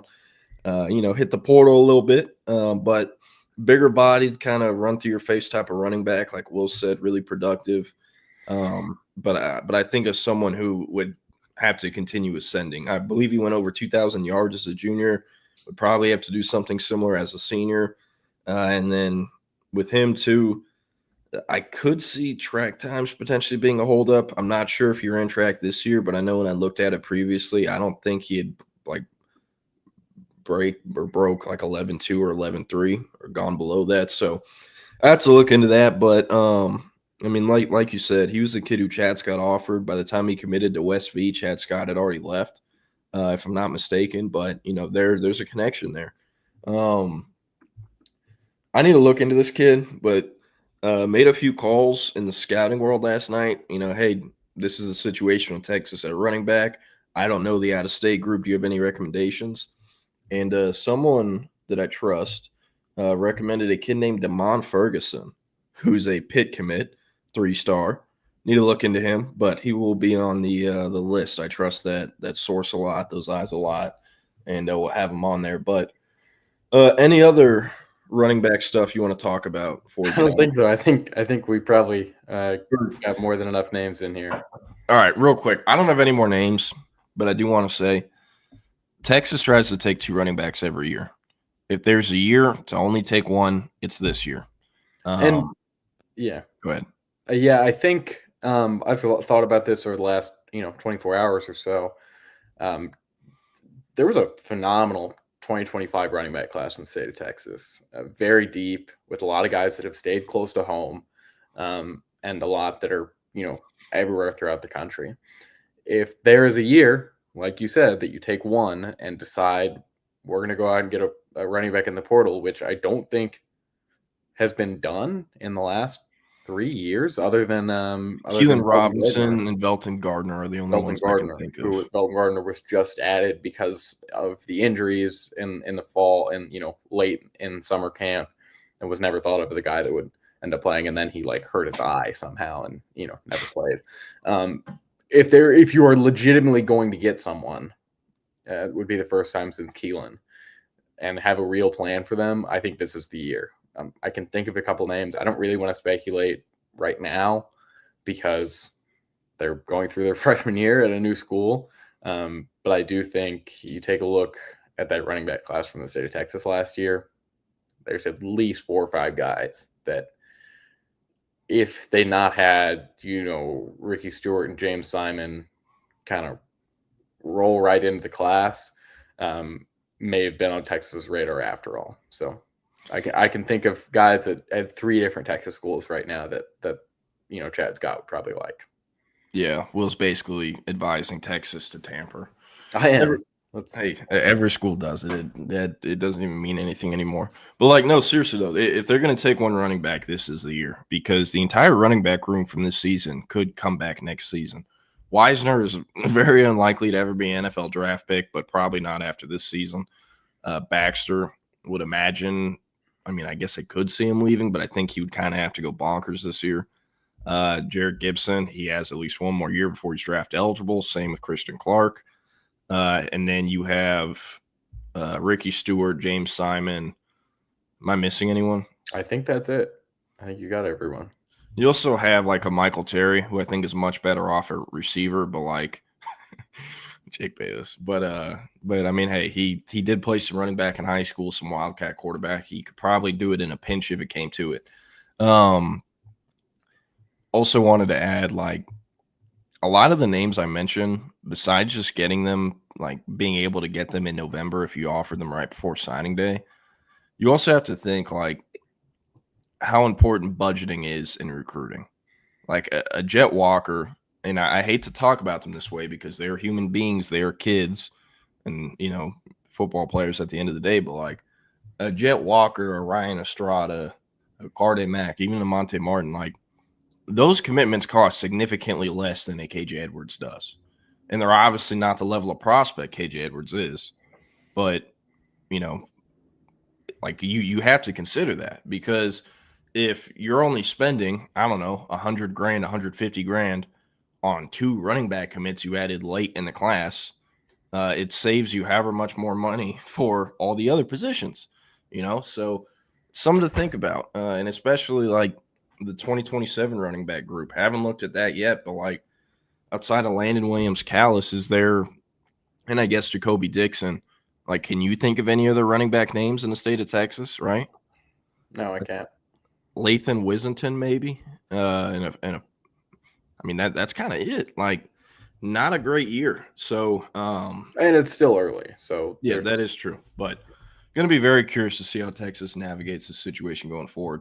Real quick, Dre Quinn, a edge rusher out of the Atlanta area, announced yesterday he's down to Texas and Clemson, and that he'd be committing on Thursday, which is tomorrow. We had reported Texas is, being a spot that we think he ends up. Want to change that and get ahead of that right now. That one is trending to Clemson and probably is not even going to even announce on Thursday anymore. But trending to Clemson, be on the lookout. We don't expect them to end up at Texas. Other edge names that are in it for Jamarian Carlton, still feel great about his chances to end up in Austin. Trenton Henderson, he's coming in town this weekend, 5-star edge rusher out of, I believe, Pensacola in Florida. You got Richard Wesley, a reclassed edge rusher who had the famous Oregon pool video with Dan Lanning, is now decommitted from Oregon down to like Texas, Ohio State, USC, and Oregon. And then you got Luke Waffle, a kid out of New Jersey who has kind of – I mean, he had a top 4 of like Ohio State, Texas, USC, and Penn State, I think. Has taken visits to each one. There's been buzz about each one being the leader after each visit. And he'll be at Texas this weekend. Was at USC this past weekend. And it sounds like USC made a move, like a much bigger move than Ohio State or Penn State did. We know what USC has been doing to, shut recruitments down. So we'll see if he still makes it into Texas. We're still expecting him, but it appears that USC is going to be pretty tough to beat for him. So we'll see what Texas can do. So those are kind of the edge names. Dre Quinn, at one point, like we said, we're expecting him in the class, even as of this morning. But, hey, some things have changed. That one is definitely trending Clemson. So there's that. Talked about Atkinson. For those who don't know, the Elite 11 is currently going on. Yes. If you want to watch it, the 24/7 Sports national team has had some great stuff. If you want to read about it, they've also had some great stuff. Texas quarterback commit Diabell was listed as the number 3 top performer from day one. I know people hate the Elite 11. It's the underwear Olympics. They're out there, simulating stuff that doesn't even happen in real games, blah, blah, blah. I get it. But the most important thing about this event is you get 20 of the top quarterbacks in the country all throwing next to each other, to where it's like the strongest arms are going to show, the weakest arms are going to show, those traits are going to show. And while it may be stupid to, put those things into the rankings, make them matter in the rankings, it's part of how this process works, and it's part of how this process has always worked. So there's that. Also, in case you missed it, during an interview yesterday, Diabell said they got to commit. It's gonna come out soon. So we have a pretty good idea of who that is. And we have an idea that Diabell would not make a statement like this unless it was a big-time player. So, fill in the blanks based off of who Texas has hosted in the last couple of weeks and who we think is pretty close to go ahead and popping. But it could be a couple different guys, but we definitely have ours in mind, and I'm sure all of you watching have the same one. Yeah, probably. Real quick, before we get into OV previews, I want to shout out the TCU staff, Landon Jason Bradford out of Temple, my dog. He's going to play safety there. Every other school recruited him at corner. TCU recruited him at safety. Part of why they won. Very happy for the kid. About 15 minutes away from me now. And excited to see him. Going to get down to some TCU games over the next few years. Great kid, great head on his shoulders, very easy to root for, and an awesome player. 6'2.5", 190, 195, plus length. Late birthday, young kid, and also plays basketball, runs track. Owns pretty much checks pretty much every box that it comes to for, these jumbo DBs that get drafted into the NFL. So, hey, if TCU has another Thorpe Award winner, another top defensive back selected in the draft in a few years, heard it here first. Jason Bradford, shout out the kid. And then OV preview. Anything you want to talk about before that, or no? I think we should go ahead and get right into it. All right. So we kind of already talked about Atkinson. I don't really have anything else to add there. Diabell, still feel great about his recruitment. Locked in with Texas. The only thing, LSU, Oregon, Ohio State, they're all chatting with him. The only one that really concerns me is Ohio State. And I guess that's kind of all I have there. He's been a leader of the class, has helped recruit a lot of kids in the class, and is the face of the class. So don't expect him to go anywhere. Richard Wesley, like I said earlier, down to Ohio State, Oregon, USC, and Texas. Has an OV set to see Ohio State the August 30th weekend when Texas goes up to Columbus. So probably not coming off the board anytime soon if he's, taking an OV then. He is a reclass prospect. So if he didn't reclass, he'd be a junior, and, it'd be an early time to make a decision. So I would not be surprised if that goes all the way to signing day. Caden Prothro, an absolutely awesome prospect out of small town West Georgia. Unfortunately for the Longhorns, though, is a Georgia lock kind of at this point. They've been the leader since the beginning of the recruitment. They've had their eyes on Prothro as the guy since the beginning of the recruitment, and that has only ramped up since Mark Bowman chose USC over Georgia and Texas. Georgia needs him even more now. Same with Texas, but going to be a hill to climb there for Texas. And then John Turntine out of North Crowley, longtime offensive tackle target, projects as a guard to the NFL, but very well can play tackle and probably even left tackle. Oh, well, we've got Texas. So we've got another official visitor to Texas, which Jordan, just go ahead and keep going, and I'll mix it in here in a minute. Sweet. KJ Edwards is still on here, but he is not coming in. And then real quick, back to Turntine. A&M is very dangerous there. Michigan has some buzz. He was at Michigan last weekend, but would be very surprised if he's not going to A&M or Texas.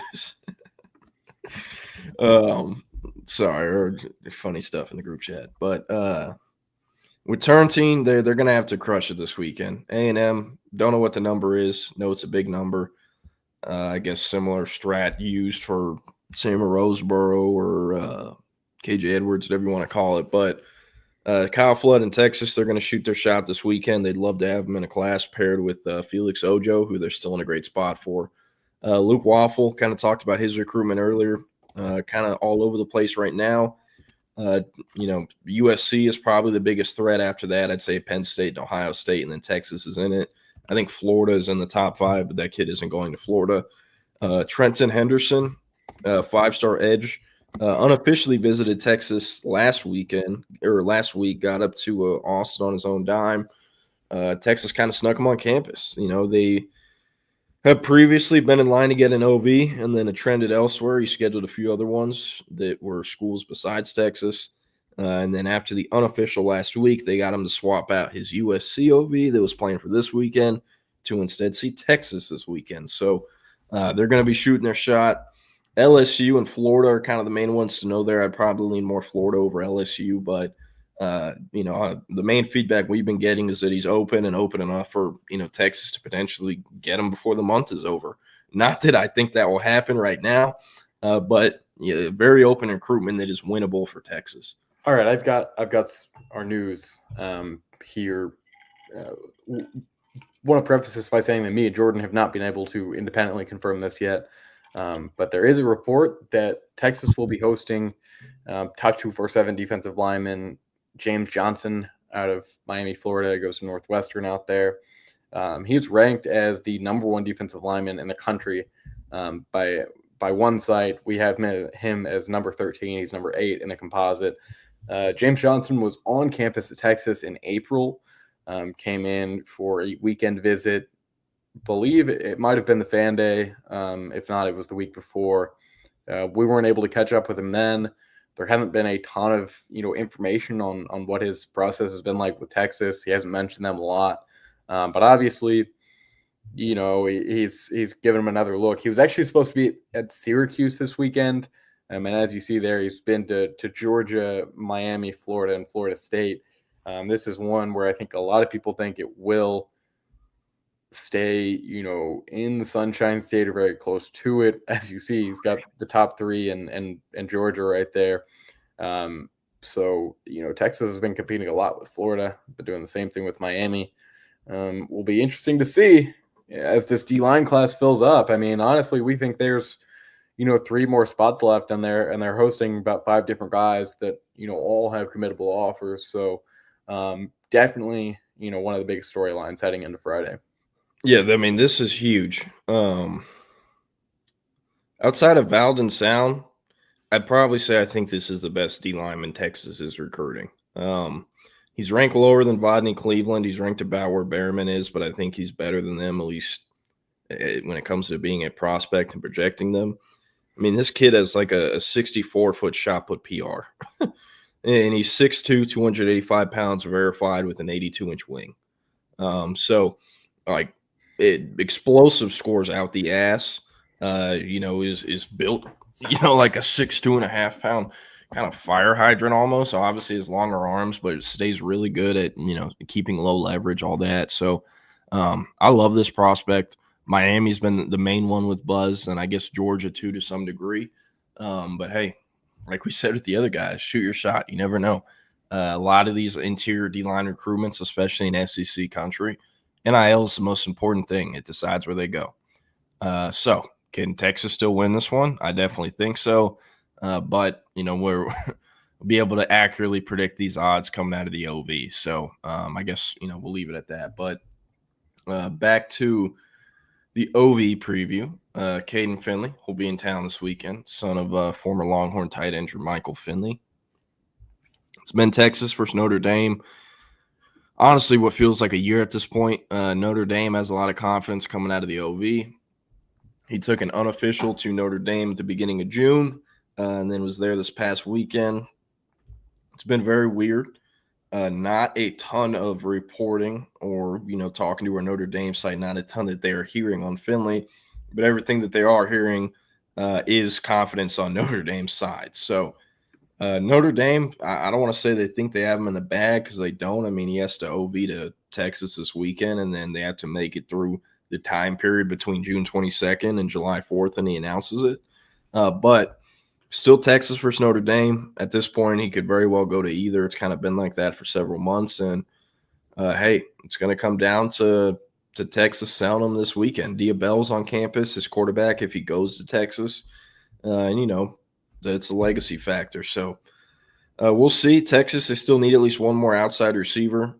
I personally believe Jalen Lott is the better prospect, but I think Texas needs Caden Finley more than they need a Jalen Lott. When you look at them as the types of receivers they are, Lott can really do anything and play anywhere, but like Finley is the big-bodied physical outside receiver that I'm not sure if Texas has that. Like A.D. Mitchell very much was that. Wingo has that body type, but he's not necessarily like that super physical player outside threat that A.D. Mitchell was. I think Parker Livingstone has some of that in him. I think Khalil Lockett plays a physical brand of football, but isn't like, he doesn't have a ton of, weight on his bones, meat on his bones. And, I just wouldn't call him like a big-bodied outside presence like I would Finley. So I think he presents the type of receiver that Texas has wanted, that they've recruited and not really gotten lately. So it's kind of where I put that one. Still think Texas in the long run, but it's going to require a great OV. Jermaine Bishop back in town. The closest thing you'll ever see to Travis Hunter. Awesome player, awesome commitment for Texas. Because of everything that has gone on in the last few months or weeks, like I very much think he's underappreciated by Texas fans. This kid is going to play in the NFL. So love that, and has also canceled his other visits. He's locked in with the Longhorns. Kendall Gervo, he's an interesting one. Georgia, Florida, Miami, I think Florida State even are in this thing. Mm-hmm. Like every interview he does, he says Texas is his number one. I've never covered a kid like this. It's very unorthodox and interesting to me, along with the fact that he's planning to commit in the fall and possibly waiting all the way until December. So, our spot's going to fill up. We know Texas likes him. They'd love to have him. But, like, if you want to wait till December and everyone else is making decisions in the summer, like, you might not end up in the class unless Texas still has an open spot come then. So, we'll see. Chase Calicut. Georgia has a lot of buzz coming out of this past weekend, or out of the weekend prior to this past weekend. Then Michigan got some buzz. So Texas, they've kind of been the longtime favorite. Mark Orphy is a North Shore alum. It's his primary recruiter. And, he's an in-state kid. He'd be the first North Shore kid Texas has landed since Chris Ross in 2022. And, hey, it's the in-state school. Some folks thought it'd be Georgia versus Texas. After that, OV, and then now in Michigan, they're kind of back in it. So don't really have anything else to say except like he could end up at any of the three schools in his top three. And like a lot of these other kids, Texas is going to have to crush it this weekend. Chris Stewart took an OV to Tennessee last weekend. I saw some folks were worried about that one. you don't got to worry at all. He's not going anywhere. He's locked in with the Longhorns. That trip to Tennessee is what I would assume is his last visit elsewhere of his recruiting process. Again, feel very confident he's going to sign with Texas, and kind of have been since we went out there and saw him in the spring.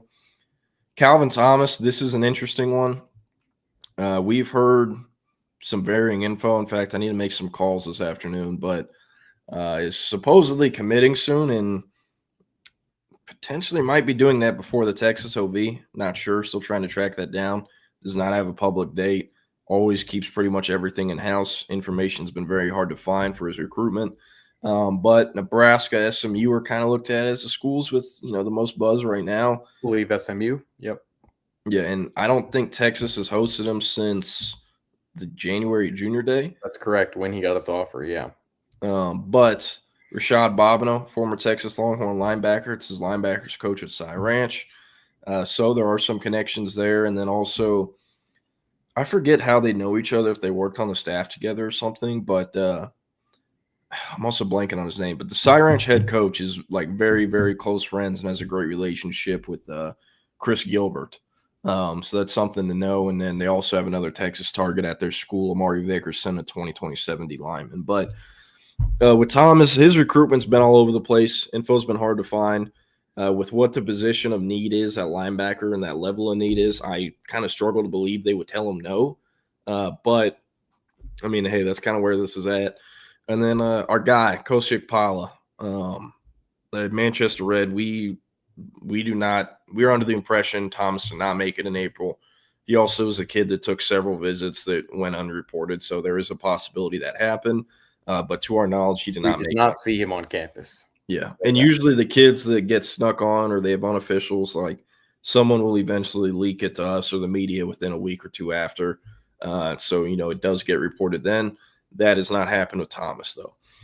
Kosiak Pala, really fun player out of Katy Maid Creek, was kind of looked at as Texas versus Penn State, but I'm told from a source close to the recruitment, Miami is now actually the main competition to Texas. He kind of scheduled an OV with the Hurricanes last minute, went and saw them, I believe, the 6th through 8th weekend, and they crushed it. He loves the life down there in Coral Gables, and they're pursuing him to play edge full-time. No linebacker, just full-time edge, which is interesting because he's, primarily an edge rusher in high school, plays off a two-point stance and just kind of chases the ball wherever it goes, and kind of has to be taught linebacker, will have to be spun up and taught linebacker, if he goes to Texas. So I thought that was really interesting. The Miami's like recruiting him to play full-time edge because no one else is doing that. And also because I have heard about once or twice over the last few years that Apollo would actually prefer to stay at edge instead of learning off-ball linebackers. So we will see how much of an impact that has. Miami is obviously, a plane trip away. Texas, that's a short, about 2 hour and a half drive from Katy and West Houston. So there's that. I mean, hey, Texas, they've been the leader in this one since the beginning. They were a second offer, only behind Texas Tech, and he calls him his god brother is Brian Arakpo. That stems from Apollo's father kind of being in the community around Houston Lamar. They helped raise Arakpo when he was coming up, before he went to Texas. And Paul and him have had some conversations over the years, and he's kind of like this, I guess, distant mentor figure in his life. But, yeah, they still expect Texas for him, like my crystal ball there. Max Wright, Texas commit, first trip back to Texas since I think sometime in April.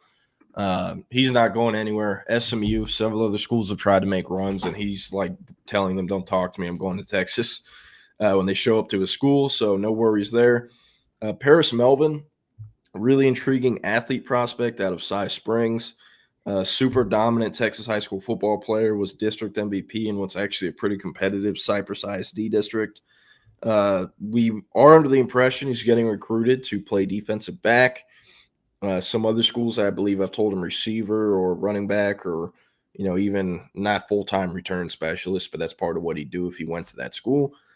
So with Texas, we're under the impression it's DB. We're also under the impression that probably a backup option. Yeah. So curious to see, what comes about this weekend. A source. We have heard that Houston has a lot of momentum. They had him on an Yes. official visit last weekend. It was the same time that Keyshawn Henderson was there. They had basically all of their top targets in Houston on the same weekend. There's a ton of momentum with the Cougars. So this one, I expect Paris Melvin to make it to Austin. But at this point, I think, as you said, backup option. And even then, I think it's going to be hard for them. It's going to be hard both ways for Texas to want him and for them to get him. For sure. Also, I've seen some speculation with how things have unfolded at running back that Texas could just look at him as a running back, but I kind of doubt that happens. A little bit too unconventional to take, at least in my eyes. And for based sure, on what Texas does. For sure. And then Nick Robertson, longtime guard commit. He's also not going anywhere. I believe took an OV to Houston earlier this month, but I haven't heard anything from that. I've not checked in with him on that. I just know he gave quotes to our Houston side in late May saying he was still taking an OV there, but also said he was like locked in and not going anywhere with Texas in the same sentence. So maybe Houston canceled it. Maybe he canceled it. Not sure, but I have a lot of confidence in him signing with Texas. I mean, he was at Kelvin Banks' draft party. And then lastly, but not least, Keave Brown. Texas is the only official visit he will take this summer, which is another sign of where this thing is trending. Will has a crystal ball prediction in for Texas. So does the 24/7 sports staff projection. There's one in there too. So 100% on Texas. We fully expect him to end up at Texas. Could he commit this weekend? Not sure, but we expect him to eventually end up in the class. Intriguing kind of big functional athlete, 6'5", 220, son of USC fighter Travis Brown, stepson of Rousey and Ronda Rousey. Wow, UNC flipped a kid. Yeah. But so that's the OV preview for this weekend. I'm sure there will be more stuff for us to talk about tomorrow, probably about Drake Quinn because he's likely going to Clemson. Anything else you want to add or close it out with?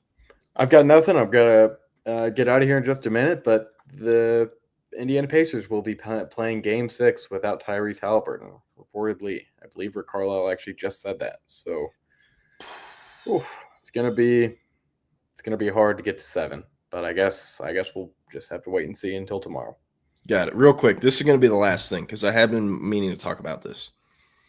Nathan said, Jordan, have any of your NIL guys heard of any loopholes in the House settlement already being used? Not already being used, but one thing that is basically the NCAA tried to create the House settlement and Deloitte thing so they could police everything. The problem is you can't police anything and you can't cap what someone's market value is because market value doesn't exist in college football. If you're a difference-making running back and someone will do whatever it takes to get you, which was over your market value. Like, it's the most ridiculous thing ever. But the kind of old school cash dropping bags is going to kind of come back in some way. Yeah. Because Deloitte and NIL Go, the clearinghouse, you have to submit and they can approve or disapprove or whatever a deal that is funded through a collective, right? But what is much harder, I believe they also have to send this through the clearinghouse, but it's a lot harder for it to get denied. Let's say, Will, you own Yeti, right? You own Yeti, the water bottle company, whatever you want to call it, right? And one of your buddies is a big Texas booster who might be affiliated with the Texas One Fund, might not be. He can come to you and say, Will, I'm going to give you $100,000 and your company, Yeti, is going to do a promotional deal with, I don't know, let's say Max Wright once he gets to campus in December. Because they know that, and I'm just using 100K as an example, they know that that number through a deal with the Texas One Fund NIL collective would get denied. But since he sent the money to you and the money is technically coming from Yeti to him, and it's a deal that isn't affiliated with the collective, it's much, much, much harder for the NCAA to say no to that. So basically what's going to be happening, people are going to be creating business fronts so they can, use their booster money, put it into a business so the money comes from a business, not a collective, and it doesn't get denied. Like there's always going to be loopholes for things like that. That is a loophole people will use. There will be several companies that are used as conduits by boosters so they can get these players paid.